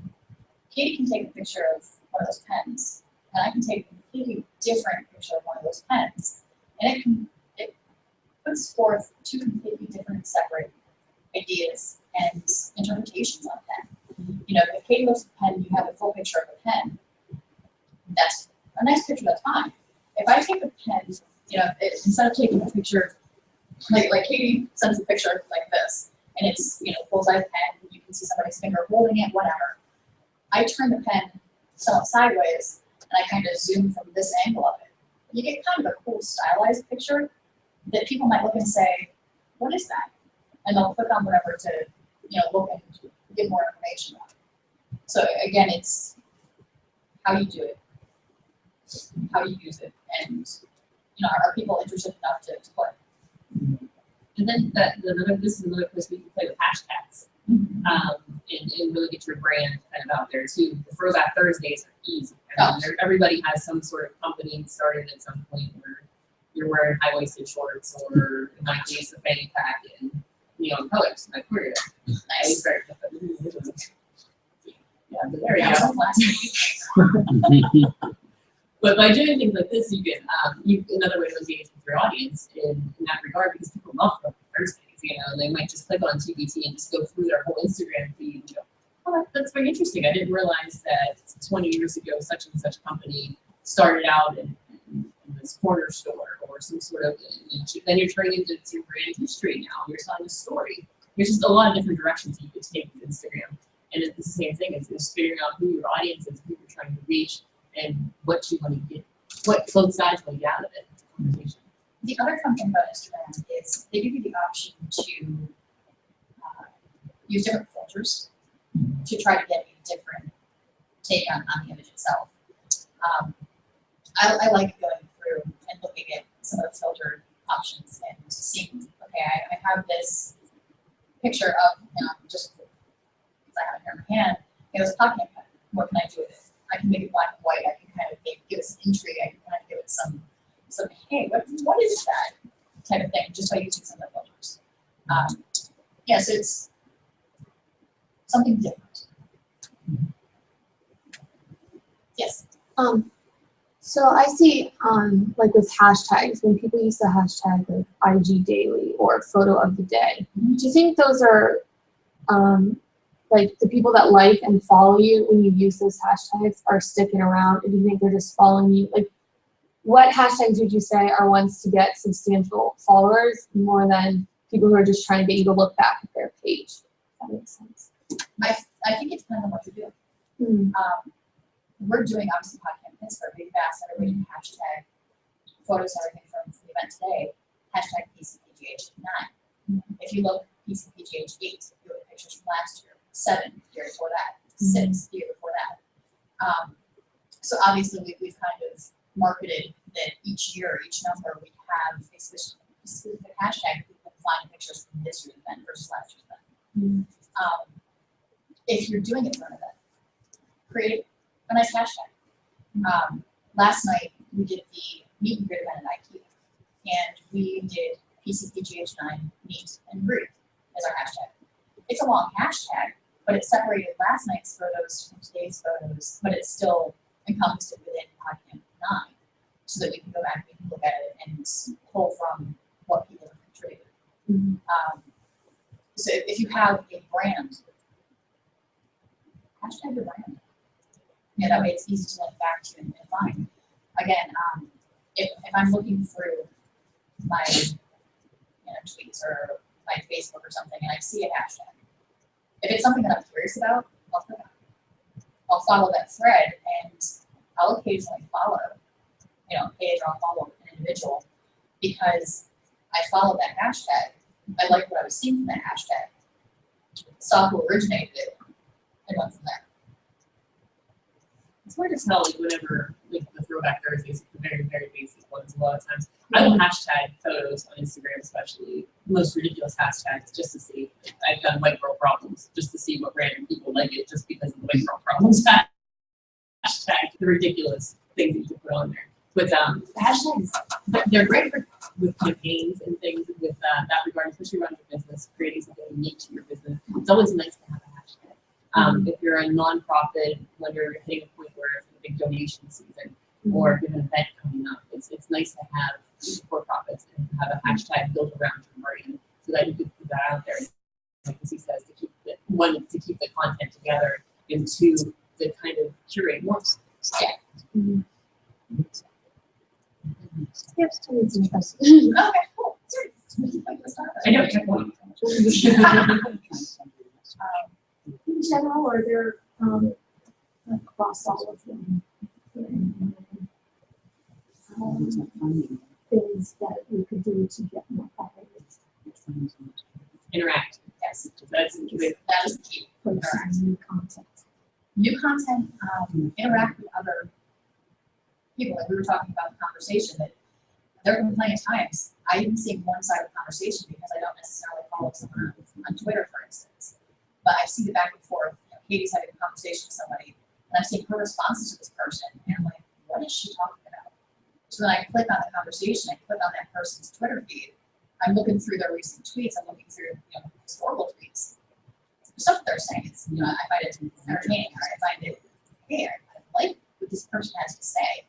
I now have a new person I'm following. So that's a good way to do it, is to just interact. So there's no specific tips for that, because I have all these, and I'm sometimes very surprised at what makes followers click like on Facebook. I had a post that just said, yay, we got 600 followers, and there was this rush of followers, and for one, we can't figure that out. It was nothing else. It was just that little thing. Yeah, and it depends. I mean, you want to keep it short and sweet because you don't want to do this like huge diatribe that you have to. All right, this is going like 3 sentences. I'm bored now, type of thing. But you also want to have it engaging. So, like I mentioned before about intrigue. If you just kind of dangle something out there, if I'm curious enough, I'm going to click on it to see what the rest of the story is. I'm going to see what else there is. So if you create content and specifically put it out there like that, people will click on it. If they like what they're seeing, you'll get a follower. You'll get a couple of followers. Also retweet original content. And yes, see things that if you have a follower that said, oh, that I took the recipe and I changed it the other day, or something along those lines, retweet them. Yeah. People love to be retweeted. They love to see their stuff out there. And that's additional content for you that you didn't even have to create. They did it for you. Because we create these fans. That's one way to do it too, is kind of involve them with that, retweeting them, and then they'll tend to reciprocate that too. Yeah, and later on, they'll retweet your things. Something else, if you're looking for something in particular, Twitter has an advanced search. I don't know if you've ever used it, but if you Google Twitter advanced search, that's the easiest way for you to find it. You can search for keywords, phrases, languages, and it has a location thing on it too, where you can search within a certain area, the Pittsburgh area, and specific dates. If you are a bakery, I'll go back with bakery, I'm just going to chocolate, a bakery, and you want to see who's maybe local in your area talking about chocolate or something, you can search. Just kind of similar to used Hootsuite, but a similar search, but this is built into Twitter itself, where you can search and find people who want to see your interest for you, and And then maybe you can retweet them, even if you're following them, retweet them, and then they may be like, oh, you know what, I didn't realize that such and such store was here, and they'll go back and follow you. And, or you might find great content and things, and we follow people for you to follow too, it might help you. But it's pretty, it's kind of hidden, it's not really hidden, but you have to Google advanced Twitter search and you can find a lot more and really drill down to see specifics. So you can question. Yes, as a photographer, I'm always trying to basically share my content and portfolio, and I've been very successful in Instagram and G+. But I've been having a hard time doing it on Facebook. It's always hard to do anything too much. But I'll never try to do anything kind of on Twitter. So I've been having a hard time to share my content on Twitter. How would you address that kind of issue? Just sharing images with, like I do on Instagram or Facebook, or doing something different? Well, you can do the Instagram integration with Twitter and Facebook. And it shares it across all of those platforms under the circumstances. Create a voice is the easiest way. Again, people tend to respond if there's something to respond to. If you're just tweeting photos, they may not know what you're doing with the photos. So if you give them something else to kind of say for TV, just to create a conversation, even if it's something of, hey, did a photo shoot this weekend. It was really cool. Check this out, type of thing. If people check it out, comment, hey, that's kind of awesome or something. You can go a little bit further into conversation starters to, ask people what their thoughts are on style preferences. Put a notch on there, black and white, or stylized color. People will respond because they'll let you know that they prefer black and white or stylized color, and then you can get into deeper conversation of, check out some of these other things that I'm doing.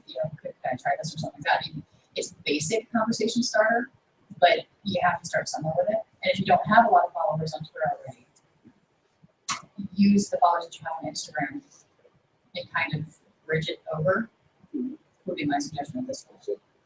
I would suggest if you're concentrating on photography in posting photos to Twitter, I would post them directly to Twitter and not use Instagram as often, because a lot of the different mobile platforms for Twitter, if you've ever looked down, if I look down my stream right now, I see pictures.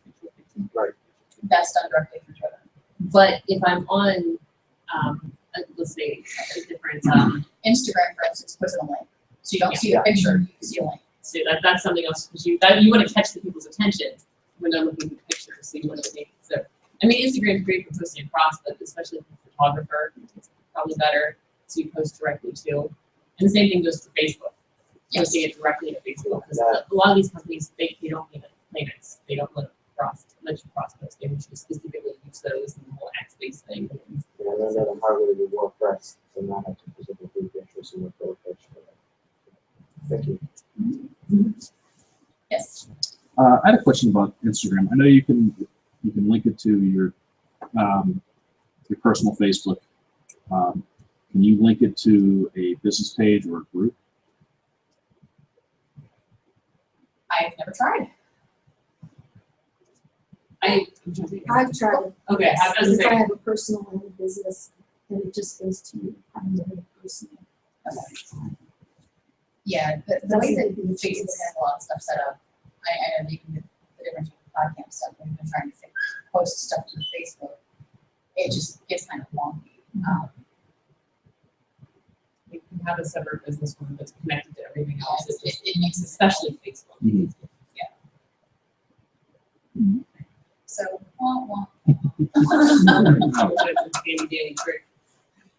maybe we can do that next year for Podcamp. Okay, we'll spend the next year trying to get them to do it, and then we'll be like, surprise, somebody did. Awesome. Hashtag free the photos. My social medias. Okay. Any other questions? Yes. Do you think Pittsburghers will ever get on the Google Plus? There are a few of us. Because so I know like we really invest a lot in Google Plus because it's so great class, you know. Oh, And absolutely. we found a lot of followers from, you know,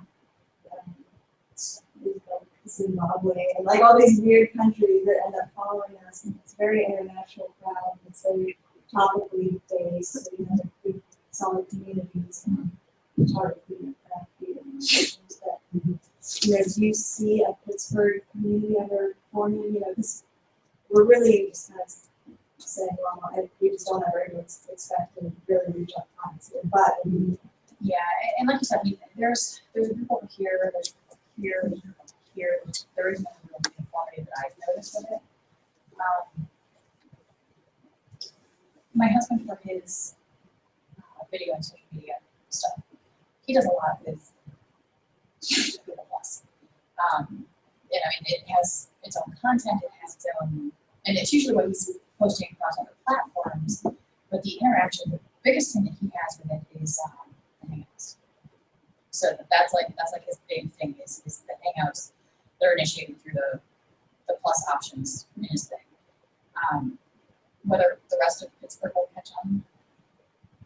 It's interesting because Google Plus is popular with teenagers because again, there's nuns, their parents aren't on it, you know. Yeah. And nobody's paying attention to it, so they're just kind of, well, we can have this whole world to ourselves. So it'll be interesting to see if they continue to stay on it once, you know, as the years pass. And it's I thought the same thing. I'm on Google Plus, guys. Hey, it's like yelling to an empty room. Yeah. I'm on Google Plus. Great, good for you. That's nice.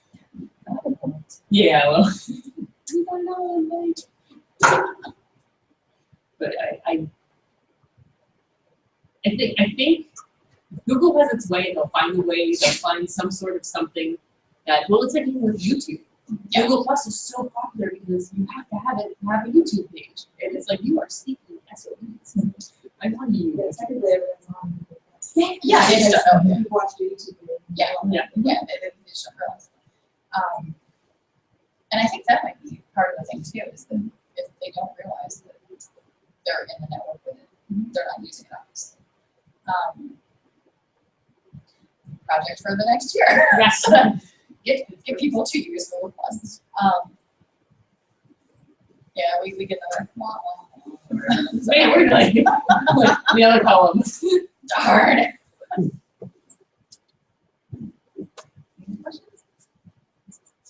Yeah. Oh, you're good. Anything else that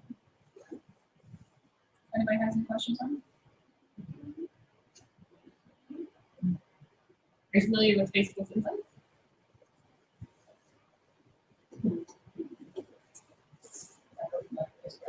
I should even bring this page up because it's so sad. We did a paid ad. Okay, I don't know if you guys have ever tried a Facebook paid ad. And we did a paid ad, and the reach on it was magnificent. It was just amazing. And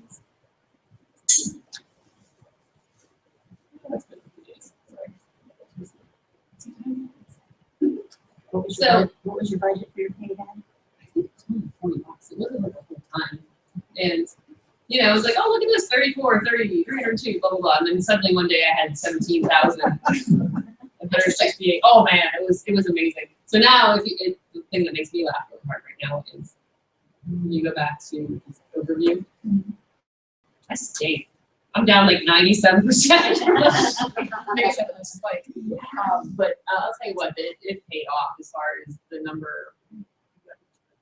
Timing, you know, it's like 20 or so, which is a big deal for us. This is really part of communication thing. 20 new likes, and a lot of people saw content. And a lot of interesting content, which is pretty neat. I don't think it was very expensive. Sorry. Did you use a custom list, or did you set up demographics for your ad? I think she set up demographics. Heather actually did it. I think she set up specific demographics for the age group. So you can really target, if you didn't know that with Facebook ads, you can really target who specifically sees it. Age group, sex, location, even interest. I mean, it's really drills down. So you specifically target certain.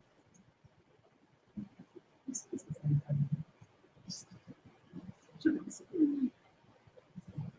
is not perfect for the last slides, so everybody please. Look at my thing. It's not even mine. I'm glad we don't have any questions. Yeah, it just kind of was.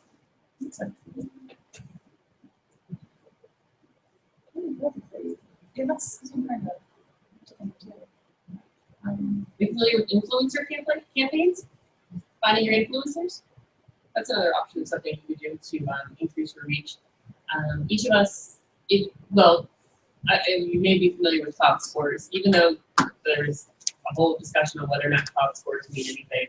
That's an option as far as figuring out who your influencers are. One thing I like to tell people is it's not the number of followers, it's the number of interactions that people have. I can be connected to 10,000 people. I get 10,000 followers on any specific social media site, but those 10,000 people never do anything with their social media accounts.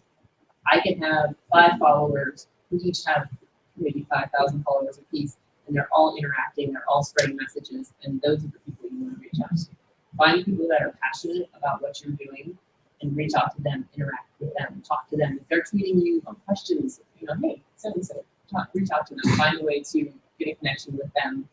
Also find people who are in your niche in the city, and especially that are doing similar things, and connect with them. Use those connections, and then suddenly you're talking with them, and someone might be interested. But you connect with another company in town, and even a local anything. I mean, you don't have to go. Don't go thinking you have to find Beyonce and have Beyonce talk about your brand in order to succeed. Your influencers can be anybody in your community. And the other company that I find, and myself, I'm kind of old school in this regard. I like a good old face-to-face.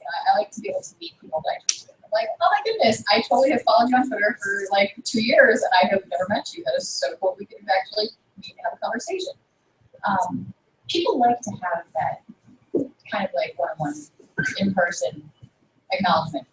So if there is a tweet up or a meetup of some variety social things, and even if something as simple as Podcamp Pittsburgh, make it a point to, if there's somebody who has interacted with you online, make it a point to go and meet them if you know that they're going to be at the event. I mean, not in a stalker way, but just to, hey, I noticed that you comment on my show every single week. I think it's awesome.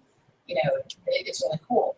What sort of stuff do you like about it? Why, kind of pick their brain without being too obvious about it, and see what they have to say about some insights to why they follow it. Find different directions you need to take your social media. And I really wish you would post more of this. Yeah, okay. I mean, there's nothing better than someone telling you what they want. It's, especially in social media, because it's all so ambiguous. You can do anything in the world. Hey, just tweet about whatever you want. That's like the worst thing anybody can tell you to do. If you're ever working in a social media campaign, they just say, just do what you think's best. You just want to cry. Because it's, you have to be careful. What are your thoughts on posting or seeing some of the people I follow do this, and I'm afraid to do it? Posting the same content but tagging different people, because on Twitter you are limited by characters, so you can't do it with 10 different people. You have to do it 10 different times. I'm wary of doing that. It depends on what you're doing. I mean, if there's a specific reason that you're reaching out to all of those people. I mean, I myself have done that literally 5 times in the entire existence that I've done stuff with Twitter. But the times that I did, it was something that I felt was important, and I simply put in under the parameters of 140 characters, fit everybody in. So I even indicated continue at the very end of my thing, and then went and pretty much copied it, and then put, this is a continuation. Thanks, guys, type of thing. In some capacities, myself, I think it's kind of like you. I'm kind of leery of it when I see people do that over and over and over again. But once in a while, it's okay. And I think that something else important with that is if you're thanking somebody, make sure you thank everybody involved. Yes. That's another thing, because you always want to say thank you. You always want to point out people that have done things for you. If that takes several different tweets, there are several different tweets, but that's another thing too. And to be honest, thank you is primarily when I posted in the past. I can tell right now, following the Podcamp weekend, there will be a nice little thanks to everyone, but there will also be a thanks to our sponsors, thanks to our presenters type of things. I mean, it will be honed and tweaked specifically for thanking anybody that I can think of who has put effort into. And guess what they're gonna do? Retweet that. Yay! Yeah, and that's, I guess, what I'm, something that's coming in, like, the specific example. Yeah. So like, these comedians or whatever that I follow, or celebrities, or local, but they say show at Improv this Saturday at Post Gazette, and then show at Improv this Saturday at City Paper. Show at, the same, what are your thoughts on that? So That's what I was going to say. That's where I think that's kind of obnoxious. I kind of think of that too.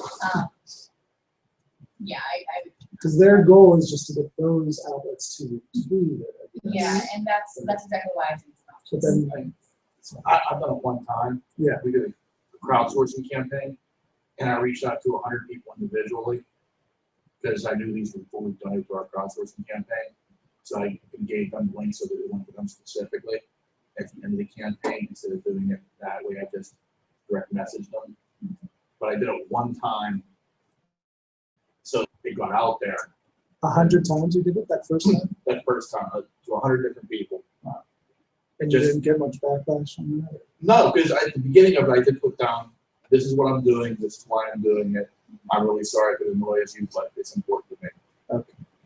So, yeah, I put the disclaimer out there, but yeah, I only did it one time because I know when I see other people do it, I find it really annoying. Yeah. But so the second time when I did it, I just did it as a direct message to the people I wanted to get in contact with.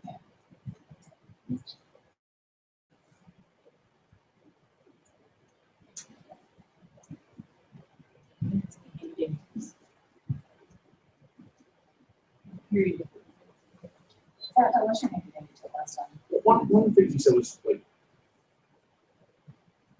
I could think of 25 people on my Twitter feed that I interact with on a semi-daily basis. Should I believe to expand that 25 people then, or just focus on the 5 people and the 975, or just there for the ride? Well, to put it in perspective, I don't know how many of you happen to follow my husband's podcast, Roast Manage. They do a weekly podcast talking about wrestling. The guys that he has actively involved with the show that are on with him every Tuesday, he met through social media. They responded when he first started the show. They were contributors to the extent they would send emails, they would send tweets, they interacted. They have now, there's a small group of them, have become part of the show.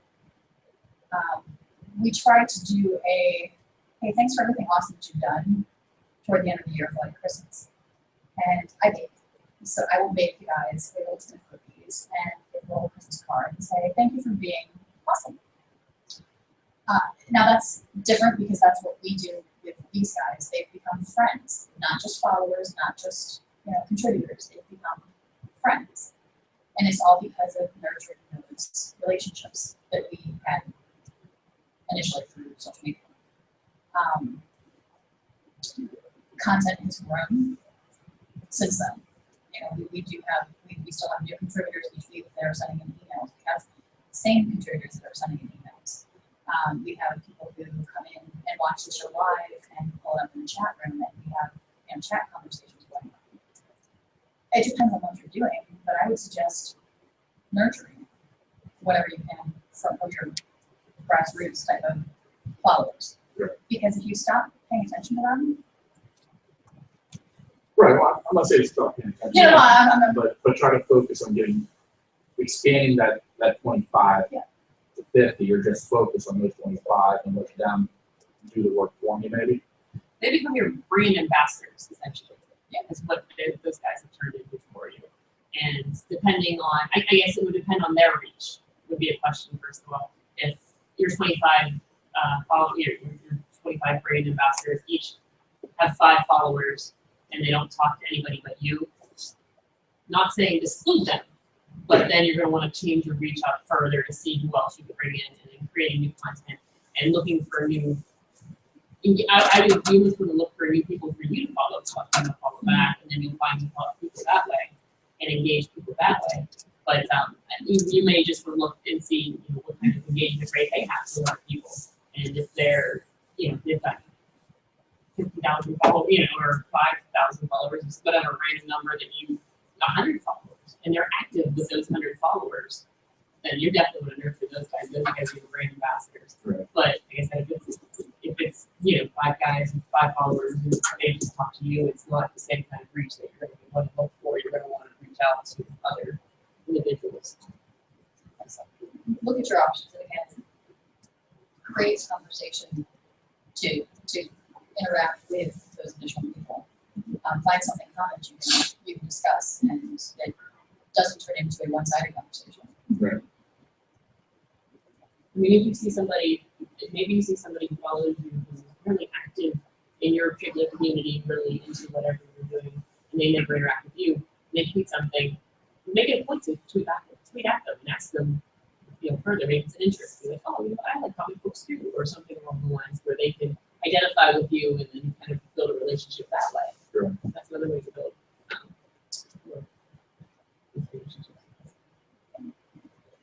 And with that, it is about 10 till, so we'll go ahead and wrap. But if you want to, sorry. If you do have any questions, feel free to reach out to us. Katie at Kate Utters on Twitter, and Casey at Rebellious Swamp. And we're obviously around the event, so. Yes, nothing for sure. Thank you so much. You guys are awesome to work with. Hopefully we are able to help some guys out. Hopefully we answer questions. Oh, man, I just log out everything, or I'm gonna have some really. Yeah, I was just gonna say that, Gary. Oh, that'd be so fun. Oh, look, here's we put everyone from the podcast site. Mouthpiece. Why not? I no longer have to.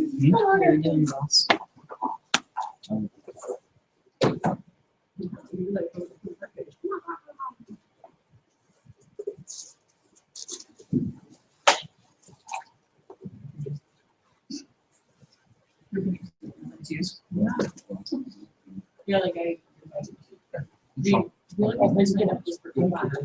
Jason. Hey, how you doing? How you doing? I'm Sean. Sean, we're looking for each other. Yeah, it's nice to meet you. Yeah.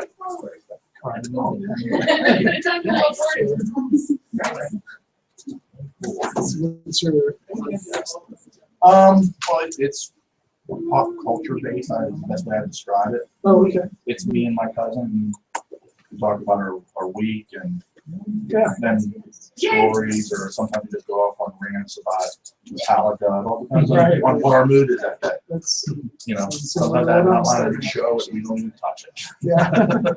How long you been doing the show? 77 weeks. Okay, that's great. So we be more specific. Well, I just know because I just put together show 78 today. Yeah, there you go. Yes. So yeah, we've been doing it. We started June of last year. Great. And we've been doing it over Yeah. Wow. Yeah, I got. I had to set up this to show you guys. Oh, no. You guys are. Yeah. Phone here.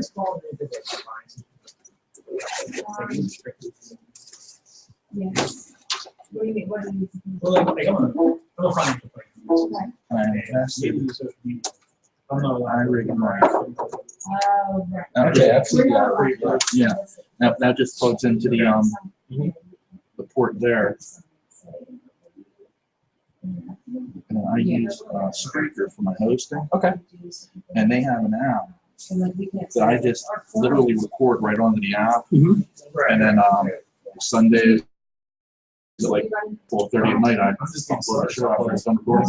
It's one-stop shopping. I pay $20 a month. It gives me 500 hours of storage. Wow. And we do an hour-and-a-half show, so we only use about 25% of the storage spaces for. So you guys record together in person? Yeah. Okay. Yeah. The good thing is, the microphone's really good. If you listen to our sound quality, you would be shocked. Using one microphone most of the time. Yeah. No, I'm definitely gonna check it out. But the bad part about it is you can't edit it. Okay, so it just goes on that.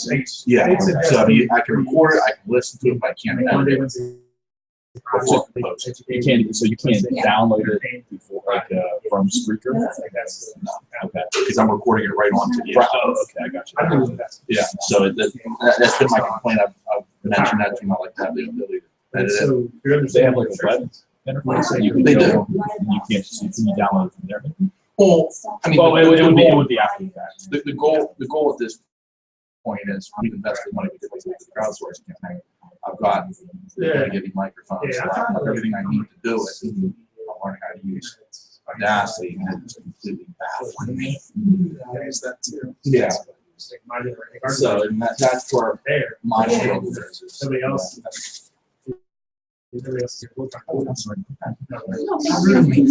sorry, this is my girlfriend Jen. Hi. I'm Sean. Nice to meet you, Sean. But so we've had a couple of episodes. Like I said something I really should have said, and it was like an hour and 25 minutes into the show. Yeah, and we had to delete it. Oh gosh. Yeah. It's had its limitations, which is why we're trying to, go past it. But it's been really helpful to start off. Anything on the share. That's how I started. Yeah, sure. I will say that Audacity isn't as bad as it might seem. That's what we used to do. Yeah, exactly. I do all the editing for our show. I've been using it since we started in 2008. So it's real. Like, I mean, I haven't really gotten into like a lot of the minutia, like the really detailed part of stuff. I mean, there's a lot of stuff you can do in Audacity. Yeah. But I just do it just with the editing. Yeah, It's really not that bad. It doesn't seem. I don't know what my problem is. It's just like we recorded an episode, and I kept telling myself I kept putting off because I was like, it just doesn't work. Do it. I want to come home. I'll watch it too. I don't want to not from the computer trying to figure it out. So one night I just said, we're recording it this way. I'm not using the phone. I'm not using an iRig. Putting it aside. We're doing it this way. That way I'm forcing myself to learn it.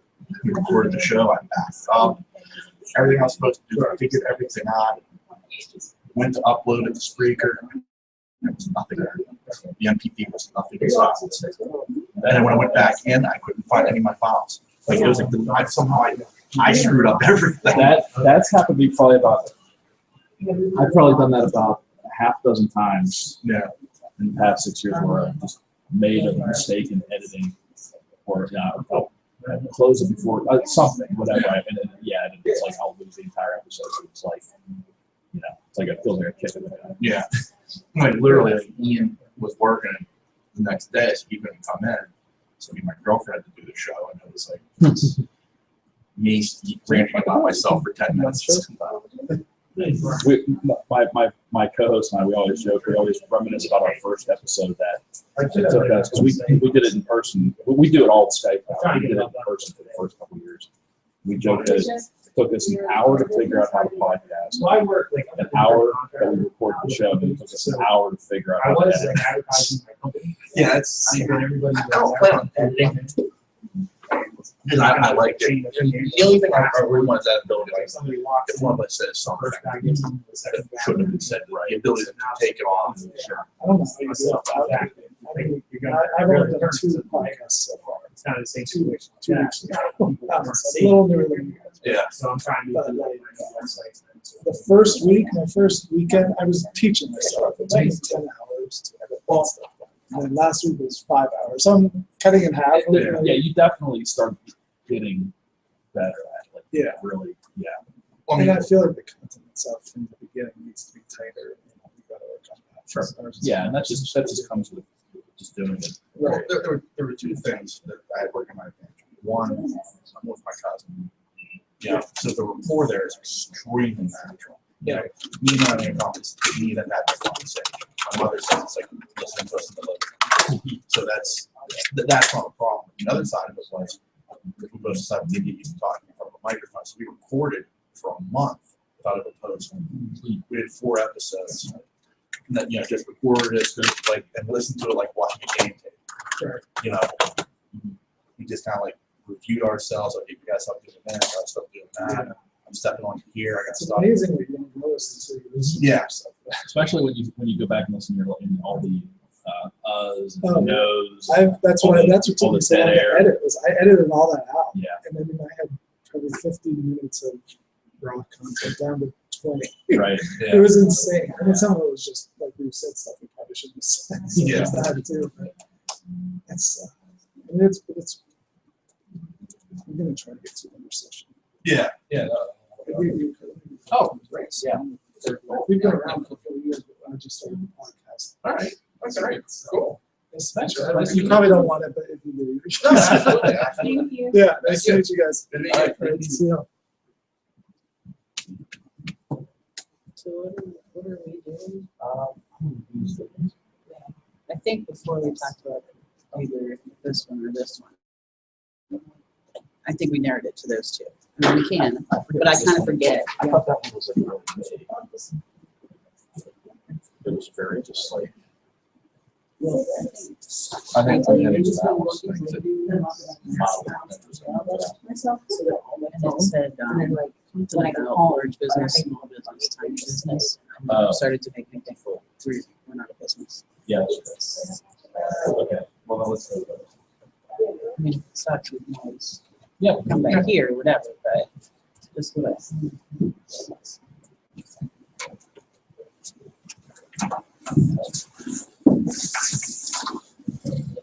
usually like we talk that week's comic books. Usually not. Usually we're like kind of a week behind, but it could be anything from something that came out the week before to something that came out a year before to a web comic. It's like we review stuff, but it's very conversational. Yeah. So we could go, we could start talking about like this week's episode of The Walking Dead. Like I'm transitioning to like a review of something. Yeah. Something. And say, oh, what about people think this? So correct.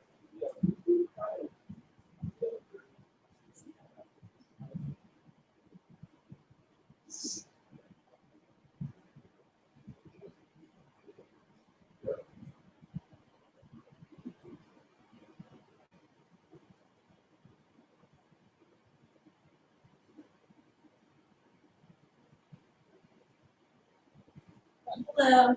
I don't know, it doesn't look too promising. We'll see. We may have lost her. And there was a lot of people in my last session. Yeah. Well, there might be like, this place might be haunted. So, yeah, some ghosts, invisible ghosts, invisible men, something like that. Are you okay with that? Yeah. Yeah. I'm not gonna be moving around or anything. Okay. Good. I mean, we may not even have presentations. Oh, man. Godspeed anyway. Yes, thank you. See ya.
Just me?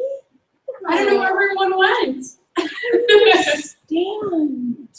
Is that thing on? It is. Well, let me ask you this. Sure. I still, wait. Well, so if I get my own pilot too. You absolutely could. Good stuff. Were you in the last? Were you in I the was, and you know what? It's like no one's. I was only in there. There was probably only 15 people in the big room. Yeah. I don't know if it's the weather or what's scaring people.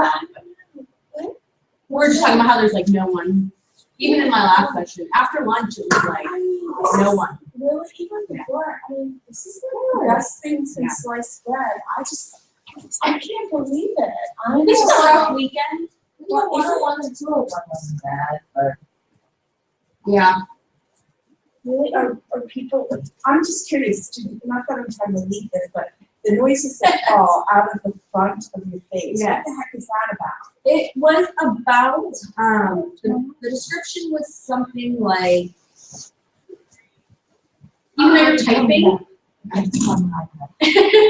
even though you're typing stuff, there's still a flow to your words, and there's still an artistic piece to what you actually say when you're just typing it. That's what that was about, according to the description.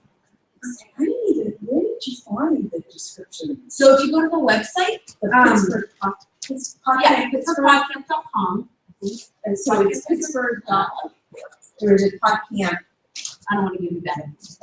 I should know It is podcamppittsburgh.com. Okay. And if you go to the sessions, just click on sessions at the top. I did that and they didn't come up. So go and then click on the individual, whatever you're looking for. So that they're each links now.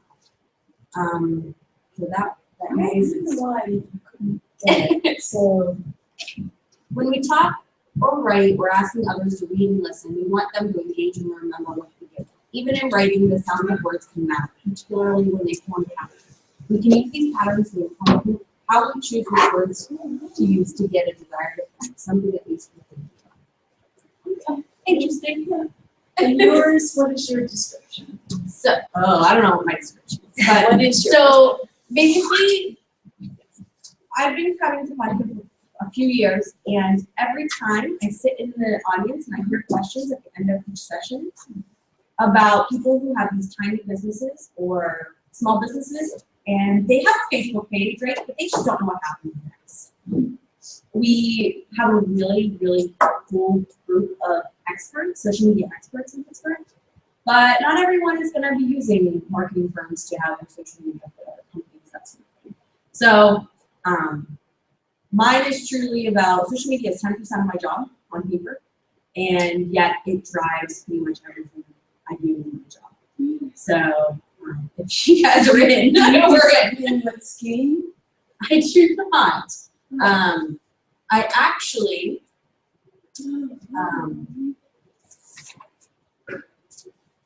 the other piece of it is, in particularly, I listened to Katie Whitcomb give a presentation, I think 2 years ago, about 10 reports your boss will love, which was awesome and amazing, and it was about all these analytical reports, but the reality is my boss is 70 years old and he has zero interest in looking at a social media report.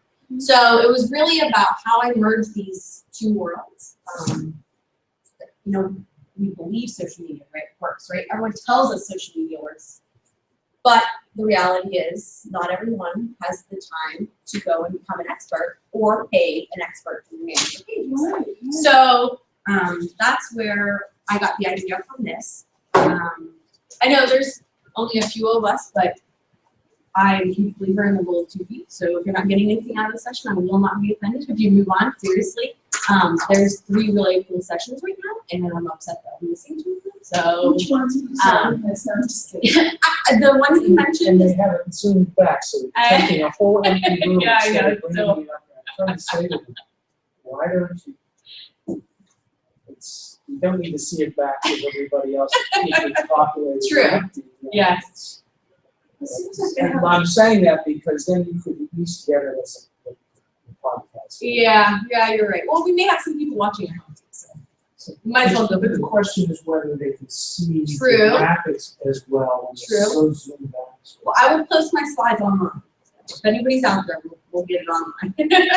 So, I started to talk a little bit about that. And these handouts are, there's been a couple adjustments, nothing major, so. So this is like roadmap. Yes, there's a lot of really good stuff on there.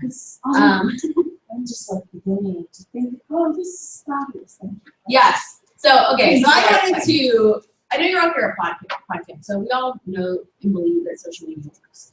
And I was really reminded, I'm sorry? Yes, that's right. So even if you just believe it works, you know, sometimes the effort, people maybe sometimes say the effort isn't worth the work that it takes to do. So this was just a very personal experience I had this week about social media working. I have some in-laws up in Buffalo, and if it wasn't for Facebook, we wouldn't have known that they were in that crazy snow band, and we wouldn't have known that they needed help, and we wouldn't have known that there was a place that you could post your address and have people come and dig you out if you were elderly or sick, and we wouldn't have known that they actually were dug out and sick. So this is just, these are two pictures that came up on my newsfeed. It got to the point where I couldn't tell the difference between news photos and my family's photos. So without that connection on Facebook, that would have been a complete void of information. So social media definitely does work. I use it on a regular basis on a personal level, simply to communicate to companies about customer service issues, or if we go to a restaurant and have a really great meal, I always make sure I post on there. So I believe social media works, personally and professionally. So that's why I wanted to have this session, because I'm not a social media expert. I am an English major by an MBA by trade, right? So, and my career has taken me to a very strange place. I never would have expected it. So I wanted to make a session for people that are in big companies. That's me. I'm in a big company and I manage a handful of products, but we have a social media manager, and it's not me. We have a social media manager, digital marketing manager, we have a video manager, we have all these other people that are experts, but it isn't me.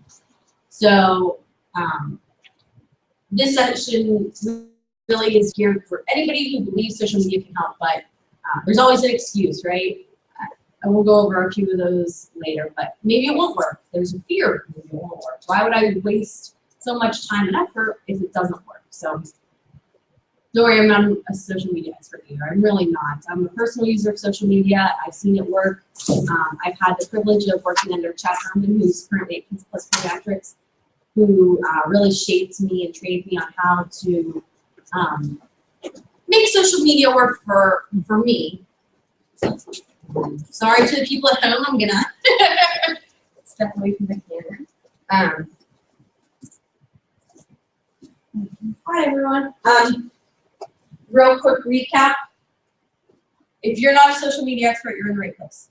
Neither am I. So just a few things about me. That's my Twitter name, my Twitter handle, Mrs. PPGH. I'm a mom, I'm a wife, I'm a hockey fan, I love desserts. But my day job is University Program Developer at SAE International. SAE is formerly the Society of Automotive Engineers. I'm not an engineer. I never expected to find myself in this position. But specifically, day to day, I am responsible for Formula SAE, Baja SAE, and SAE Air Design Social Media.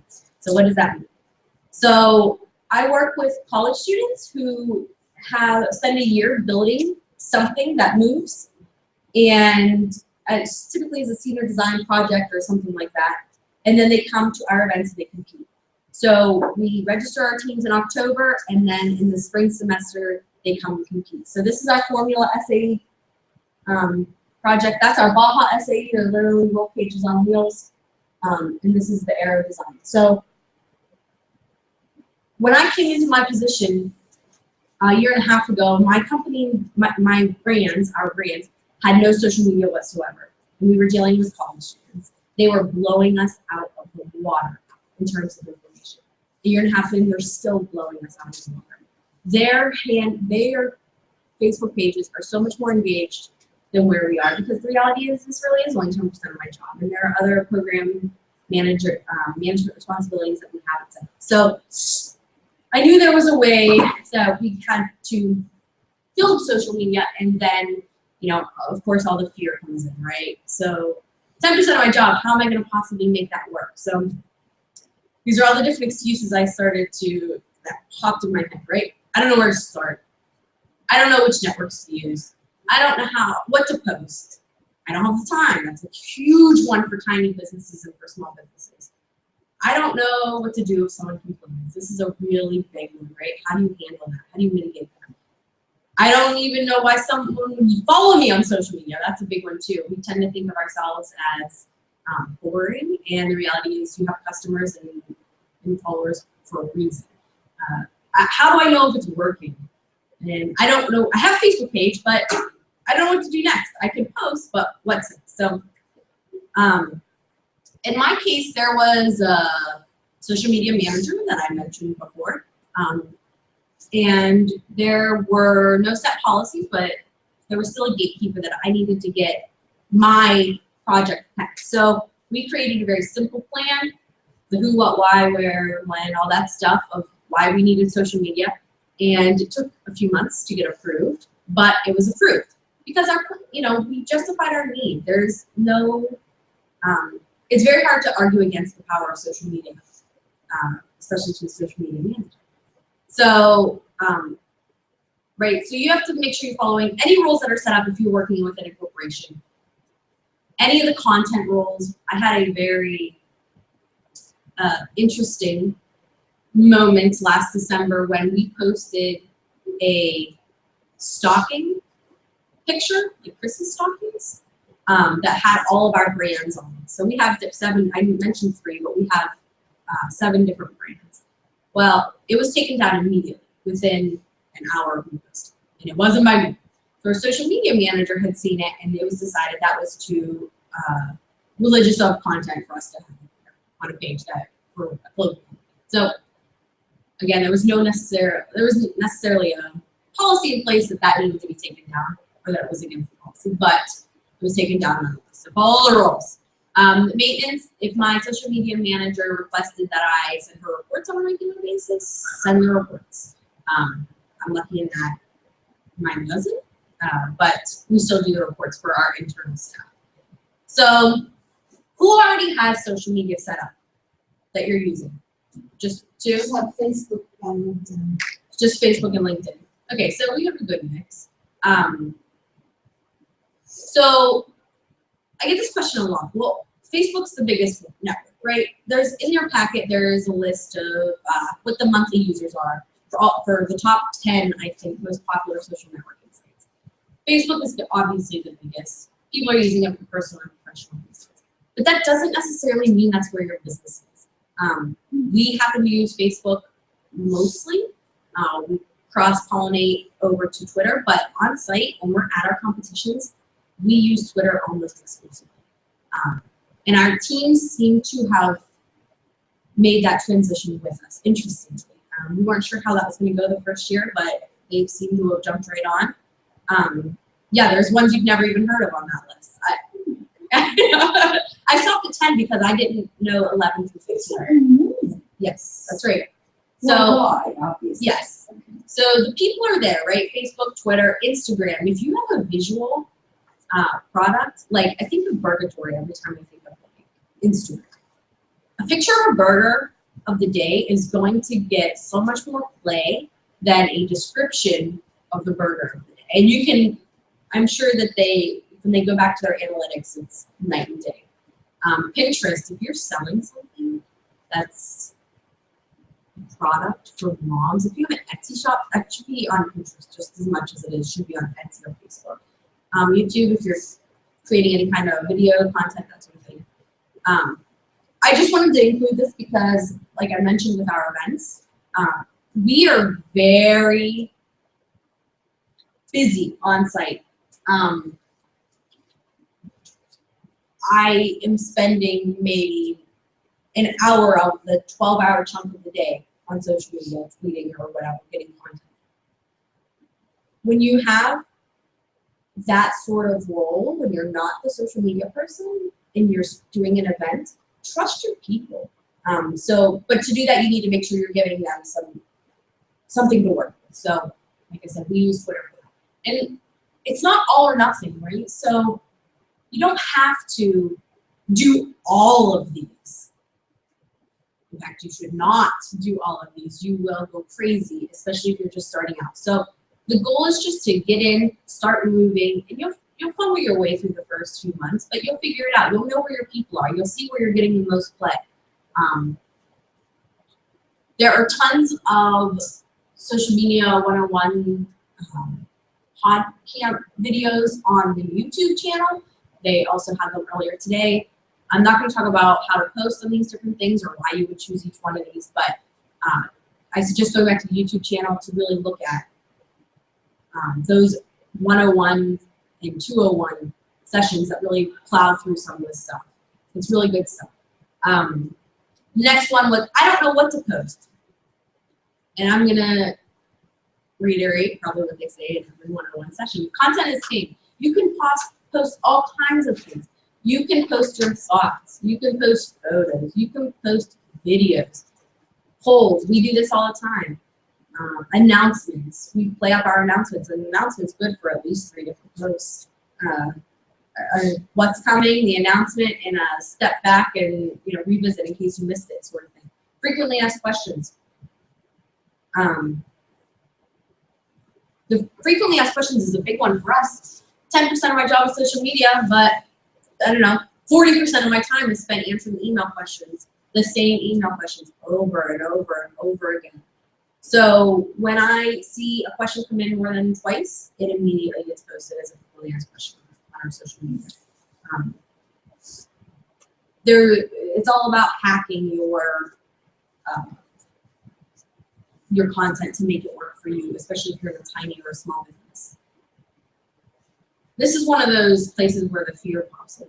Why would anyone want to follow me? I don't understand that. Even if you're a small business or a tiny business, you have a product, but that doesn't mean that you're convinced that people care about what you're going to post. People opt into your social media. You're not forcing that on them. You're not standing on the street corner or yelling at them. They are choosing to go to your Facebook page, choosing to go to your Twitter feed. Something that might seem mundane to you is something that's interesting to them. So if you follow, the cliche is the lunch picture, right? What people ate for lunch.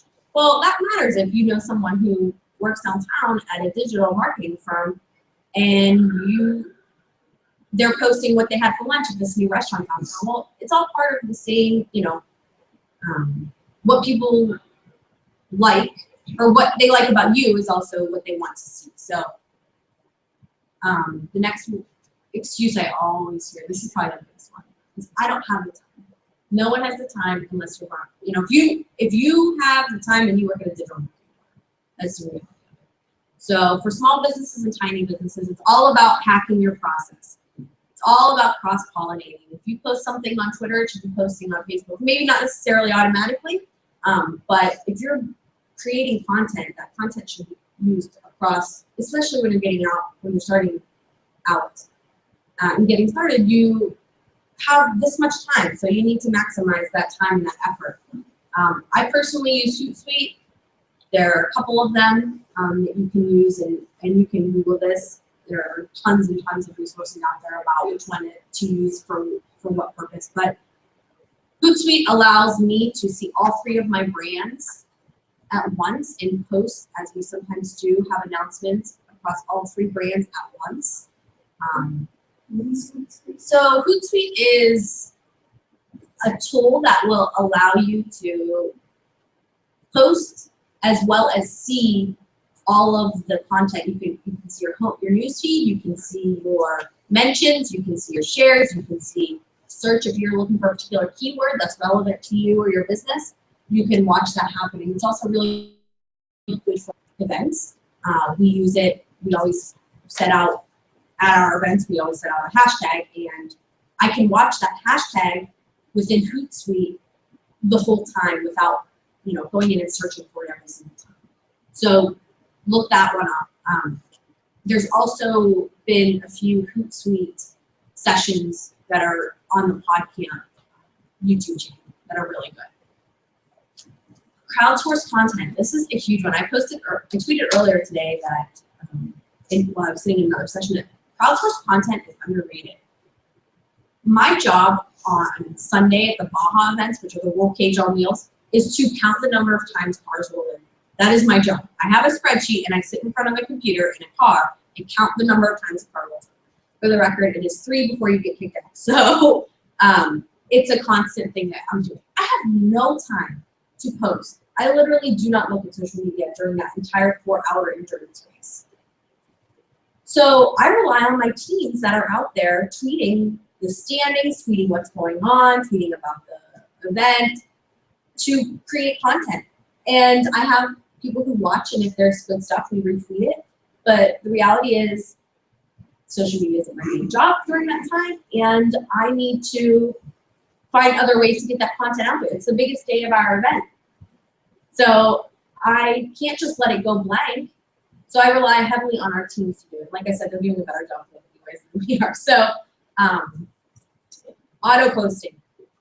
So it is possible to auto post, and sometimes it makes sense. I had a tweet sent out from my personal account today at 10 minutes before the session to remind people about the session. But every single time something tragic happens in the world, I see really, really bad posts from companies that had auto posted and they had scheduled it ahead of time. And it just looks really insensitive and really tacky. And it's just something to be aware of. There's a benefit to it. Certainly if I'm flying back from a competition and there's a deadline or something that happens while I'm on the plane, it makes sense to auto post that. But just be aware that it can get really sticky.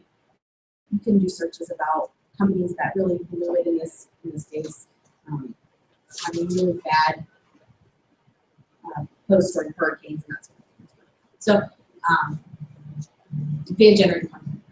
So another one is, I don't know how to handle negative feedback. This is a very scary one because you don't know what other people are going to say, create, do to your page. Sure, you can block them out from contacting you or posting or anything like that, but that's not what social media is about. Social media is about being social, and it's about engaging with people, even if they have a bad experience. When I'm in a previous world of mine, I worked for Kids Plus Pediatrics. And not to get political, but Kids Plus is a pediatric firm or pediatric company that believes that all their children, all the kids in their practice need to be vaccinated. They don't accept any patients who are not going to vaccinate. So for what that's worth, you can imagine what Facebook looks like come time when we post something about vaccines. And there's only been one person ever banned from Kids Plus Facebook page, and it was not for vaccines. And it's all about simply acknowledging people's opinions. If they had a really bad experience at your restaurant, it is not beneficial for you to tell them, you know, it is what it is. You know, obviously you can't say that, but you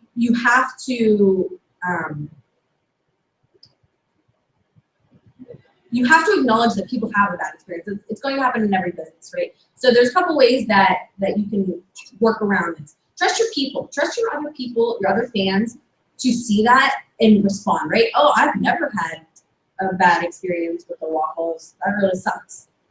White nights are really great. You have no idea how many fans you have until somebody starts to hammer your business online.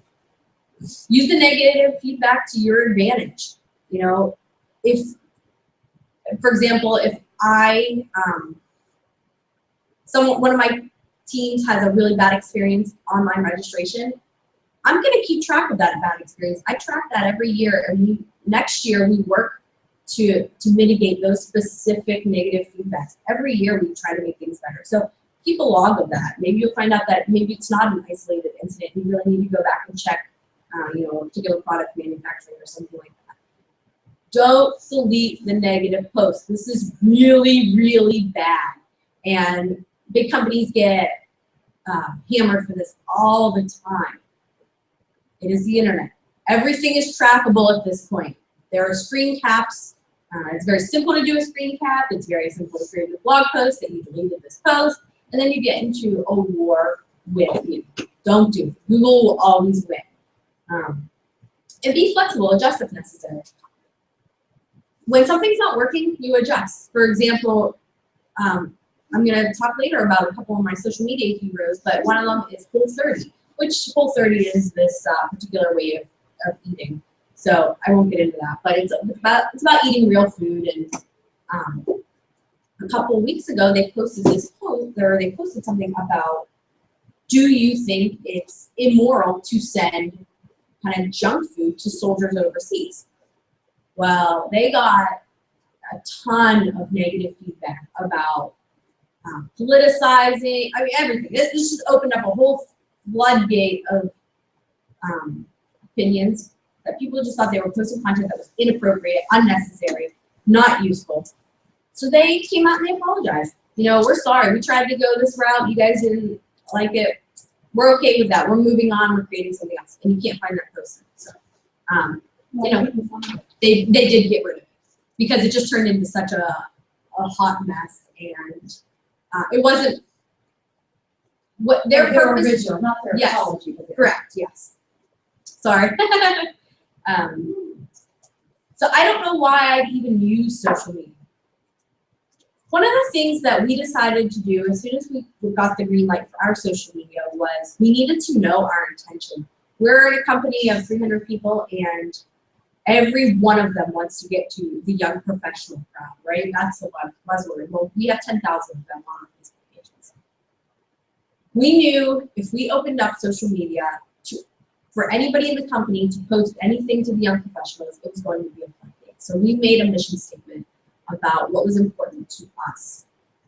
And it is as simple, our mission statement is as simple as we will post anything that benefits our students' education or career. So if we have, for example, we just had an outside company partner with our company about, for a video contest that allowed teams to win up to $5,000. Well, that's a huge amount of money for our teams to be able to win simply for posting a video. So even though it was something that wasn't our project, it wasn't one of our sponsors, we still made that effort and that push for our students' purposes in their goal. And, you know, 3 of our teams won $8,000. That's awesome. So know your intention. It's okay to simply want to sell more products. That's an okay goal. If you're in business to make money, so don't shy away from that being your intention.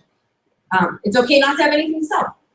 Our events sell out in under 10 minutes every single year.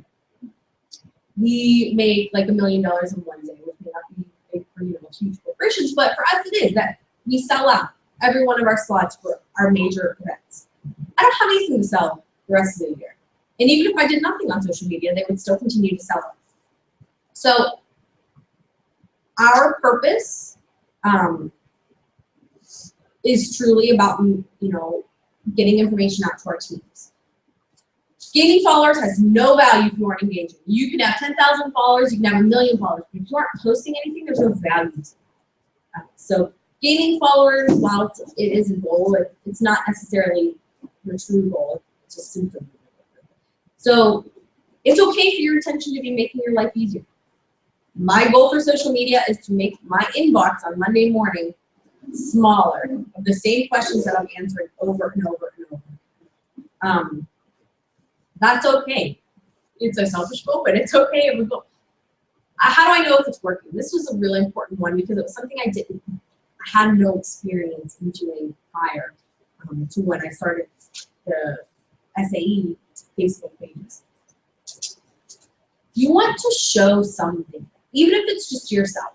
I could never show a report to anybody that I work with, and they wouldn't necessarily care. They may ask me once in a while how many followers you have. But even if it's to yourself, it's important to see something. Keep your data simple. In the handout, I think it's one of the last pages. It is the last page. This is an example of what we present to our team. It's very simple. total likes, new likes, total posts, the page likes bar graph. It's important to us to know our international following, so you'll see some of the regional information, how many countries we have fans from. Young professionals stat is on here, as I mentioned, it's very important at this point to us. And then I include for my teammates, what our top 5 Facebook posts are. It can be that simple. Facebook gives you all of this information. Twitter is a little more difficult to get, but you can get it. So Facebook Insights it's there for you. You just need to pull it out. I was just in the previous session, the nonprofit session, and she showed this very simple picture, graphic from the Insights that was what type of post is her most popular. Text, link, or photo. And that's there's so much power in something that simple to know where your engagement's coming from. Look for anomalies. When I look at my bar graphs, I'm looking for where things shoot up, where things drop. Around our events, obviously our mentions and that sort of thing skyrocket.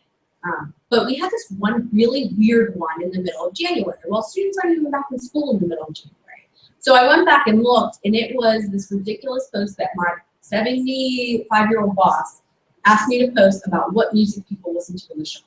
And it was our most popular post of the year. Even though these engineering students are so, focused on their project, there's a reason they gravitated towards that post. And one of the main reasons was it was so easy to share. And once one person answered it on the team, the other people want to answer it on the team. So all of a sudden it exponentially grew. Establish goals in response to the data. So if you're looking at this data and you realize that those kinds of posts, that music in the shop post, did so well, maybe teams are not, they're looking for an outlet on our social media of things that maybe aren't so technical and aren't so driven by their project. They're still relevant in a way, but maybe there's more to your customers than what your product is. So establish goals. Think about what kind of posts you can create that are should have historical popularity. And this is use standard social media metrics, right? So all this stuff. This is all standard stuff. Simple stuff, but there also could be very specific to your product metrics. Ours, for example, is the sellout times, right? We went from, last year our sellout times were around 20 minutes. And this year, we sold out events we've never sold out before. And it's become, of course, I can't never prove this to my bosses, but it's because of social media. We now can create that urge for people to register. They have the information on where to register. They have the how-to videos on how to register. So there could be some specific metrics to your product or service that makes sense. And the biggest way to know if it's working, do you have a question? Well, I just asked where do you go to access the internet? So on Facebook, are you on Facebook? Is that what you're using right now? Well, you're just up in the air. Okay, so Facebook has an Insights tab that gives you a ton of information. Insights. Yep, it's right on the page. When you have a Facebook page, it's right on the top there. You can see it. And there are on the Podcamp YouTube channel, there are some Insights sessions from the past that are really, really good. The one that comes to mind is the Katie Boyko, 10 Reports Your Boss Will Love. She does go over some of the Facebook Insights. I definitely recommend watching that one. Katie Boyko, B-O-J-T-K-O, I think.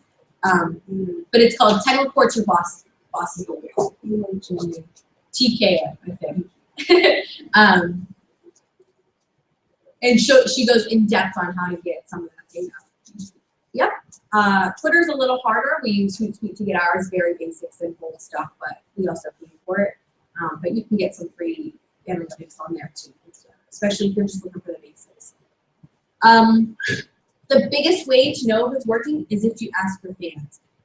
Your fans will certainly tell you if things are going south, or like they did with Whole30. Or if you start to hear through the grapevine that people are finding these through social media, that's also a really good indication. The most clear way I found to know if it's working for us was I received an email from customer service of a student that was asking for a payment deadline. We had a deadline for payments, and they were asking to see if they can get an extension. It was the third question I had seen come in that day, which doesn't seem like a lot, but immediately I got on social media and I said, there's going to be no extensions for deadlines. Before I could even walk over to that customer service representative who's, I don't know, 3 cubes over to tell him that, he had already responded to the student saying there was going to be no, as per this tweet, there was going to be no extensions. So he was actually following us as a customer service rep for our company to get the information that he knew he was going to inevitably ask by other students, customers. So I knew that it was working at that point, and that was really cool to see. So this is a little more in depth than some of this stuff, but this is kind of where I've taken our reports recently, was this Facebook engagement. This is all stats here you can find on the Facebook analytics. We use Facebook the most, so that's why I'm talking about Facebook right now. But basically, Facebook engagement is how many people do something with your post divided by the number of eyeballs that see your post.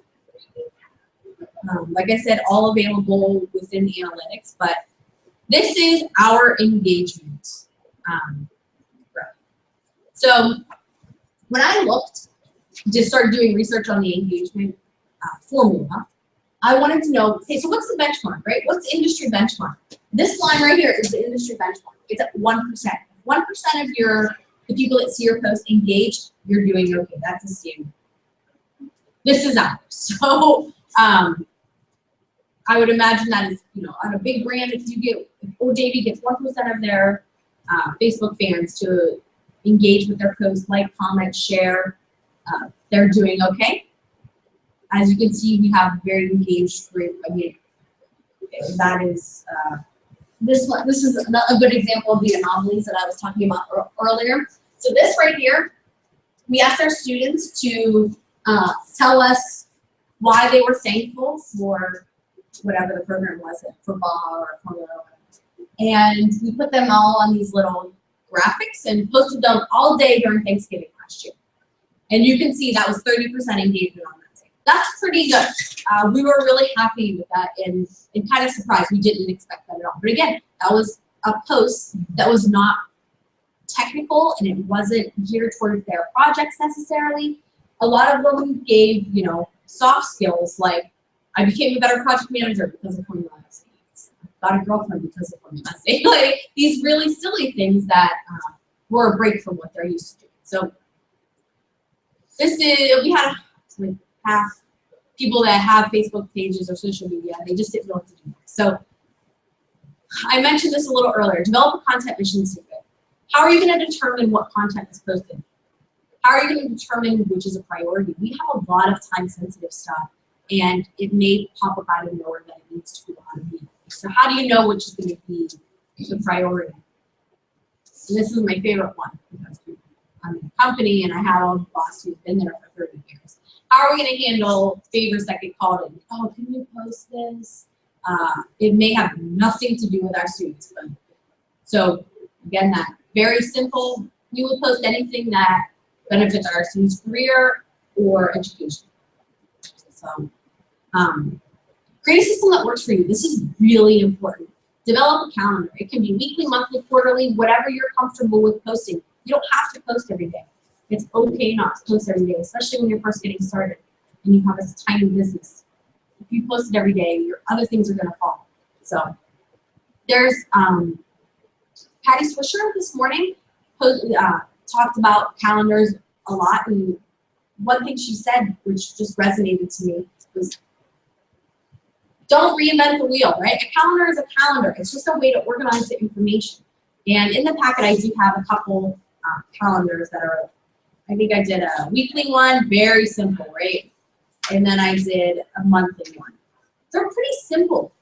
I literally just jot things on a big piece of 11 by 17 paper. If you're a digital person, use a Google Calendar. You can color code and everything. So building your business's natural schedule. Our schedule, we run pretty much October to the end of the competition, whether that's in May or June. But we have a natural, we do this. And then when we hit our competition season, we die off. Students are at home, they're not on Facebook as much during the summer. And so I don't put a ton of effort into those times. Sometimes we'll post, some announcements, this schedule for the upcoming year, the rules release, that sort of thing. But we don't waste energy.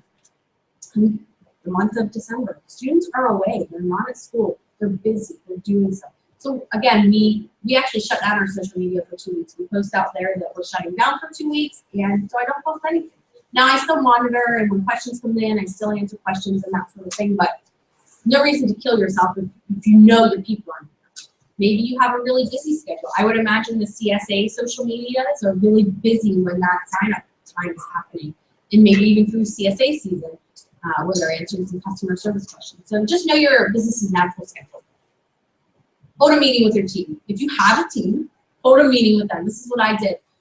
I was the only one who knew anything about social media, even as really a personal user in my team when we started. So I held a kickoff meeting where we talked about how this process was going to happen, what we were going to do, how I was going to collect their information. If they had a suggestion, I had a calendar that they could look at any point and see what was going to be posted that next week for their brain. Establish how new ideas or logs are filled into the calendar. It could be as simple as a piece of paper on the wall where you just pick somebody, you walk up and jot it down. Engage your team. If you have a team, engage them to come up with content ideas. I am a big believer in one voice, so if you are the designated poster, even though you may have a team of 5 and they may have access to it in case you go on vacation or something, I recommend only one person being the one who responds. When I was at Kids Plus, people would obviously ask questions of the pediatricians. And I'll never forget one of the owners of the practices getting one of her posts deleted because she responded to a person on her personal account. And it was deleted by the person who ran the social media. She apologized. She was very apologetic. She understood what she did. First of all, you don't want people having personal accounts. You don't want your patients having access to your personal account. And one voice. You don't want to give different information to this question, even though there's similar questions on a different answer. So this is kind of more of an advanced thing, but when I sat down to do this session, I couldn't help but think of the different brands that I really love to watch as a social media person. This is one of them, right? So this is Kids Plus, like I mentioned. They've developed this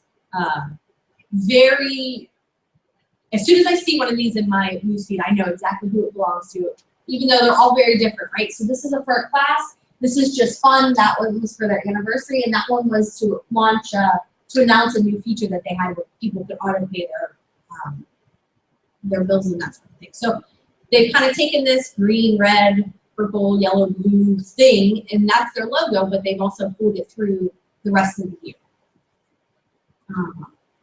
So find your niche, right? So if you're finding that you're wasting your time on Twitter and people aren't engaging, stop doing Twitter. Find your people. If they're on Pinterest, go on Pinterest. Focus on Pinterest. If people really love pictures of your products, then post more pictures. There's no reason to reinvent the wheel. Expand your networks. When you're ready, start liking other pages. Start engaging other, businesses that you're partners with, or businesses that are down the street, right? So Southside is really good for this. There's how many bars and restaurants in Southside, but a lot of them are very friendly with one another, especially on social media. So that's definitely a way to gain some friends. Keep it fresh. So change your cover photo regularly. It's recommended that you do this a few times over the year, right? Even up to once every month. If you have the ability to do seasonal cover photos, do it, because it brings people back in if they haven't been watching you so much. So find heroes. This is what these are just a few of my heroes. Kids Plus, this is, obviously I used to work there, but my kid doesn't go to Kids Plus Pediatrics anymore, but I still follow them on a regular basis. And one of the cool things that they do is every week they post a doctor's note. All the doctors in the practice are charged with writing, 500 words about some topic, about, asthma attacks or traveling with infants or something. It could be anything. They get to choose. All these things are indexed on their webpage, and this handles a business. It solves a business problem in that if I'm, as a mother, up at 3 a.m. and my baby has a fever, I can't remember. I know some fever is okay, but I don't know what that threshold is. I can go on their website and get that information, and it saves me a nurse call. It saves me a night of worrying. It saves me a trip to the ER. So that's a really cool thing. If you're an expert, be the expert. This next one is Style Exchange Boutique. This is actually my cousin's, and she would probably die if she knew I was putting it up here. But she does this really cool thing where she runs a consignment shop. So there's two business problems with a consignment shop. A, your customers don't know what you have until they get there. And B, even if they knew what you have, the chances of it being there by the time that they got around to getting to your store, it might be gone. So whenever she gets in a couple of like items, she'll post a photo album. They have 4, 5, 6 different products in it. And you can buy it now right on the Facebook. All you have to do is sold. You have to type sold, and then she holds it for you. And it's very cool. It's a way to keep her business. She's taking her business to your house, right? So you can sit on your living room couch and buy things from her store. And you still have to go, and she'll ship it, but you still go pick it up, whatever. But that's a huge business problem. And she's on Facebook page. These are all Facebook, yes. So the Whole30 I already talked about. One of the things about the Whole30 is, so with any food, diet, whatever, movement, this is unsustainable. There's no way I could ever do this. Real people don't eat like that. There's no way I could cook a gourmet meal every night, blah, blah, blah. So the way they've combated this is they've actually, and I just realized I added slides that have all these examples on here, so we're not going to keep this in here. Their fans are posting stuff on Instagram, they're posting stuff on Twitter, they're posting their experiences, and they share them on a regular basis. They share people's posts, they share people's graphics that they make, they share people's recipes. That's really cool. And this is one of my other ones is Honest Toddler, and any mom should be following Honest Toddler.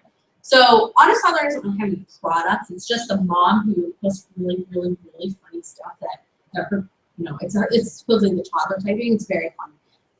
And really her business goal is just to keep moms honest about being a mom, right?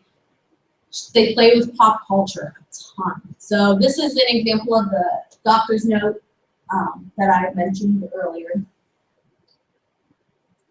This is an example of her Style Exchange Boutique, what they do. So basically just buy it now.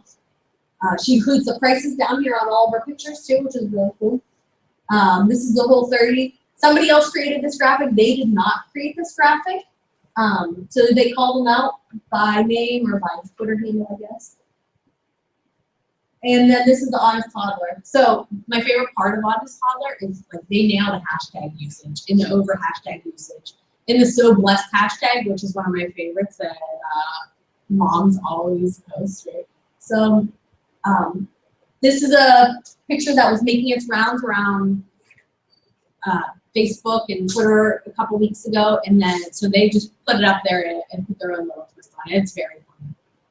Okay, so that's all I have for the slides. I just want to real quickly go through this one, the handouts that I put. So I thought about doing this in a workshop style, and then I realized we have 2 minutes, and that's crazy. So I didn't. But this first page is just social media roadmap. This is basically an audit of where you are. What are you comfortable with? What do you still need to work on? If you need to create a social content calendar and you know that's something that's going to benefit you, go to Google and type in how to create a social media content calendar. There's so many resources out there. You may have to go through a few till you find it, but it's worth it. So selecting a network, we already talked about this a little bit. You'll see that Facebook is by far the biggest, but there's other ones out there that might benefit your company. So this badges of honor, this is one that is kind of like a checklist, really. You're going to have a first post. You're going to have a first like. You're going to have your first troll, right? That's going to happen. These are all just kind of like, rites of passage that just to keep yourself honest and a little lighthearted, but as you move through this really scary thing. So that was just a fun one that I put in there. The weekly calendar we talked about, the monthly calendar we talked about, and the annual cycles. Now I actually put this in here. So that big block of dark text, that's our competition season. I know that I'm going to be traveling these days, so I need to be aware of that. December, you see, I scratched out the last 2 weeks because I know our students aren't watching. So this is just an annual calendar printed from Word that I will mark up to make it beneficial for me. And then the social media report, which we kind of addressed as well. So that's all I've got. All of these things I learned by coming to Podcamp and following really smart people on social media and Twitter, and we have a lot of them here, and it's very cool to learn from them. I sat in every session this morning, and tomorrow will be in every session, and so by no means am I an expert, and you don't have to be to have successful social media. If you're really just beginning, yes, each one, yes, and deciding what networks to post and thinking about launching an account and all that. Is there anyone in particular that you would recommend? You said, follow certain people. Are there people that really are, or YouTube posts? I mean, that may be the way to go, but who would you recommend, or where you can recommend to go to? Yes, so the first thing I would recommend is go to the hashtag PCPGH9, which is the hashtag for this event on Twitter, and follow everybody who's posting anything. Honestly, yes, like the person behind you. I don't know, he was a little snarky today, so I'm a little concerned about what he had to say about his session. What did you say that was snarky? I can't remember what it was. I was like, ooh, that's tough. I don't know. Oh, no. Do you remember what it was? I don't remember. Okay. But seriously, the people that are here today are really smart, and they are fumbling their way through social media too, which is, some people are experts and some people aren't. But so many of them are willing to answer the question and willing to help you. Katie Boyko, who I mentioned earlier, she's really smart too. She was kind of someone who I watched as I was kind of coming into my own in social media. And like I said, find these brands. It doesn't have to be in your sector. And so to follow this, we need to create a Twitter account. Yes, I would recommend creating a Twitter account. Even if you don't ever post anything on your personal Twitter account. Okay. My dad works in a job where he is managing a large area, and it's in a facilities role. Well, I was telling him about water main breaks and all this stuff that was relevant to his work that he knew nothing about. So he knew the power went out or something. But I was able to trace it back to a down telephone mark based on Twitter. And so he's now on Twitter, and he uses it purely for that purpose of his job and finding out things that are happening in the city, that sort of thing. So you don't have to ever post anything. You can just sit back and watch and learn. So that would be my first suggestion. My other suggestion would be to find someone, maybe a direct competitor, maybe not, maybe someone just in your industry, in your realm, in your community, and follow them. See what they're doing. See what posts people are responding to, that sort of thing. I think Facebook is the easiest, most accessible form of social media, but it's not the only one. So, like I said, Pinterest is also really good at this point. There was this one particular sweater that was being passed around Pinterest, whatever, it exploded. I know what this is, what that is. Yeah, and so I went to try to buy it for like a year and a half, and it was sold out every single time I tried to buy it. So, social media has kind of made some of these small businesses. You see like the Shark Tank companies, you know, they go on Shark Tank once and then they're just killing it because even if they don't get funded, they're just killing it because social media allows you to connect with them for the, you know, for me, you know, so Justin Bieber was discovered on YouTube. Isn't that amazing? That's right. But that's interesting because, like, you don't even list YouTube as one of the kinds of social media, but it is, right? Yep, it definitely is. It's listed, but so YouTube is a house, right? It's a house, yeah. It's for videos only. So you can subscribe to a channel and you can know when they post something. Really? But on YouTube. Yeah. What would be a channel? You can subscribe to the Justin Bieber channel if you wanted to. You can subscribe to the Podcamp channel. You could subscribe to, you know, I'm trying to think of like, Sorgatron. yeah, Sorgatron. There's, you know, if you're into a particular food brand or a recipe, you know, so you go to chef. You go to YouTube and create an account on YouTube? You don't have to create an account in order to do videos.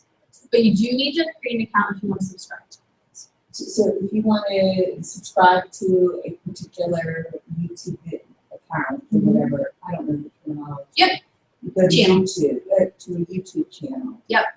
You have to go to YouTube. Yes. And then you would search for whatever you're looking for. If you really like Rachel Ray or something like that, you can search for Rachel Ray, and she has a channel. You'll find it and you can subscribe. You'll get notified every time that she posts something new. Yep. It'll give you, the next time you log in and the upload, it'll give you a little notification. I believe you can also sign up for email. Yeah. So email you when something comes up. if you wanted to create, let's say, a listserv or something like that, that's a form of social media. It is. It's. There are still listservs, but they're very niche. So if that makes sense for you, then that's something to explore. But I think there's better tools out there. Yeah. We actually, I'm the.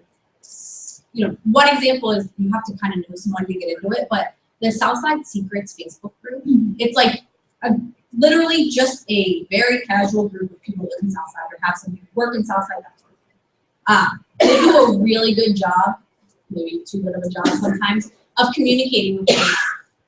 So a Facebook group, if your business is that community, building that community, then a Facebook group is an option for sure.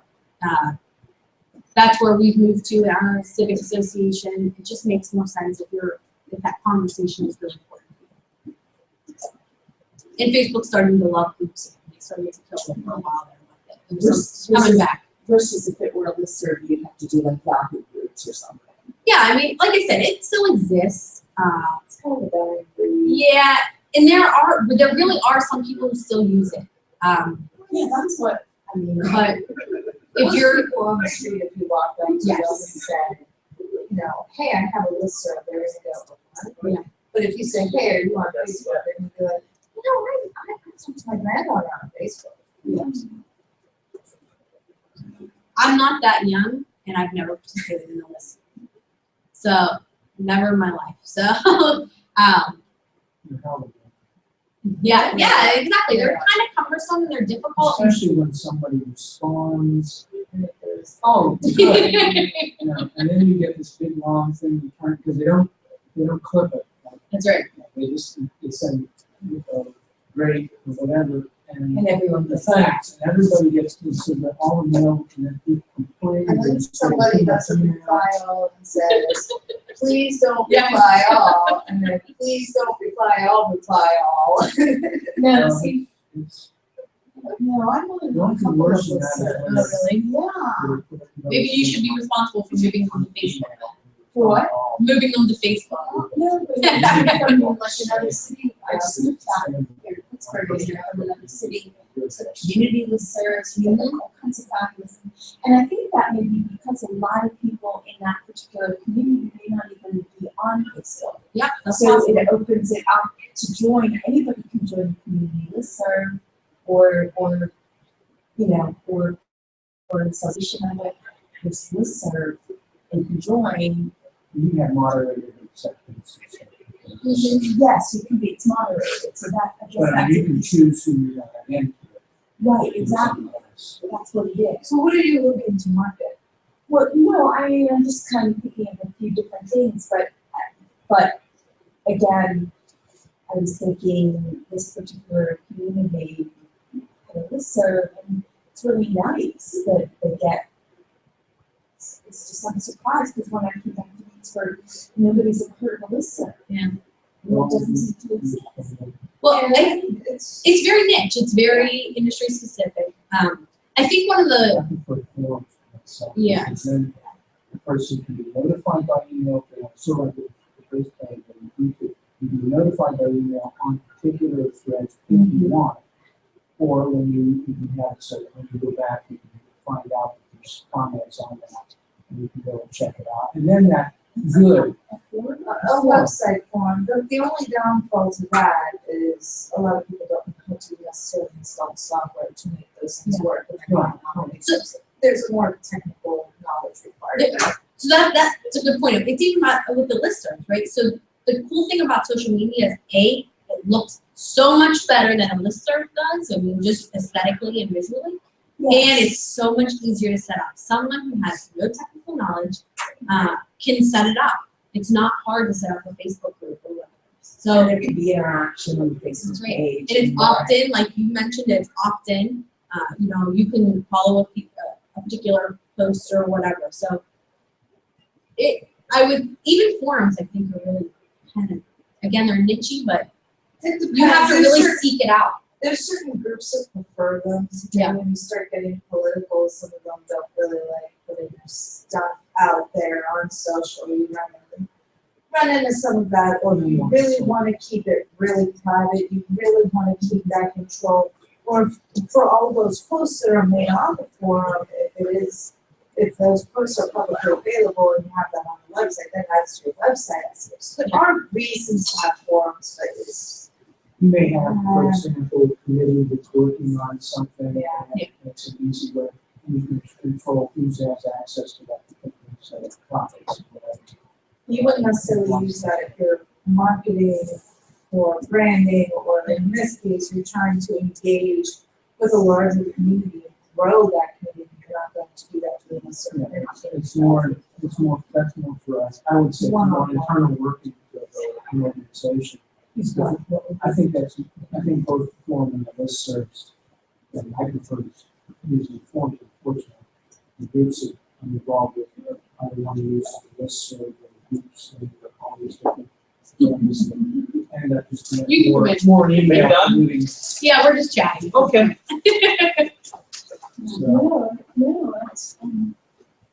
Is the final session in the big room? Yeah, I don't think it's gonna be much other than, hey, everybody see you in the morning. Yeah, if you have questions, feel free to email me. Or again,